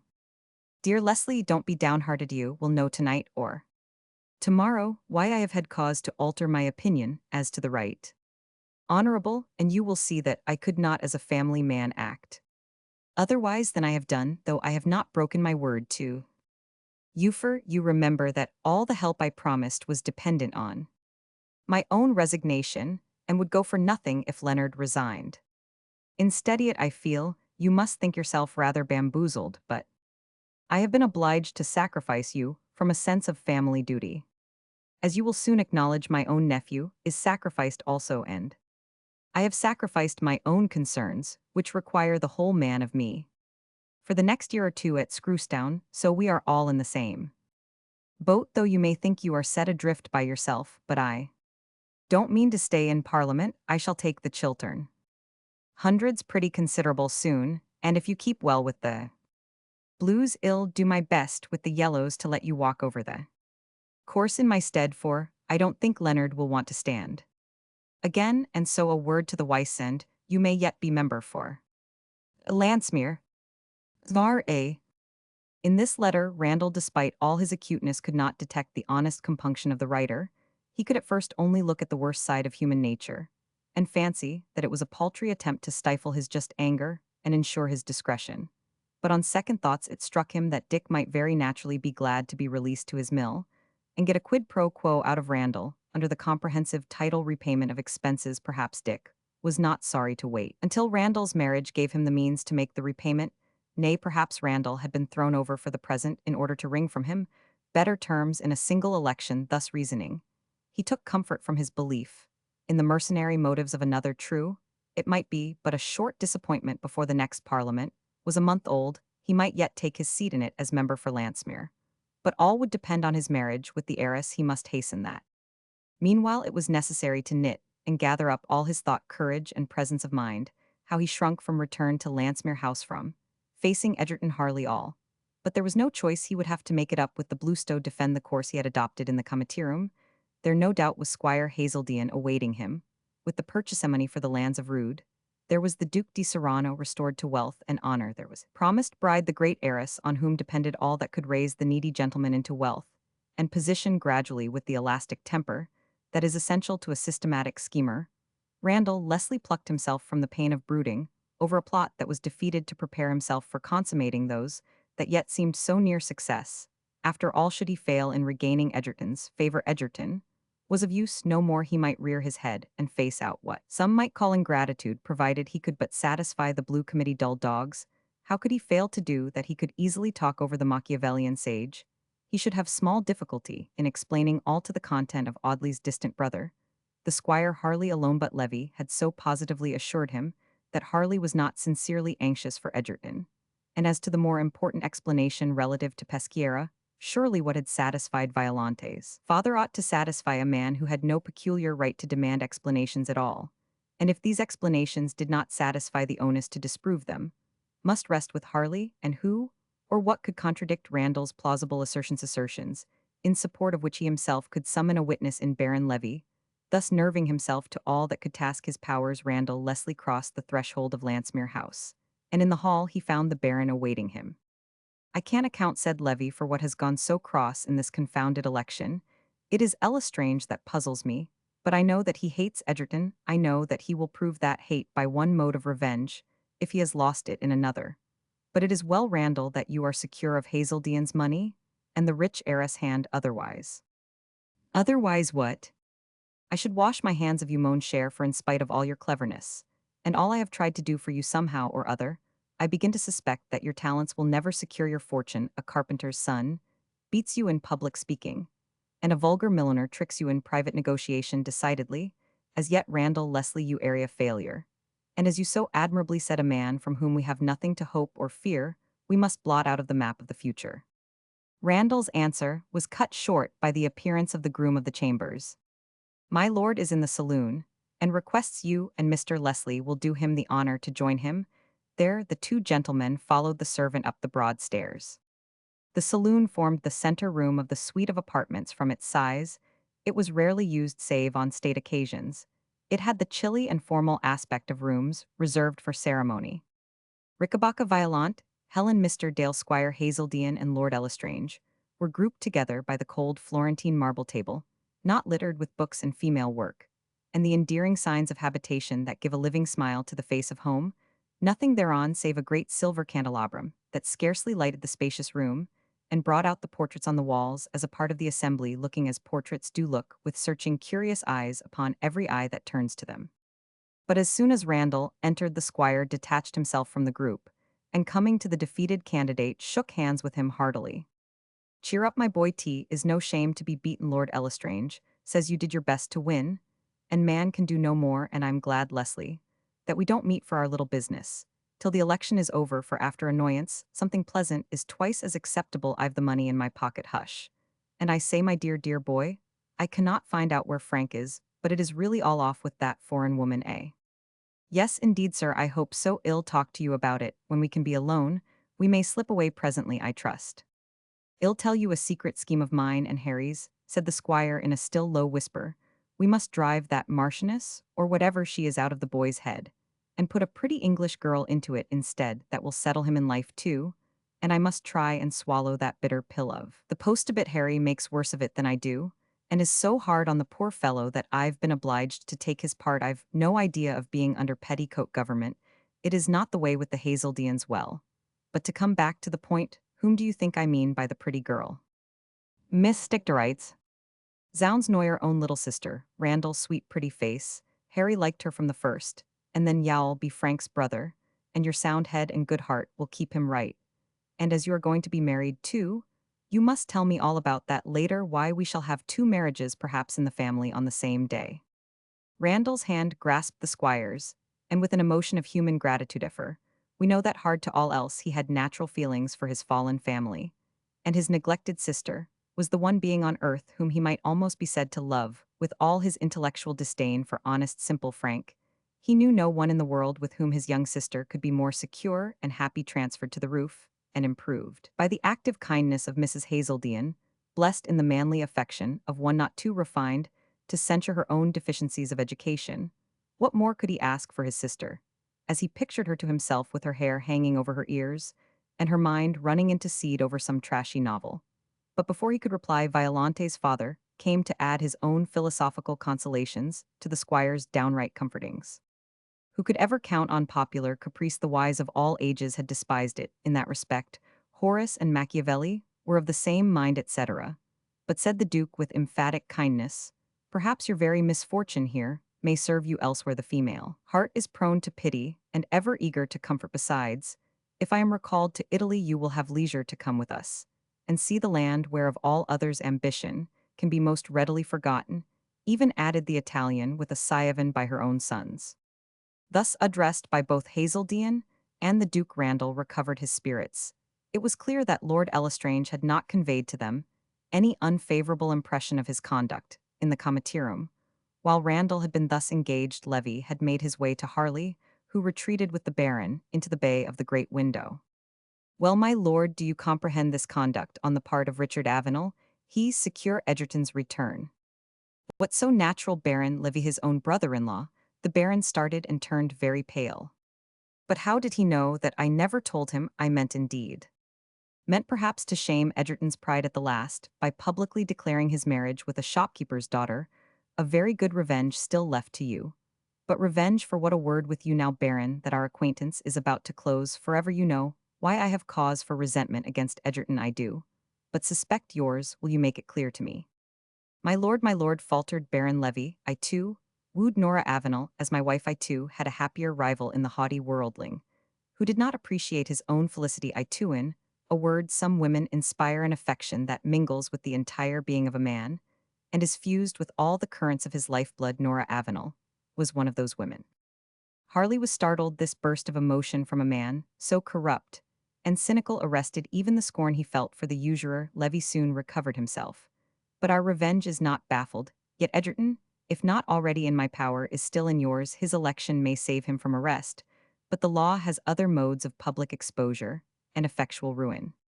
For the knave yeses I intimated to you in your own house, you, who boast of your love to Nora Avenel, and know in your heart that you were her destroyer, you who witnessed her marriage, and yet dared to tell her that she was dishonored.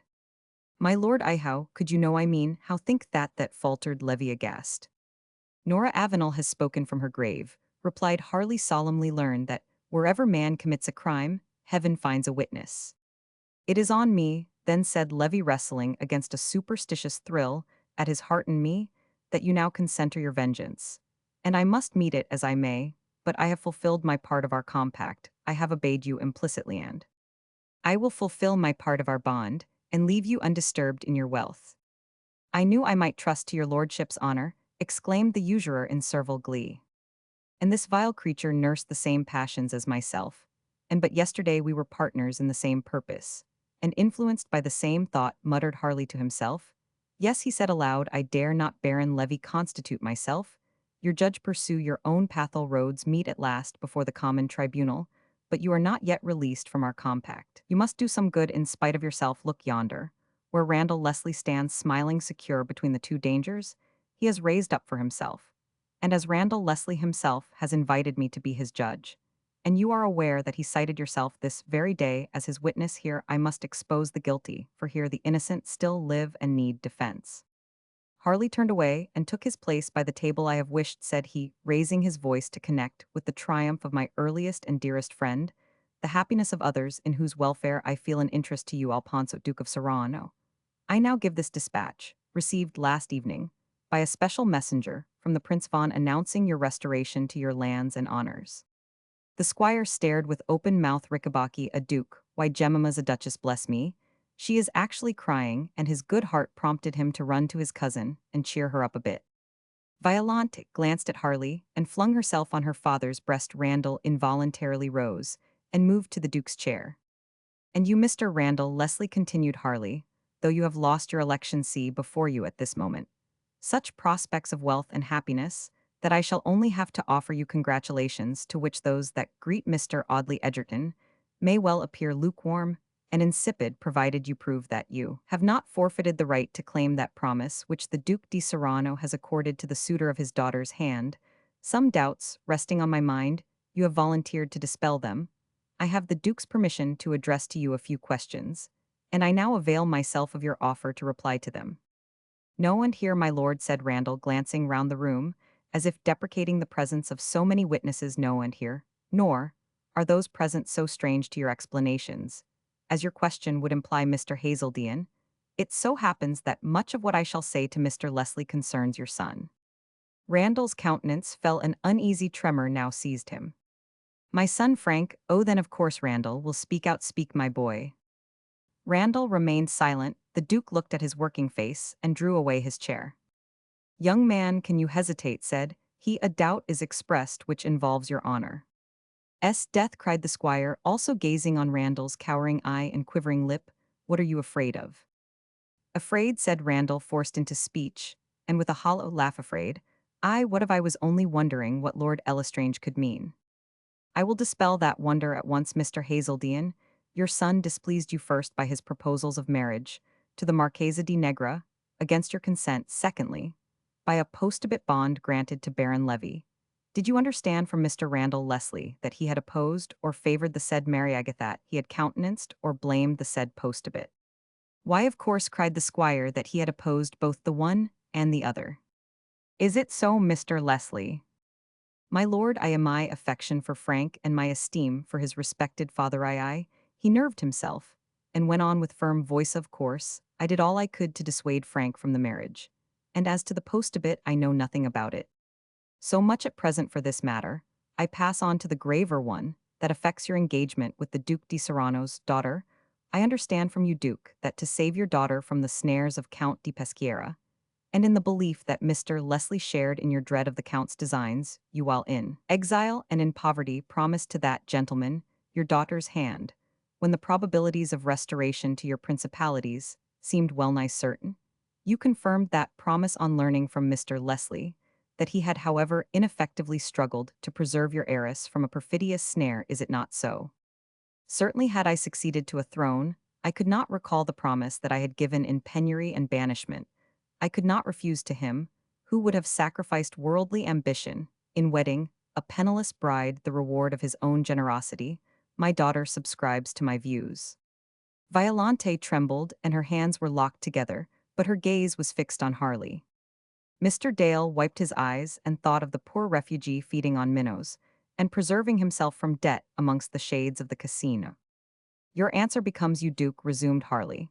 But should it be proved that Mr. Leslie, instead of wooing the princess for herself, actually calculated on the receipt of money for transferring her to Count Peschiera, instead of saving her from the dangers you dreaded, actually suggested the snare from which she was delivered, would you still deem your honor engaged to such a villain? No, surely not, exclaimed the Duke. But this is a groundless hypothesis, speak Randall.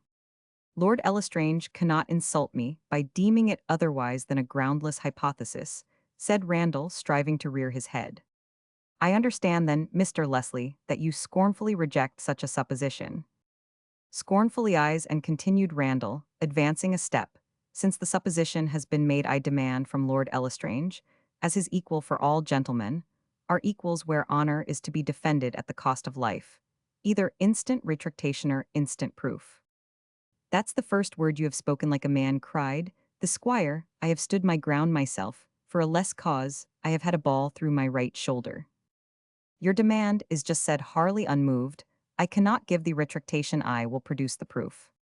He rose and rang the bell. The servant entered, received his whispered order, and retired. There was a pause painful to all. Randall, however, ran over in his fearful mind what evidence could be brought against him, and foresaw none.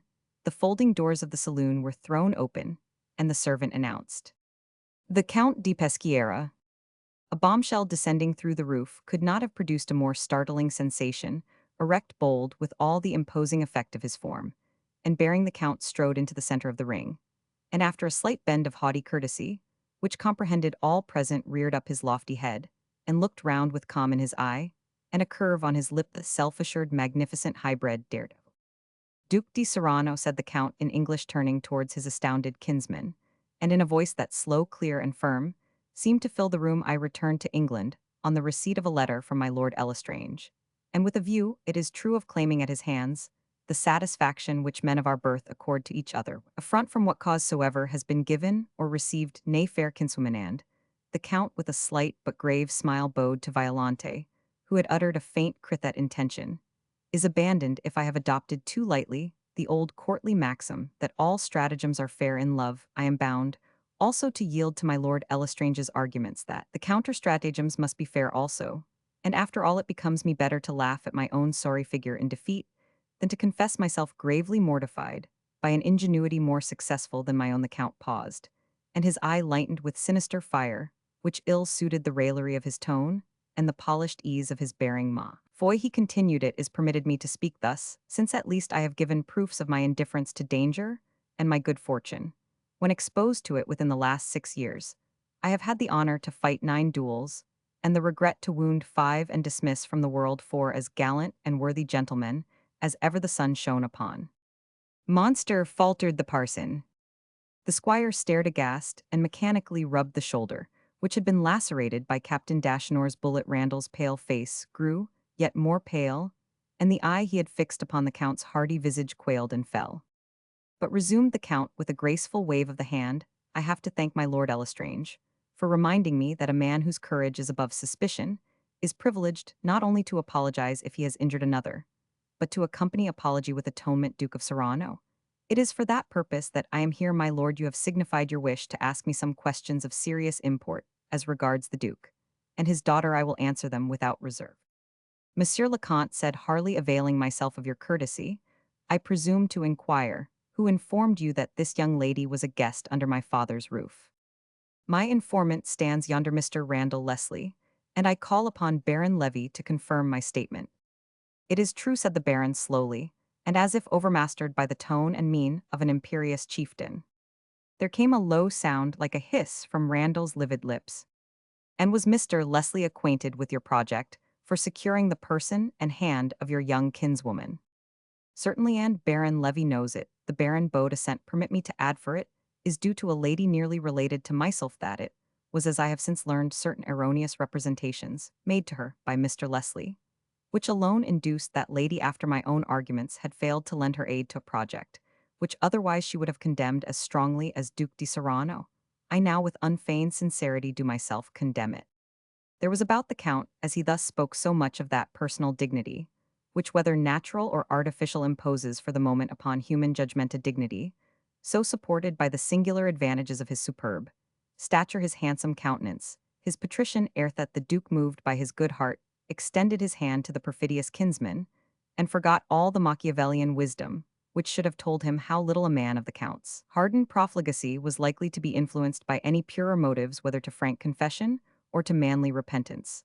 The Count took the hand thus extended to him, and bowed his face perhaps to conceal the smile which would have betrayed his secret soul. Randall still remained mute, and pale as death, his tongue clove to his mouth. He felt that all present were shrinking from his side. At last, with a violent effort, he faltered out in broken sentences. A charge so sudden may well confound me, but who can credit it? Both the law and common sense presuppose some motive for a criminal action. What could be my motive here? Myself, the suitor for the hand of the Duke's daughter. I betray her. Absurd Duke. I put it to your own knowledge of mankind. Whoever goes thus against his own interest and his own heart.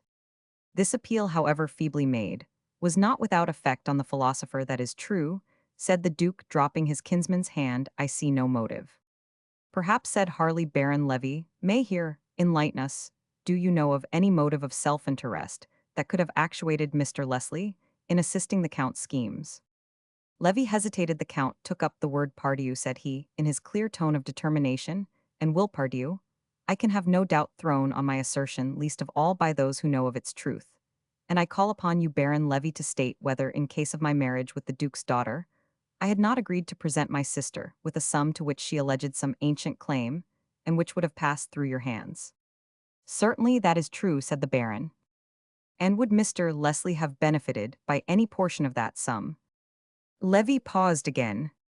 Speak, sir, said the Count, frowning. The fact is, said the Baron, that Mr. Leslie was anxious to complete a purchase of certain estates that had once belonged to his family, and that the Count's marriage with the Signora and his sister's marriage with Mr. Hazeldean would have enabled me to accommodate Mr. Leslie with a loan to effect that purchase. What exclaimed the squire, hastily buttoning his breast pocket with one hand, while he seized Randall's arm with the other. Me son's marriage? You lent yourself to that too? Don't look so like a lashed hound, speak out like a man if man you be. Lent himself to that, my good sir, said the Count. Do you suppose that the Marchesa di Negra could have condescended to an alliance with a Mr. Hazeldean? Condescended a Hazeldean of Hazeldean, exclaimed the squire, turning fiercely and half choked with indignation.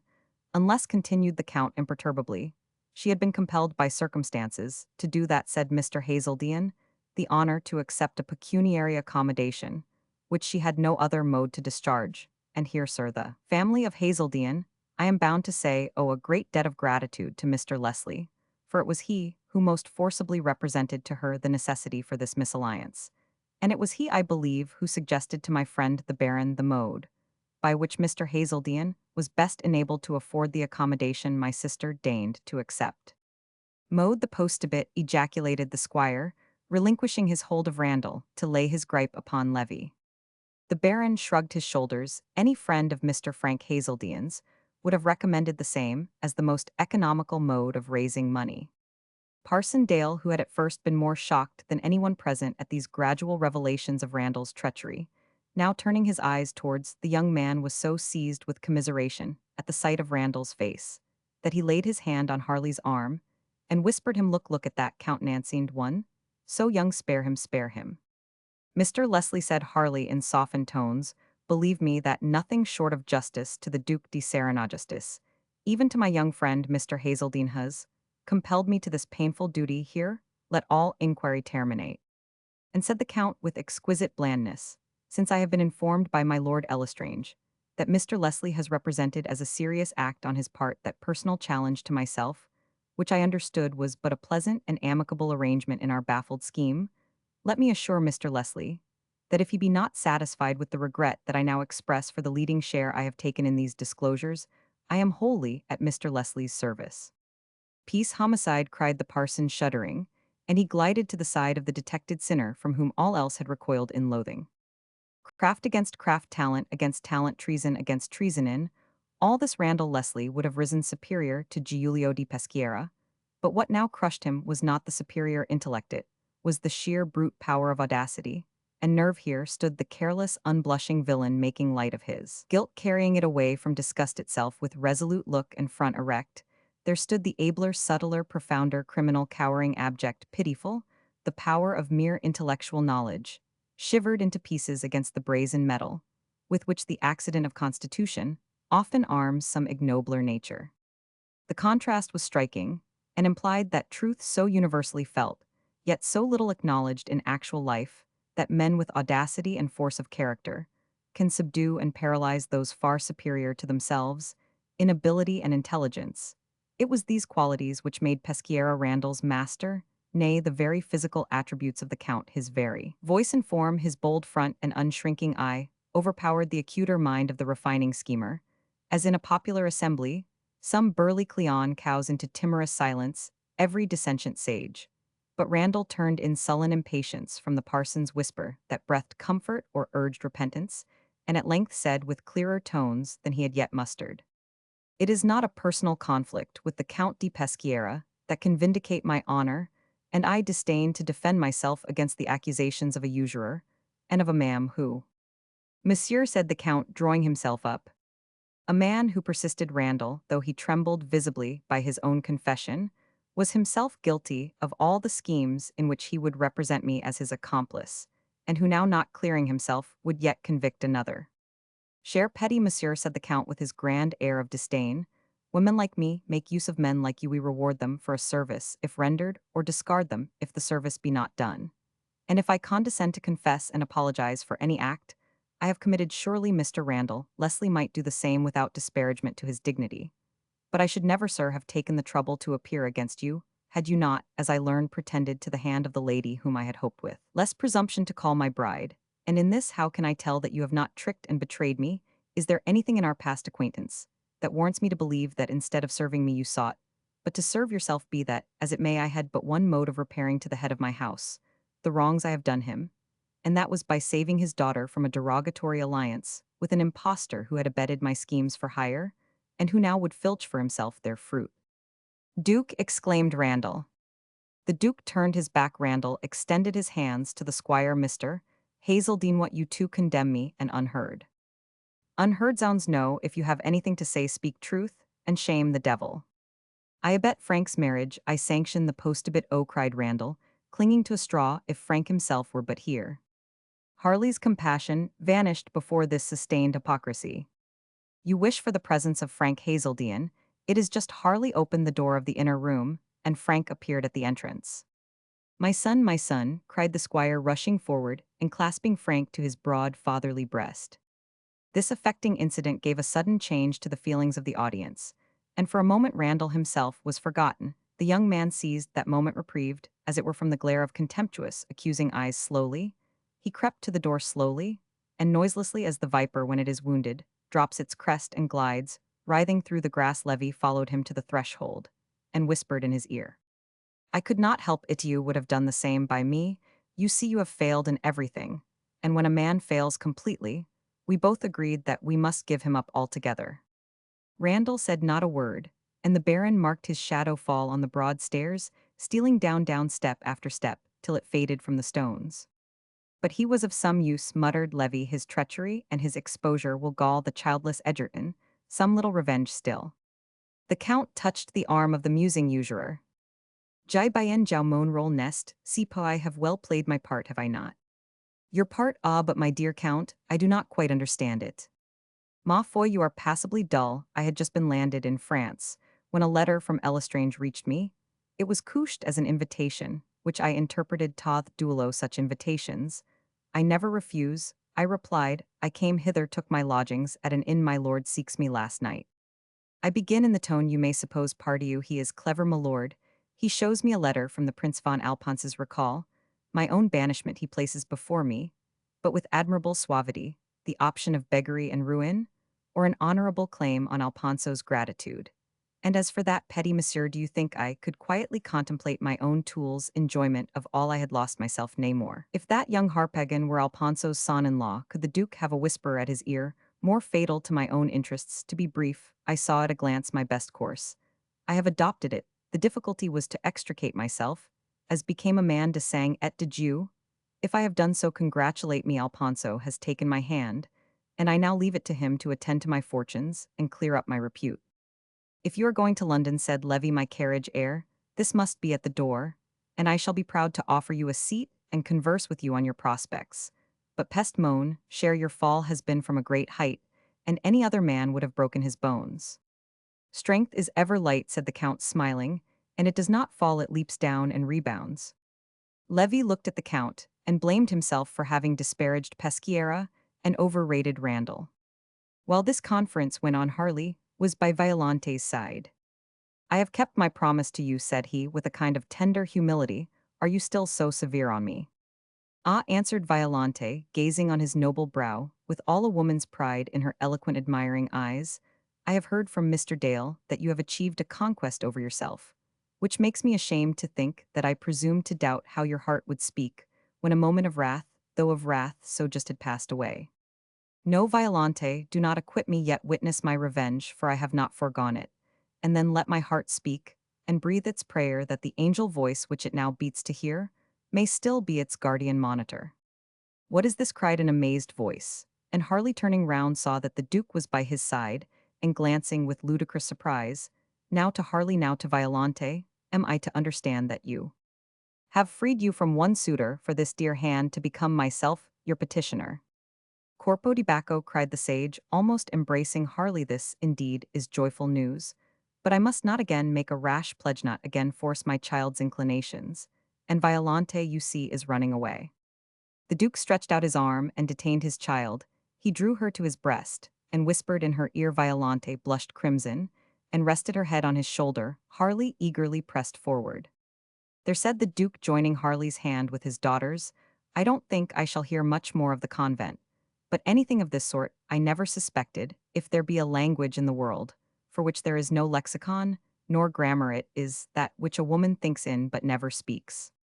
It is all that is left of the language spoken in paradise, said Harley. In the dialogue between Eve and the Serpentines, quoth the incorrigible sage, but who comes here, our friend Leonard? Leonard now entered the room, but Harley could scarcely greet him before he was interrupted by the Count. My lord, said Peschiera, beckoning him aside, I have fulfilled my promise, and I will now leave your roof. Baron Levy returns to London, and offers me a seat in his carriage, which is already, I believe, at your door. The Duke and his daughter will readily forgive me if I do not ceremoniously bid them farewell in our altered positions. It does not become me too intrusively to claim kindred. It became me only to remove, as I trust I have done, a barrier against the claim. If you approve my conduct, you will state your own opinion to the Duke. With a profound salutation, the Count turned to depart, nor did Harley attempt to stay him, but attended him down the stairs with polite formality. Remember only, my lord, that I solicit nothing. I may allow myself to accept folia tout. He bowed again, with the inimitable grace of the old regime, and stepped into the Baron's travelling carriage.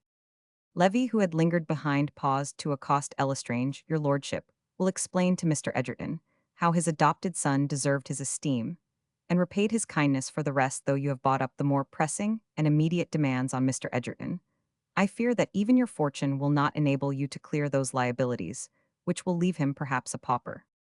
Baron Levy, said Harley abruptly, if I have forgiven Mr. Egerton, cannot you too forgive me? He has wronged you, have wronged him, and more foully. No, my lord, I cannot forgive him. He has never humiliated you. He has never employed for his wants, and scorned. As his companion, you have never known what it is to start in life with one whose fortunes were equal to your own, whose talents were not superior. Look, you, Lord L'Estrange, in spite of this difference between me and Egerton, that he has squandered the wealth that he gained without effort, while I have converted the follies of others into my own ample revenues. The spendthrift in his penury has the respect and position which millions cannot bestow upon me. You would say that I am an usurer, and he is a statesman. But do you know what I should have been had I not been born the natural son of a peer? Can you guess what I should have been if Nora Avenel had been my wife? The blot on my birth, and the blight on my youth, and the knowledge that he who was rising every year into the rank, which entitled him to reject me as a guest at his table, whom the world called the model of a gentleman, was a coward, and a liar to the friend of his youth. All this made me look on the world with contempt, and, despising oddly Egerton, I yet hated him, and envied you whom he wronged. Stretch your hand as before to the great statesman, from my touch you would shrink. As pollution, my lord, you may forgive him. Whom you love and pity, I cannot forgive him. Whom I scorn and envy, pardon my prolixity. I now quit your house. The baron moved a step, then turning back said with a withering sneer. But you will tell Mr. Edgerton how I helped to expose the son he adopted. I thought of the childless man, when your lordship imagined. I was but in fear of your threats, ha ha, that will sting. The baron gnashed his teeth as, hastily entering the carriage, he drew down the blinds. The postboys cracked their whips, and the wheels rolled away. Who can judge, thought Harley, through what modes retribution comes home to the breast? That man is chastised in his wealth, ever gnawed by desire for what his wealth cannot buy. He roused himself, cleared his brow, as from a thought that darkened and troubled, and entering the saloon, laid his hand upon Leonard's shoulder, and looked rejoicing into the poet's mild, honest, lustrous eyes. Leonard said, he gently, your hour is come at last. Chapter Roman 34. Audley Edgerton was alone in his apartment. A heavy sleep had come over him shortly after Harley and Randall had left the house in the early morning, and that sleep continued till late in the day. All the while the town of Landsmere had been distracted in his cause.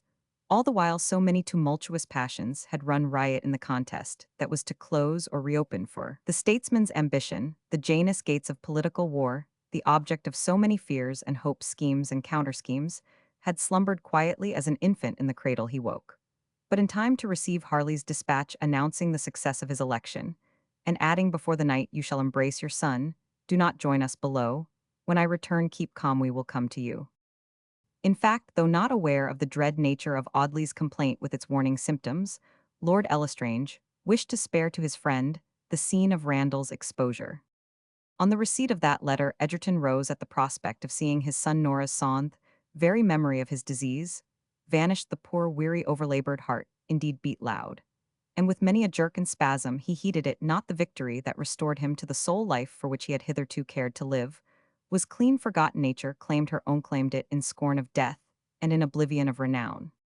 There sat the man dressed with his habitual precision, the black coat buttoned across the broad breast, his countenance, so mechanically habituated to self-control, still revealing little of emotion, though the sickly flush came and went on the bronzed cheek, and the eye watched the hand of the clock, and the ear hungered for a foottread along the corridor. At length the sound was heard, steps, many steps. He sprung to his feet, he stood on the hearth. Was the hearth to be solitary? No more. Harley entered first. Edgerton's eyes rested on him eagerly for a moment, and strained onward across the threshold. Leonard came next. Leonard Fairfield, whom he had seen as his opponent, he began to suspect, to conjecture, to see the mother's tender eyes in the son's manly face.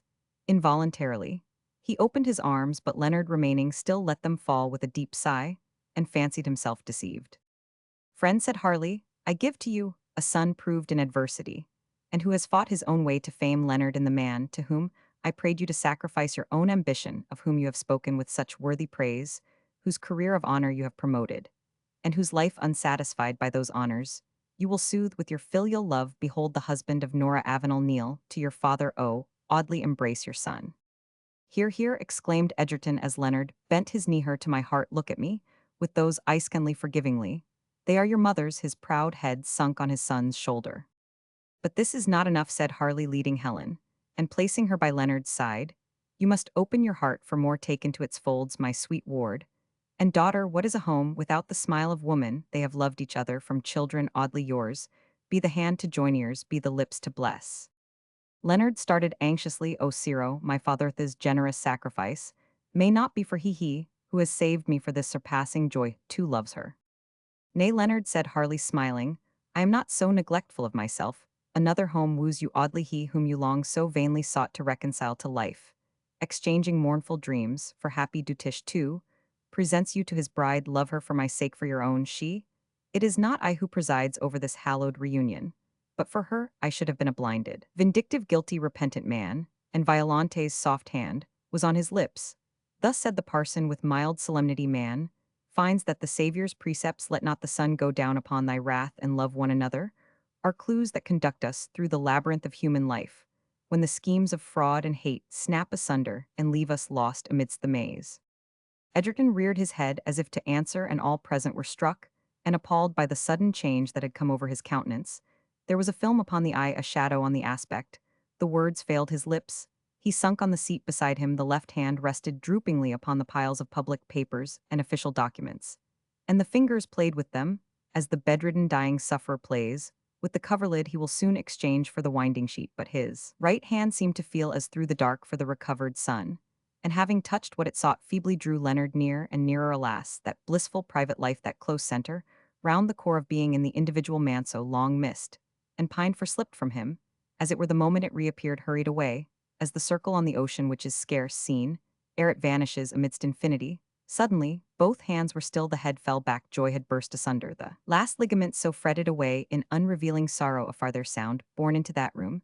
The joy bells were pealing, triumph mobs, roaring out huzzas. The weak cry of John Avenel might be blent in those shouts, as the drunken zealots reeled by his cottage door, and startled the screaming ravens that wheeled round the hollow oak. The boom, which is sent from the waves on the surface of life, while the deeps are so noiseless in their march, was wafted on the wintry air into the chamber of the statesman it honored, and over the grass sighing low upon Nora's grave.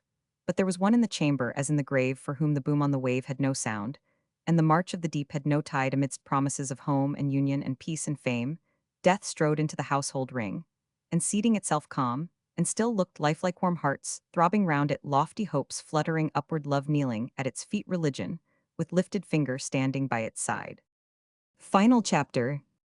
Seen the hall in the old tower of Captain Roland de Caxton. But you have not done, said Augustine Caxton. Pisistratus, what remains to do? Mr. Caxton, what? Why, the final chapter, the last news you can give us of those whom you have introduced to our liking or dislike. Pisistratus, surely it is more dramatic to close the work with a scene that completes the main design of the plot, and leave it to the prophetic imagination of all whose flattering curiosity is still not wholly satisfied to trace the streams of each several existence when they branch off again from the lake in which their waters converge, and by which the Sibyl has confirmed and made clear the decree that conduct is fate. Mr. Caxton, more dramatic, I grant, but you have not written a drama. A novelist should be a comfortable, garrulous, communicative, gossiping fortune-teller, not a grim, laconical, oracular Sibyl. I like a novel that adopts all the old-fashioned customs prescribed to its art by the rules of the master smore, especially a novel which you style my novel par emphasis. Captain Rolanday, most vague and impracticable title, my novel. It must really be changed before the work goes in due form to the public. Mr. Squills, certainly, the present title cannot be even pronounced by many without inflicting a shock upon their nervous system. Do you think, for instance, that my friend Lady Priscilla Graves, who is a great novel reader indeed, but holds all female writers unfeminine deserters to the standard of man, could ever come out with, pray, sir, have you had time to look at me? Novel she would rather die first, and yet to be silent altogether, on the latest acquisition to the circulating libraries, would bring on a functional derangement of her ladyship's organs of speech, or how could pretty Miss Dulcitall sentiment, it is true, but all bashful timidity. Apple Captain smirk, from proposing with, did not you think the parson's sermon a little too dry in me novel? It will require a face of brass, or at least a long course of citrate of iron, before a respectable lady, or unassuming young gentleman, with a proper dread of being taken for scribblers, could electrify a social circle, with the reviewers don't do justice to the excellent things in my novel. Captain Roland, awful consequences indeed may arise from the mistakes. Such a title gives rise to Counselor Digwell, for instance, a lawyer of literary tastes, but whose career at the bar was long delayed by an unjust suspicion amongst the attorneys that he had written a philosophical escimogen. Such a man, excusing himself for being late at a dinner of bigwigs, with I could not get away from my novel, it would be his professional ruin. I am not fond of lawyers in general, but still, I would not be a party to taking the bread out of the mouth of those with a family, and Digwell has children, tenth an innocent baby in arms. Mr. Caxton, as to Digwell in particular and lawyers in general, they are too accustomed to circumlocution to expose themselves to the danger your kind heart apprehends. But I allow that a shy scholar like myself, or a grave college tutor, might be a little put to the blush if he were to blurt forth inadvertently with, don't waste your time over trash like me novel. And that thought presents to us another and more pleasing view of this critical question.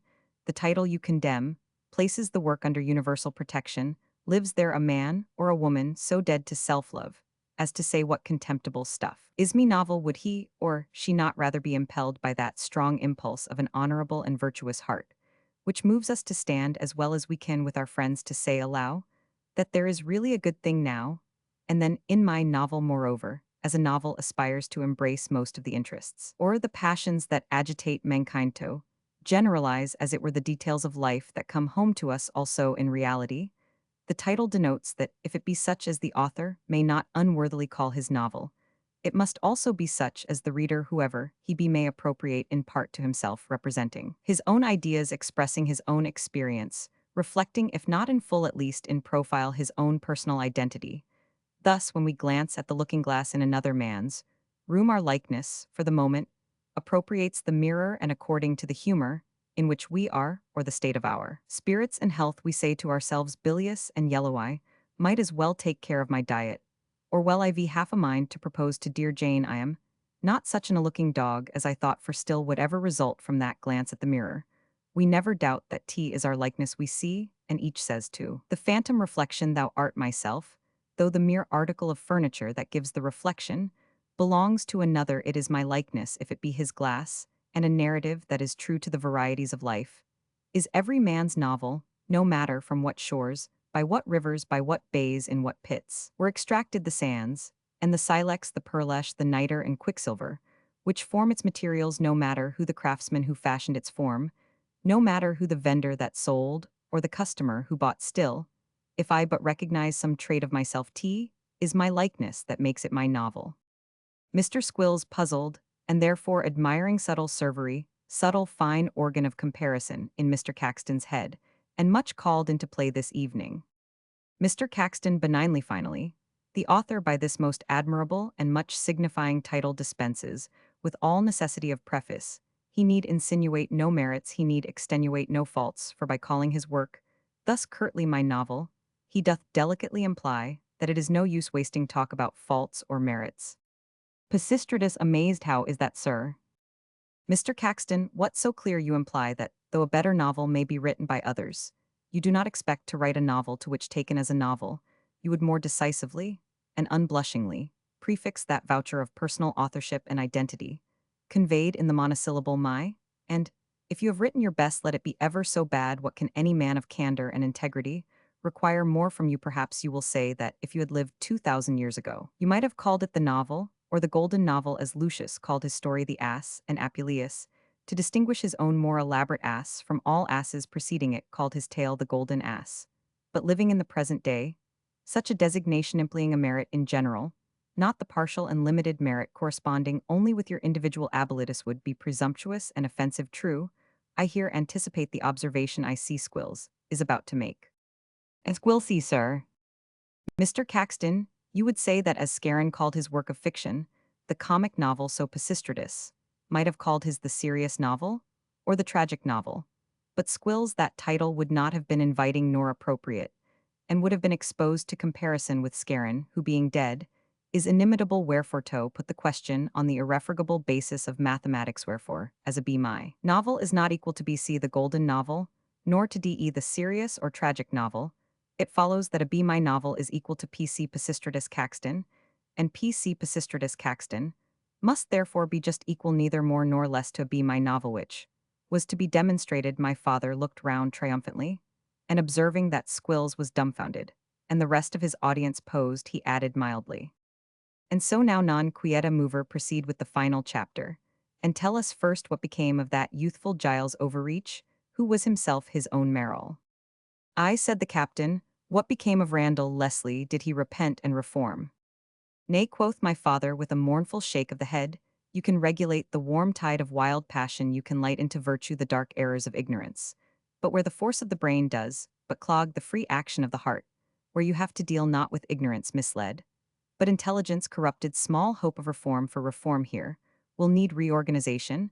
I have somewhere read, perhaps in Hebrew tradition, that of the two orders of fallen spirits, angels of love and the angels of knowledge, it first missed the stars they had lost and wandered back through the darkness one by one into heaven, but the last, lighted on by their own lurid splendors, said, wherever we go there is heaven, and deeper and lower descending, lost their shape and their nature, till deformed and obscene the bottomless pit closed around them. Mr. Squills, I should not have thought, Mr. Caxton, that a bookman like you would be thus severe upon knowledge.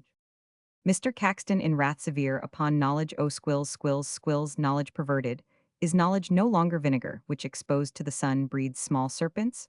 Or at best slimy eels not comestible once, was wine if I say to my grandchildren, don't drink that sour stuff which the sun itself fills with reptiles. Does that prove me a foe to sound sherry squills if you had but received a scholastic education?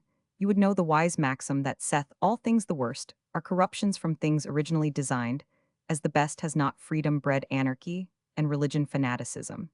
And if I blame merit calling for blood or Dominic, racking a heretic, am I severe on the religion that canonized Francis de Sales, or the freedom that immortalized Thrasybulus? Mr. Squills, dreading a catalogue of all the saints in the calendar, and an epitome of ancient history, exclaimed eagerly enough, sir, I am convinced. Mr. Caxton, moreover, I have thought it a natural stroke of art in Pisistratus to keep Randall Leslie in his progress towards the rod of the intellect, unwholesomely refined free from all the salutary influences that deter ambition from settling into egotism, neither in his slovenly home nor from his classic tutor. His preparatory school, does he seem to have learned any truths religious or moral that might give sap to fresh shoots when the first-rank growth was cut down by the knife? And I especially noted as illustrative of Egerton, no less than of Randall, that though the statesman's occasional hints of advice to his protege are worldly wise in their way and suggestive of honor, as befitting the creed of a gentleman, they are not such as much influence a shrewd reasoner like Randall, whom the example of the playground at Eton had not served to correct of the arid self-seeking, which looked to knowledge for no object but power a man tempted by passions like Audley or seduced into fraud by a cold subtle spirit like Leslie, will find poor defense in the elegant precept remember to act as a gentleman. Such moral embroidery adds a beautiful scarf to one's armor, but it is not the armor itself. 10 o'clock as I live push on Pisistratus and finish the chapter. Mrs. Caxton benevolently, don't hurry begin with that odious Randall Leslie to oblige your father, but there are others whom Blanche and I care much more to hear about. Pisistratus, since there is no help for it, produces a supplementary manuscript, which proves that whatever his doubt as to the artistic effect of a final chapter, he had foreseen that his audience would not be contented without one. Randall Leslie, late at noon the day after he quitted Lansmere Park, arrived on foot at his father's house. He had walked all the way and through the solitudes of the winter night, but he was not sensible of fatigue till the dismal home closed round him with its air of hopeless ignoble poverty, and then he sunk upon the floor feeling himself a ruin.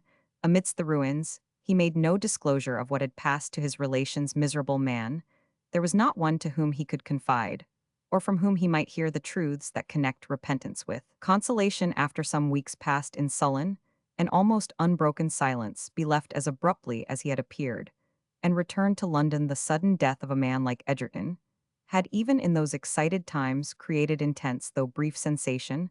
The particulars of the election, that had been given in detail in the provincial papers, were copied into the London journals. Among those details, Randall Leslie's conduct in the comitium, with many an indignant comment on selfishness and ingratitude. The political world of all parties formed one of those judgments on the great man's poor dependent which fix a stain upon the character and place a barrier in the career of ambitious youth. The important personages who had once noticed Randall for Audley's sake, and who, on their subsequent and not long deferred restoration to power, could have made his fortune, passed him in the streets without a nod. He did not venture to remind Avenel of the promise to aid him in another election for Lansmere, nor dream of filling up the vacancy which Egerton's death had created. He was too shrewd not to see that all hope of that borough was over. He would have been hooted in the streets and pelted from the hustings forlorn in the vast metropolis as Leonard had once been in his turn. He loitered on the bridge and gazed on the remorseless river. He had neither money nor connections, nothing save talents and knowledge to force his way back into the lofty world in which all had smiled on him before, and talents and knowledge that had been exerted to injure a benefactor made him but the more despised. But even now fortune that had bestowed on the pauper air of rude advantages so numerous and so dazzling, out of which he had cheated himself, gave him a chance at least of present independence, by which with patient toil he might have won, if not to the highest places, at least to a position in which he could have forced the world to listen to his explanations, and perhaps receive his excuses. The L that Audley designed for him, and which in a private memorandum the statesman had entreated Harley to see safely rescued from the fangs of the law, were made over to Randall by Lord Elestrange's solicitor. But this sum seemed to him so small after the loss of such gorgeous hopes, and the uphill path seemed so slow after such short cuts to power, that Randall looked upon the unexpected bequest simply as an apology for adopting no profession stung to the quick by the contrast between his past and his present place in the English world. He hastened abroad there, whether in distraction from thought or from the curiosity of a restless intellect, to explore the worth of things. Yet untried Randall Leslie, who had hitherto been so dead to the ordinary amusements of youth, plunged into the society of damaged gamesters and third-rate rouse. In this companionship, his very talents gradually degenerated, and their exercise upon low intrigues and miserable projects, but abased his social character, till sinking step after step as his funds decayed, he finally vanished out of the sphere in which even profligates still retain the habits and cling to the caste of gentlemen.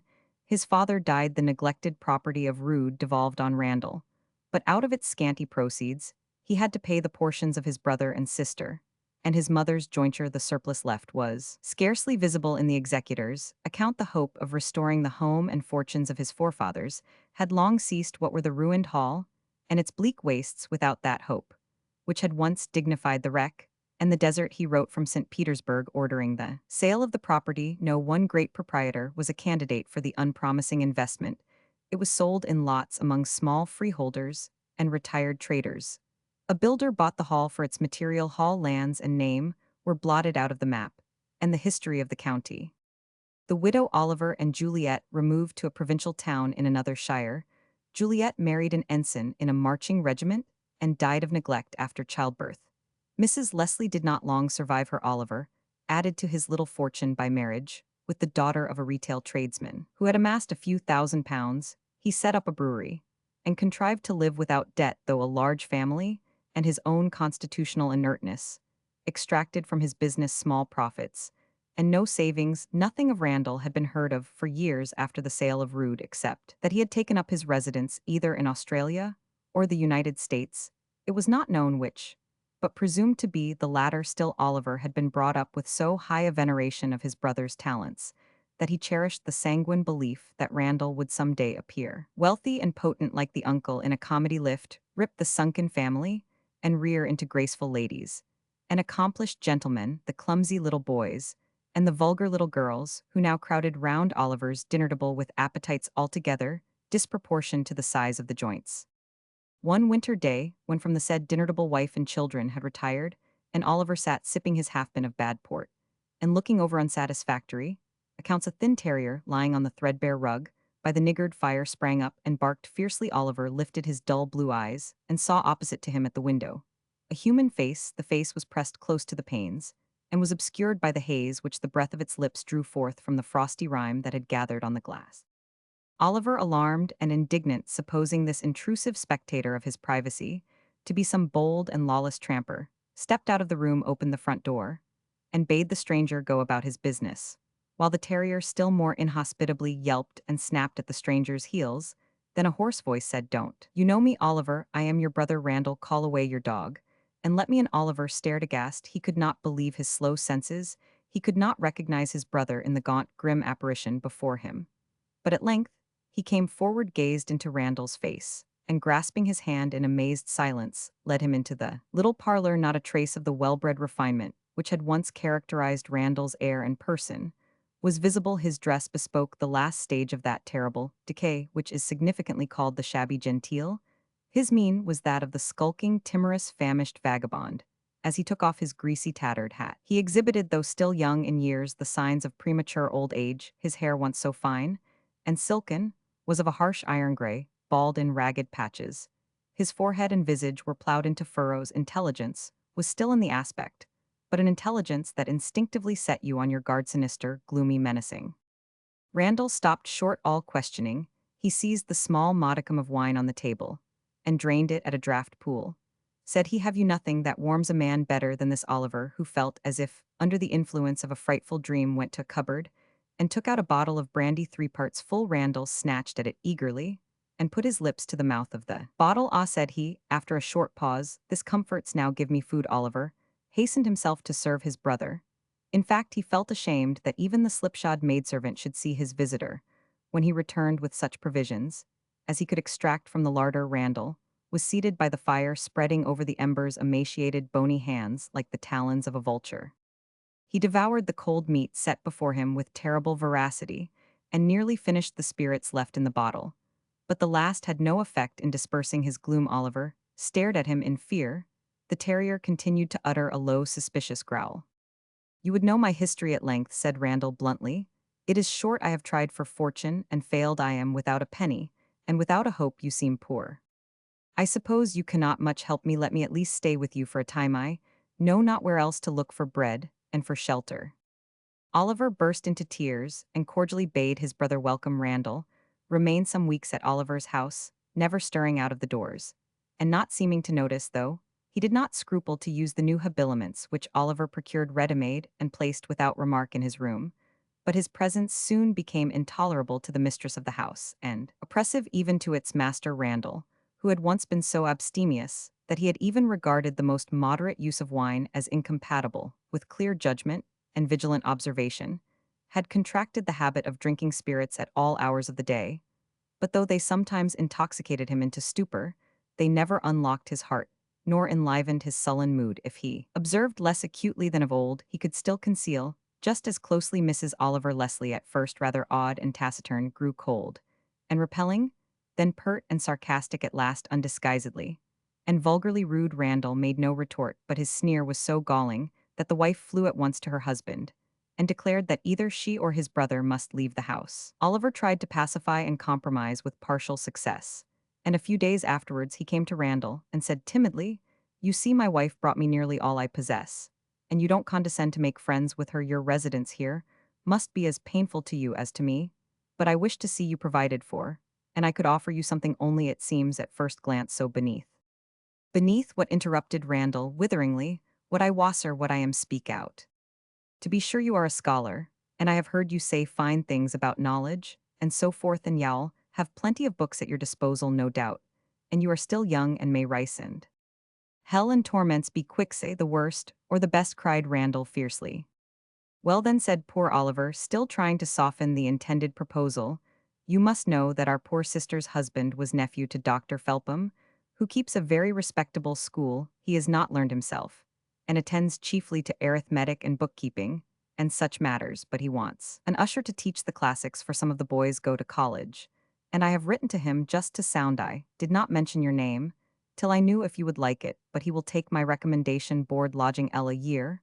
In short, the place is yours if you like it." Randall shivered from head to foot, and was long before he answered, "Well, be it. So I have come to that. Ha ha, yes, knowledge is power." He paused a few moments. "So the old hall is razed to the ground, and you are a tradesman in a small country town, and my sister is dead, and I henceforth am John Smith. You say that you did not mention my name to the schoolmaster. Still keep it concealed. Forget that I once was a Leslie. Our tie of brotherhood ceases when I go from your hearth. Write then to your headmaster, who attends to arithmetic, and secure the rank of his usher in Latin and Greek for John Smith." Not many days afterwards, the protege of Audley Edgerton entered on his duties as usher in one of those large cheap schools, which comprise a sprinkling of the sons of gentry and clergymen, designed for the learned professions, with a far larger proportion of the sons of traders, intended some for the counting house, some for the shop, and the till there to this day, under the name of John Smith, lives Randall Leslie. It is probably not pride alone that induces him to persist in that change of name, and makes him regard as perpetual the abandonment of the one that he took from his forefathers, and with which he had once identified his vaulting ambition. For shortly after he had quitted his brother's house, Oliver read in the weekly newspaper to which he bounded his lore of the times, in which he lived, an extract from an American journal, wherein certain mention was made of an English adventurer, who, amongst other aliases, had assumed the name of Leslie. That extract caused Oliver to start, turn pale, look round, and thrust the paper into the fire. From that time, he never attempted to violate the condition Randall had imposed on him, never sought to renew their intercourse, nor to claim a brother. Doubtless, if the adventurer thus signalized was the man Oliver suspected, whatever might be imputed to Randall's charge that could have paled a brother's cheek, it was none of the more violent crimes to which law is inexorable, but rather in that progress made by ingratitude and duplicity with need and necessity, urging them on some act of dishonesty, which may just escape from the law to sink without redemption. The name, however this be, There is nothing in Randall's present course of life which forebodes any deeper fall. He has known what it is to want bread, and his former restlessness subsides into cynic apathy. He lodges in the town near the school, and thus the debasing habit of unsocial besotment is not brought under the eyes of his superior. The drain is his sole luxury, if it be suspected. It is thought to be his sole vice. He goes through the ordinary routine of tuition. With average credit, his spirit of intrigue occasionally shows itself in attempts to conciliate the favor of the boys, whose fathers are wealthy, who are born to higher rank than the rest, and he lays complicated schemes to be asked home for the holidays. But when the schemes succeed, and the invitation comes, he recoils and shrinks back, does not dare to show himself on the borders of the brighter world. He once hoped to sway. He fears that he may be discovered to be Leslie on such days. When his taskwork is over, he shuts himself up in his room, locks the door, and drugs himself into insensibility. Once he found a well-worn volume, running the round of delighted schoolboys took it up, and recognized Leonard's earliest popular work, which had many years before seduced himself into pleasant thoughts and gentle emotions. He carried the book to his own lodgings, read it again, and when he returned it to its young owner, some of the leaves were stained with tears, alas perhaps, but the maudlin tears of broken nerves, not of the awakened sulphur. The leaves smelt strongly of whiskey, yet after that perusal, Randall Leslie turned suddenly to deeper studies than his habitual drudgeries required. He revived and increased his early scholarship. He chalked the outline of a work of great erudition, in which the subtlety of his intellect found field in learned and acute criticism. But he has never proceeded far in this work. After each irregular and spasmodic effort, the pen drops from his hand and he mutters, "But to what? I can never now raise a name. Why give reputation to John Smith?" Thus he drags on his life, and perhaps when he dies the fragments of his learned work may be discovered in the desk of the usher, and serve as hints to some crafty student who may filch ideas and repute from the dead, Leslie as Leslie had filched them from the living Burleigh. While what may be called poetical justice has thus evolved itself from the schemes in which Randall Leslie had wasted rare intellect, in baffling his own fortunes, no outward signs of adversity evince the punishment of Providence on the head of the more powerful offender. Baron Levy, no fall in the funds, has shaken the sumptuous fabric built from the ruined houses of other men. Baron Levy is still Baron Levy the millionaire, but I doubt if, at heart, he be not more acutely miserable than Randall Leslie the usher, for Levy is a man who has admitted the fiercer passions into his philosophy of life. He has not the pale blood and torpid heart which allow the scotched adder to dose away its sense of pain. Just as old age began to creep upon the fashionable usurer, he fell in love with a young opera dancer, whose light heels had turned the lighter heads of half the elegans of Paris. In London, the craft of the dancer was proof against all lesser bribes than that of marriage, and Levy married her from that moment. His house, Louis Quinze, was more crowded than ever by the high-born dandies, whose society he had long so eagerly courted that society became his curse. The Baroness was an accomplished coquette, and Levy, with whom, as we have seen, jealousy was the predominant passion, was stretched on an eternal rack. His low estimate of human nature, his disbelief in the possibility of virtue, added strength to the agony of his suspicions, and provoked the very dangers he dreaded. His self-torturing task was that of the spy upon his own hearth. His banquets were haunted by a spectre. The attributes of his wealth were as the goad and the scourge of Nemesis. His gay, cynic smile changed into a sullen scowl, his hair blanched into white, his eyes were hollow with one consuming care. Suddenly, he left his costly house, left London, abjured all the society which it had been the joy of his wealth to purchase, buried himself and his wife in a remote corner of the provinces. And there he still lives. He seeks in vain to occupy his days with rural pursuits, to whom the excitements of a metropolis, with all its corruption and its vices, were the sole sources of the torpid stream that he called pleasure thereto. The fiend of jealousy still pursues him. He prowls round his domains with the haggard eye and furtive step of a thief. He guards his wife as a prisoner, for she threatens every day to escape. The life of the man who had opened the prison to so many is the life of a jailer. His wife abhors him, and does not conceal it, and still slavishly he dotes on her, accustomed to the freest liberty, demanding applause and admiration as her rights wholly. Uneducated, vulgar in mind, coarse in language, violent in temper, the beautiful fury he had brought to his home makes that home a hell. Thus what might seem to the superficial most enviable is to their possessor most hateful. He dares not ask a soul to see how he spends his gold. He has shrunk into a mean and niggardly expenditure, and complains of reverse and poverty, in order to excuse himself to his wife for debarring her the enjoyments which she anticipated from the money bags. She had married a vague consciousness of retribution, has awakened remorse to add to his other stings. And the remorse coming from superstition, not religion sent from below, not descending from above, brings with it none of the consolations of a genuine repentance. He never seeks to atone, never dreams of some redeeming good action. His riches flow around him, spreading wider and wider out of his own reach. The Count di Peschiera was not deceived in the calculations which had induced him to effect repentance and establish a claim upon his kinsman. He received from the generosity of the Duke di Serrano an annuity not disproportioned to his rank, and no order from his court forbade his return to Vienna. But in the very summer that followed his visit to Landsmeer, his career came to an abrupt close at Baden-Baden. He paid court to a wealthy and accomplished Polish widow, and his fine person and terrible repute awed away all rivals save a young Frenchman as daring as himself, and much more in love. A challenge was given. An accepted Peschiera appeared on the fatal ground with his customary sang-froid, humming an opera air, and looking so diabolically gay that his opponent's nerves were affected in spite of his courage. And the Frenchman's trigger going off before he had even taken aim, to his own ineffable astonishment, he shot the Count through the heart dead. Beatrice di Negra lived for some years after her brother's death in strict seclusion, lodging within a convent, though she did not take the veil. As she at first proposed, in fact, the more she saw of the sisterhood, the more she found that human regrets and human passions, save in some rarely gifted natures, find their way through the barred gates.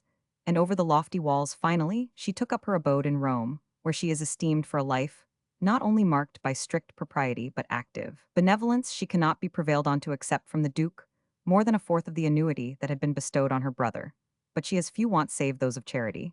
And when charity is really active, it can do so much with so little gold. She is not known in the gayer circles of the city, but she gathers round her a small society composed chiefly of artists and scholars, and is never so happy as when she can aid some child of genius, more especially if his country be England.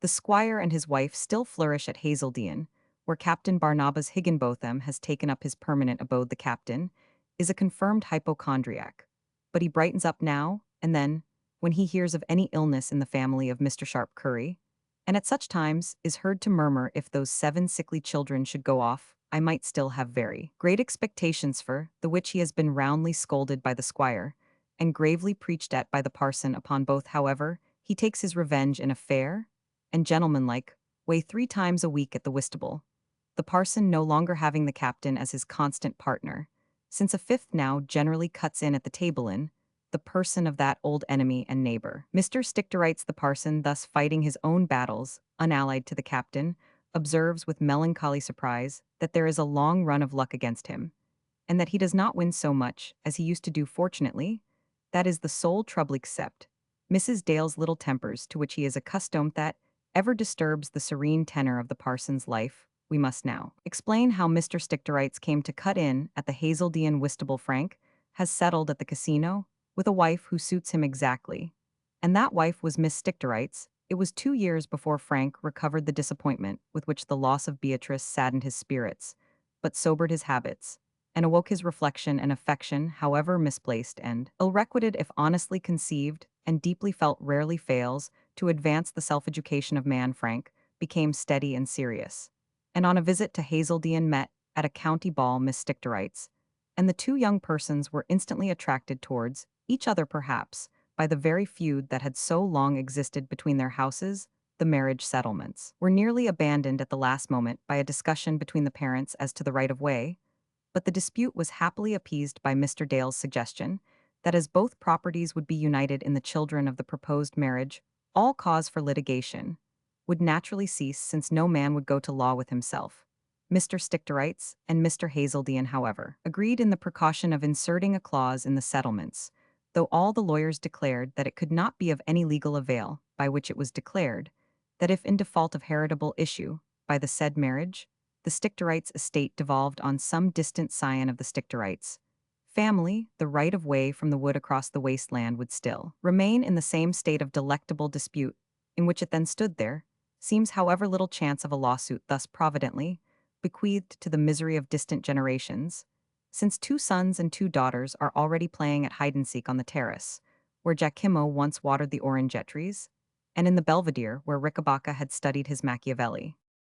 Giacomo, though his master has assessed the long arrears of his wages at a sum which would enable him to have orange groves and servants of his own, still clings to his former duties, and practices his constitutional parsimony. His only apparent deviation into profusion consists in the erection of a chapel to his sainted namesake, to whom he burns many a votive tapers are especially tall, and their sconces are wreathed with garlands, whenever a letter with the foreign postmark brings good news of the absent Violante and her English lord. Ricabacca was long before he reconciled himself to the pomp of his principalities, and his title of Duke Jemima accommodated herself much more readily to greatness.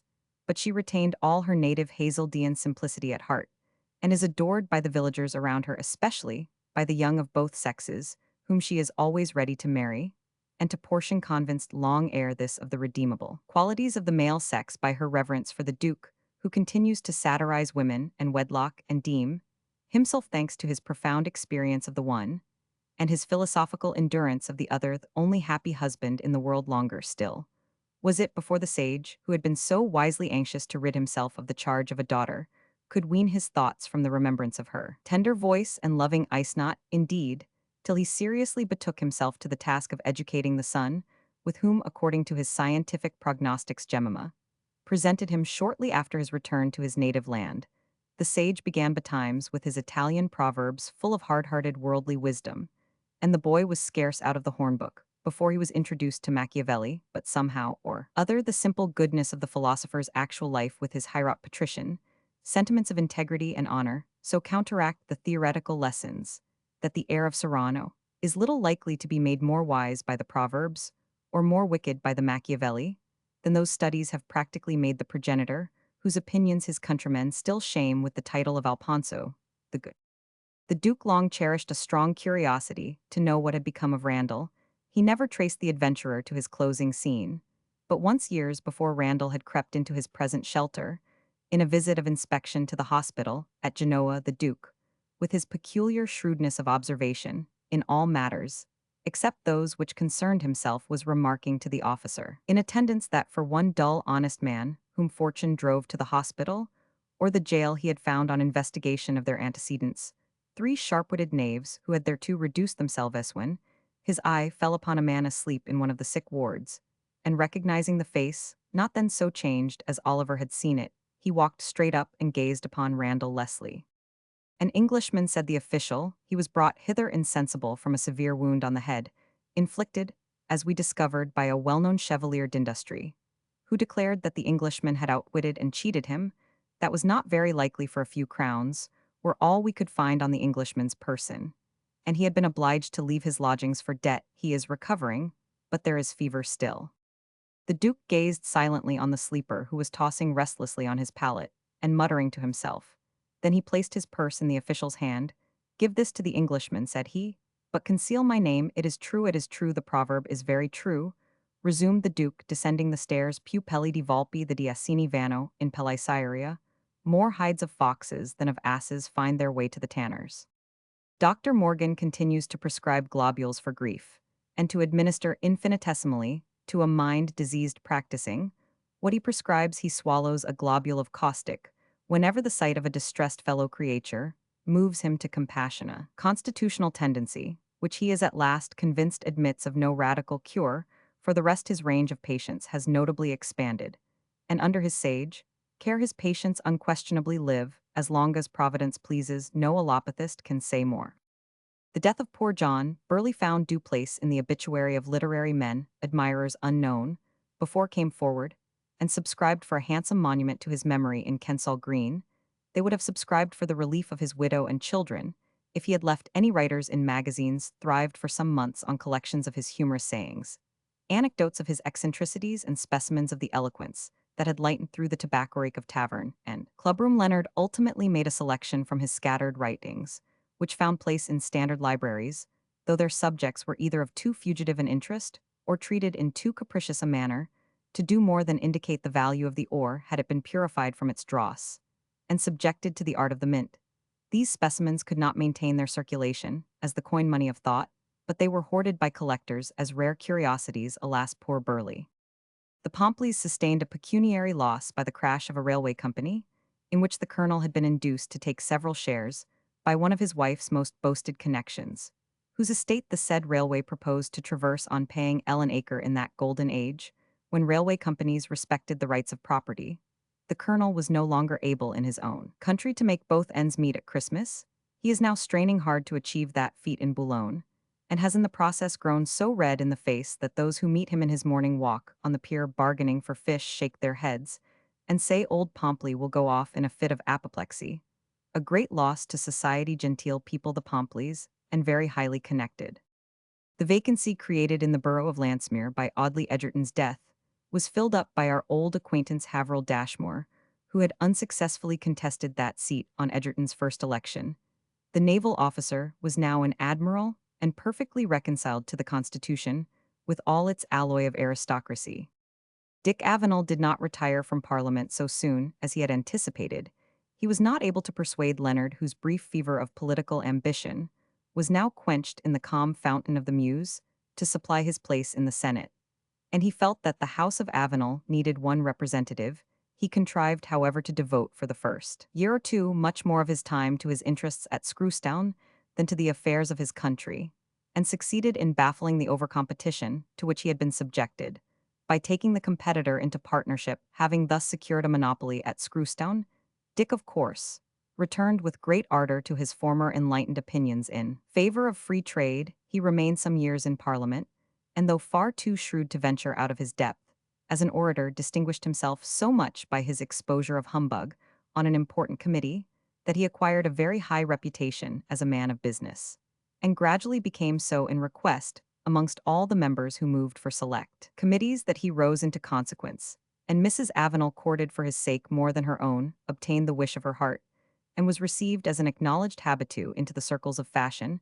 Amidst these circles, however, Dick found that his home entirely vanished, and when he came home from the House of Commons, tired to death at 2 in the morning, disgusted at always hearing that Mrs. Avenel was not yet returned from some fine ladies' ball, he formed a sudden resolution of cutting Parliament fashion, and London altogether, withdrew his capital, now very large, from his business, bought the remaining estates of Squire Thornhill, and his chief object of ambition is in endeavoring to coax or bully out of their holdings all the small freeholders round, who had subdivided amongst them into poles and furlongs the fated inheritance of Randall.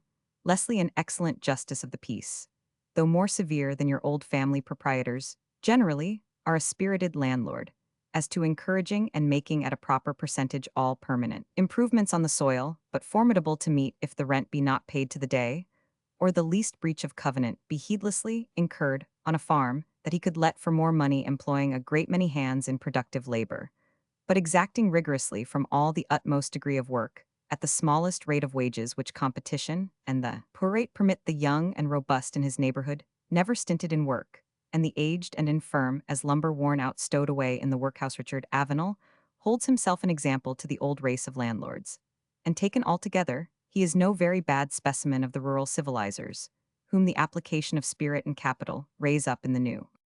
From the wrecks of Edgerton's fortune, Harley, with the aid of his father's experience in business, could not succeed in saving for the statesman's sole child an heir more than a few £1,000s, and but for the bonds and bills which, when meditating revenge, he had bought from Levy and afterwards thrown into the fire, paying dear for that detestable Wisleven, this surplus would not have been forthcoming. Harley privately paid out of his own fortune.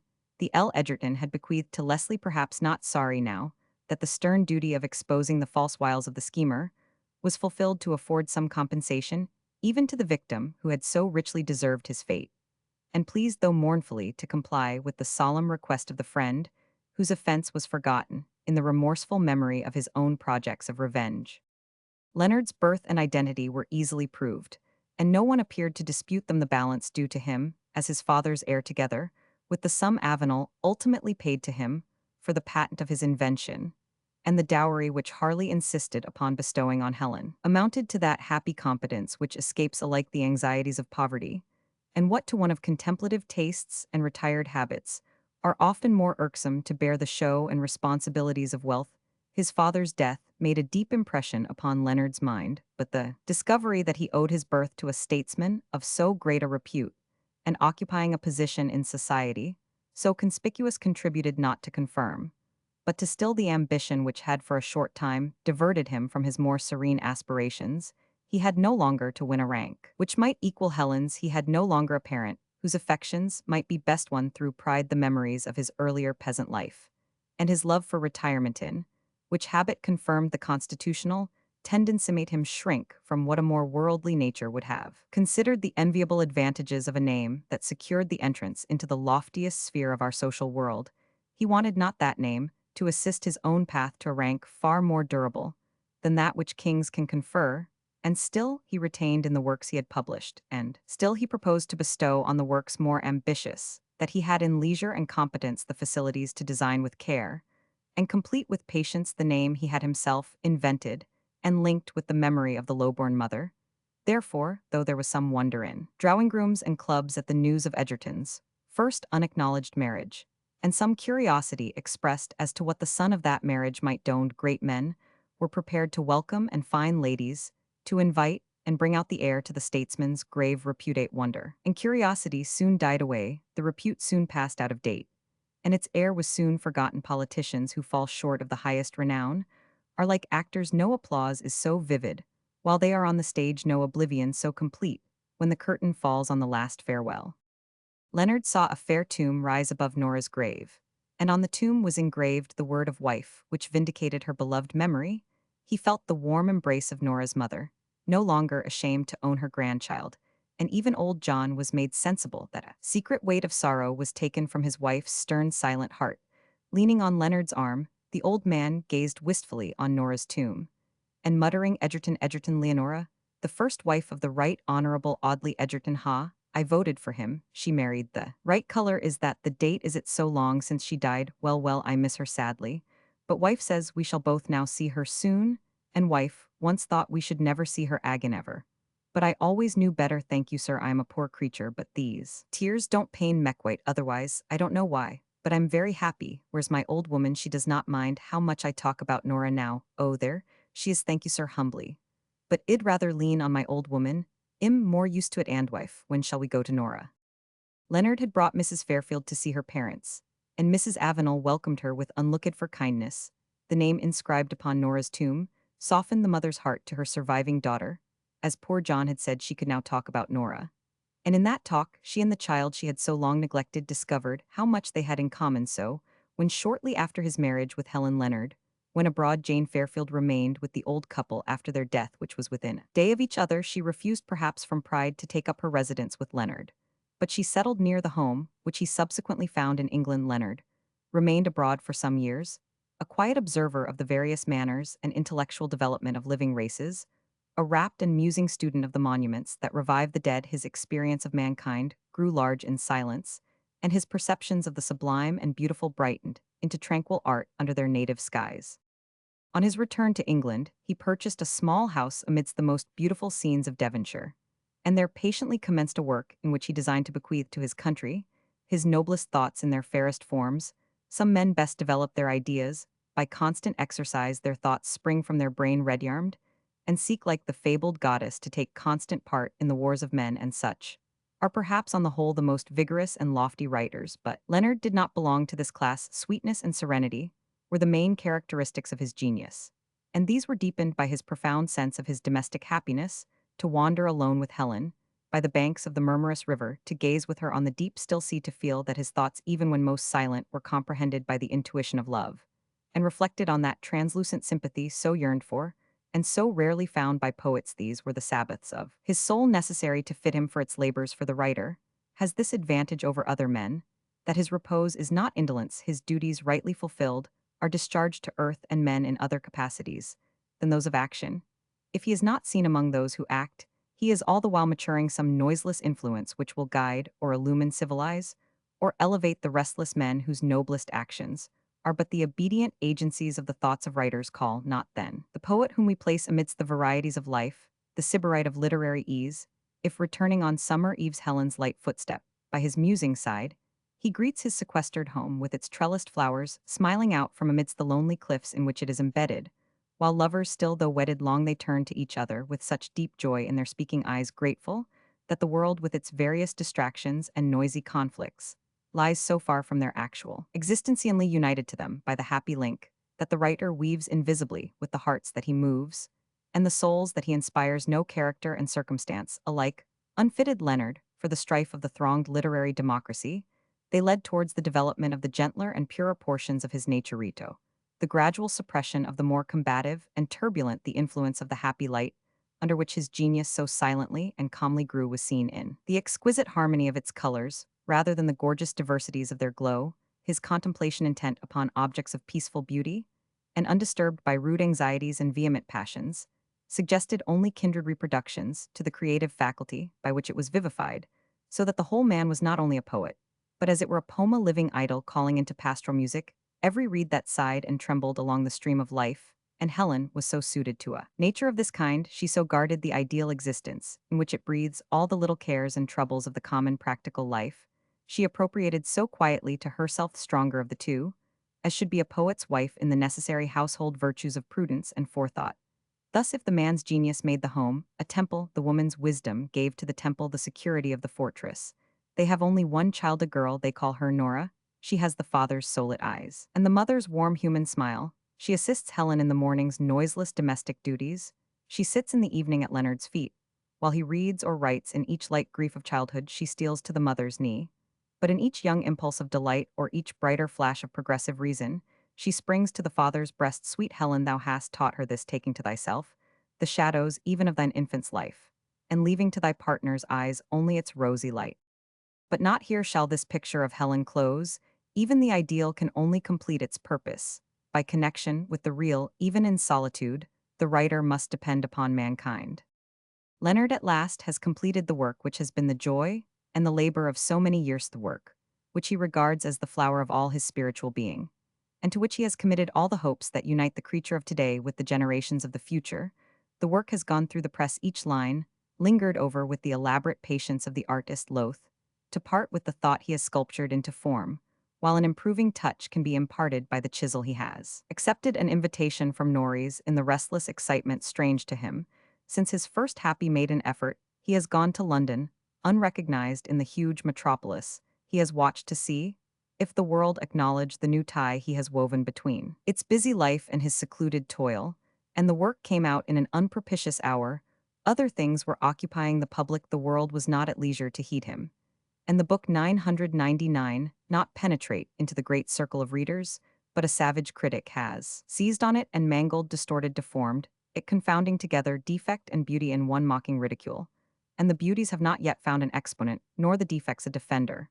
And the publisher shakes his head, points to groaning shelves, and delicately hints that the work which was to be the epitome of the sacred life within life does not hit the taste of the day. Leonard thinks over the years that his still labor has cost him, and knows that he has exhausted the richest mines of his intellect, and that long years will elapse before he can recruit that capital of ideas which is necessary to sink new shafts and bring to light fresh ore.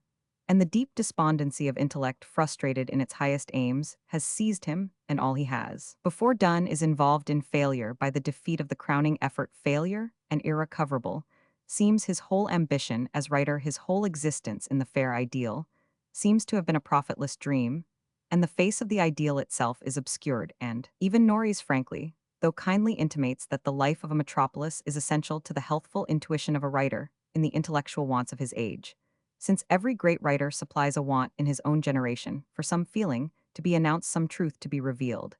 And as this maxim is generally sound, as most great writers have lived in cities, Leonard dares not dwell on the exception. It is only success that justifies the attempt to be an exception to the common rule, and with the blunt manhood of his nature, which is not a poet's, Norris sums up with what then one experiment has failed: fit your life to your genius, and try again, try again. Easy counsel enough to the man of ready resource and quick combative mind. But to Leonard, how hard and how harsh! Fit his life to his genius, renounce contemplation and nature for the jostle of Oxford Street. Would that life not scare away the genius, forever perplexed and despondent, though still struggling for fortitude? He returns to his home, and there at his hearth awaits the soother. And there is the voice that repeats the passages most beloved and prophesies so confidently of future fame, and gradually, all around smiles from the smile of Helen, and the profound conviction that heaven places human happiness beyond the reach of the world's contempt or praise circulates through his system, and restores its serene calm, and he feels that the duty of the intellect is to accomplish and perfect itself, to harmonize its sounds into music that may heard in heaven, though it wake not an echo on the earth. If this be done as with some men best amidst the din, And the discord be it so if as with him best in silence be it so too. And the next day he reclines with Helen by the seashore gazing calmly as before on the measureless sunlit ocean, and Helen looking into his face, sees that it is sunlit as the deep his hand steals within her own in the gratitude that endears beyond the power of passion, and he murmurs gently blessed be the woman who consoles. The work found its way at length into fame, and the fame sent its voices loud to the poet's home. But the applause of the world had not a sound so sweet to his ear, as when in doubt, humiliation, and sadness, the lips of his Helen had whispered hope and believe. Side by side with this picture of woman, the consoler let me place the companion sketch Harley Lestrange, shortly after his marriage with Violante, had been induced whether at his bride's persuasions, or to dissipate the shadow with which Egerton's death still clouded his wedded felicity to accept a temporary mission, half military, half civil, to one of our colonies. On this mission he had evinced so much ability and achieved so signal a success that on his return to England he was raised to the peerage, while his father yet lived to rejoice that the son who would succeed to his honors had achieved the nobler dignity of honors not inherited. But one high expectations were formed of Harley's parliamentary success. But he saw that such success to be durable must found itself on the knowledge of wearisome details and the study of that practical business which jarred on his tastes, though it suited his talents. Harley had been indolent for so many years, and there is so much to make indolence captivating to a man whose rank is secured, who has nothing to ask from fortune, and who finds at his home no cares from which he seeks a distraction. So he laughed at ambition in the whim of his delightful humors, and the expectations formed from his diplomatic triumph died away. But then came one of those political crises in which men, ordinarily indifferent to politics, rouse themselves to the recollection that the experiment of legislation is not made upon dead matter, but on the living form of a noble country, and in both houses of Parliament the strength of party is put forth. It is a lovely day in spring, and Harley is seated by the window of his old room at Knightsbridge, glancing to the lively green of the budding trees, now idling with Nero, who though in canine old age, enjoys the sun like his master, now repeating to himself, as he turns over the leaves of his favorite Horace, some of those lines that make the shortness of life the excuse for seizing its pleasures, and eluding its fatigues, which formed the staple morality of the polished Epicurean and Violante. Into what glorious beauty her maiden bloom has matured, comes softly into the room, seats herself on a low stool beside him, leaning her face on her hands and looking up at him through her dark, clear, spiritual eyes. And as she continues to speak gradually, a change comes over Harley's aspect gradually, the brow grows thoughtful, and the lips lose their playful smile. There is no hateful assumption of the wood superior woman, no formal remonstrance, no lecture, no homily which grates upon masculine pride, but the high theme and the eloquent words elevate unconsciously of themselves, and the Horace is laid aside. A parliamentary blue book has been by some marvel or other conjured there in its stead, and Violante now moves away as softly as she entered. Harley's hand detains her. Not so share the task, or I quit it here, is an extract I condemn you to copy. Do you think I would go through this labor, if you were not to have the success of the labor as well? And Violante, overjoyed, kisses away the implied rebuke, and sits down to work so demure and so proud by his side. I do not know if Harley made much way in the blue book that morning, but a little time after he spoke in the Lords, and surpassed all that the most sanguine had hoped from his talents. The sweetness of fame and the consciousness of utility, once fully tasted Harley's consummation of his proper destinies, was secure a year later, and his voice was one of the influences of England. His boyish love of glory revived no longer vague and dreamy, but ennobled into patriotism, and strengthened into purpose. One night, after a signal triumph, he returned home with his father, who had witnessed it, and Violentujo, all lovely, all brilliant, though she was never went forth in her lord's absence to lower among fops and flatterers the dignity of the name she so aspired to. Reza sprang to meet him, Harley's eldest son, a boy, yet in the nursery had been kept up later than usual. Perhaps Violante had anticipated her husband's triumph, and wished the son to share it. The old earl beckoned the child to him, and laying his hand on the infant's curly locks, said with unusual seriousness, "My boy, you may see troubled times in England before these hairs are as gray as mine, and your stake in England's honor and peace will be great." Heed this hint from an old man who had no talents to make a noise in the world, but who yet has been of some use in his generation. Neither sounding titles, nor wide lands, nor fine abilities will give you real joy unless you hold yourself responsible for all to your God and to your country.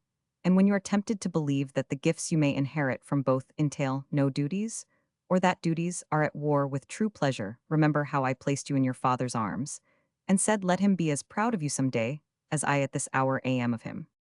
The boy clung to his father's breast and said manfully, I will try. Harley bent his fair smooth brow over the young earnest face, and said softly, your mother speaks in you.